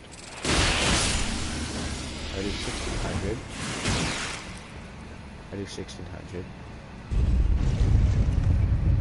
Without it. And then we'll take off the talisman because we want to keep the armor on for now. So we did 1600 that time. So we took off the talisman. So we're gonna get his attention because if we do a sneak attack, it's gonna do more damage, and we just want to check out the difference in power. So we did 1600 on that one, and I'm pretty sure they multiply. I'm pretty sure you can get the jump talisman and this one at the same time. So hello. Hey. Okay. Maybe 1400. Now we're just gonna change out the armor or the jump attack piece. Cause honestly, I've never really checked it out. I wanted to. Oh no no no no! Oh, this is annoying. I don't. Why don't you jump attack, Els? Jump attack's the strongest attack in the game. It does the most amount of damage, and if you have a good weapon, you can get some good recovery on it. If you didn't know, jump attacks are the strongest attack in the game. Besides, if you get like a super strong Ash of 4.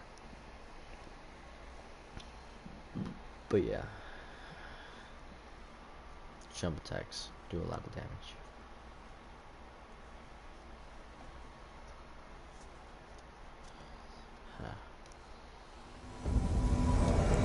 I just don't normally. It doesn't occur to me.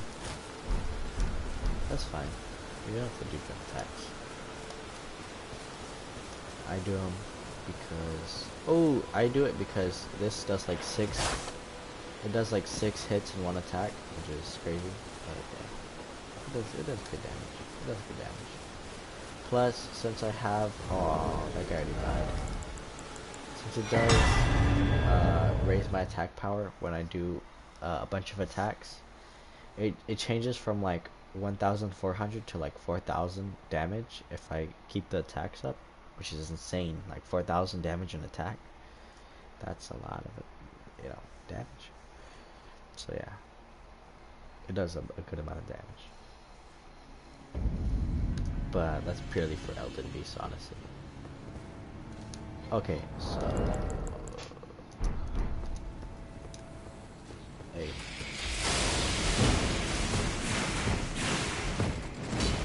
Alright. Ooh. Talisman does more damage than the armor, which I guess you would suspect, since it's really just this how much damage it does. How much health do you have? Ouch. Okay. So now we don't have the armor or the talisman. Now we're just gonna see how much damage we do without it. Huh. I've never really thought about it. I always just thought, this jump attack should do a lot of damage because of how many times it hits. But I guess the talismans do the work. Unless it does like 1,200, then it only adds like 400 damage, which is a good amount. But, it would be better if it did more. 6-0 Viper. Are you talking about my, what the heck? How'd I do more jump attack damage without any jump attack damage? Oops. That doesn't make any sense. I gotta go test it on some actual enemies. That's my bad. Are you talking about my stats right now? Vidger. I know what you said. How much vigor do you have?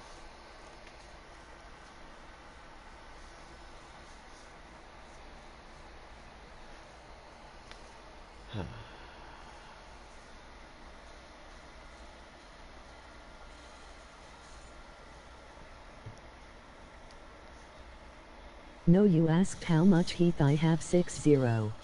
Oh, okay. It's because we have the same vigor.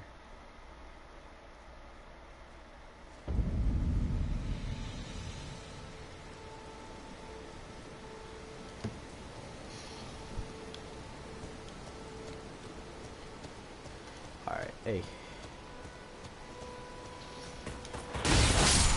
Nice. 1017.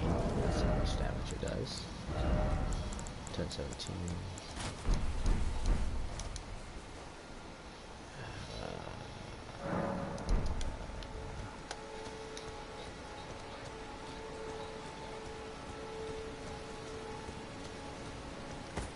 1121. Wow. That's like not good. But you know, I guess a little bit the better.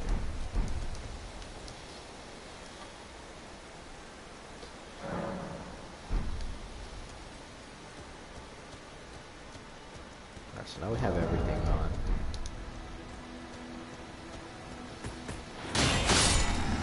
Oh, he blocked. Okay, we just gotta find someone with the same amount of health. I mean, they have on the same floors. 1400.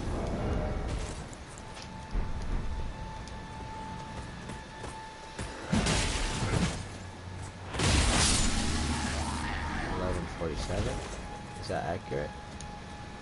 Oh, there's another guy.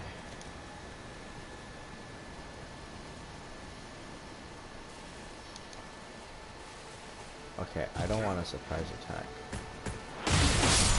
Alright. Ouch.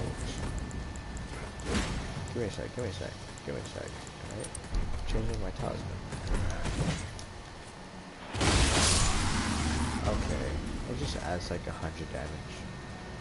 Which is just no good, no good, no good. Alright. Well, I'm getting off. I'm tired. And I need to wake up for work tomorrow, which sucks.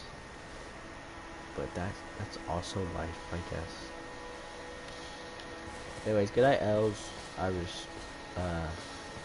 not burnt out. I'm just tired, cause that's my sleeping schedule. But I'll be on Jack's channel for a bit before I go to sleep.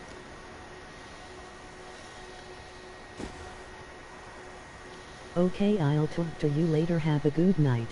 Yeah. I hop on from 4 to 8 and then I go to sleep. Bye. I'll see you tomorrow.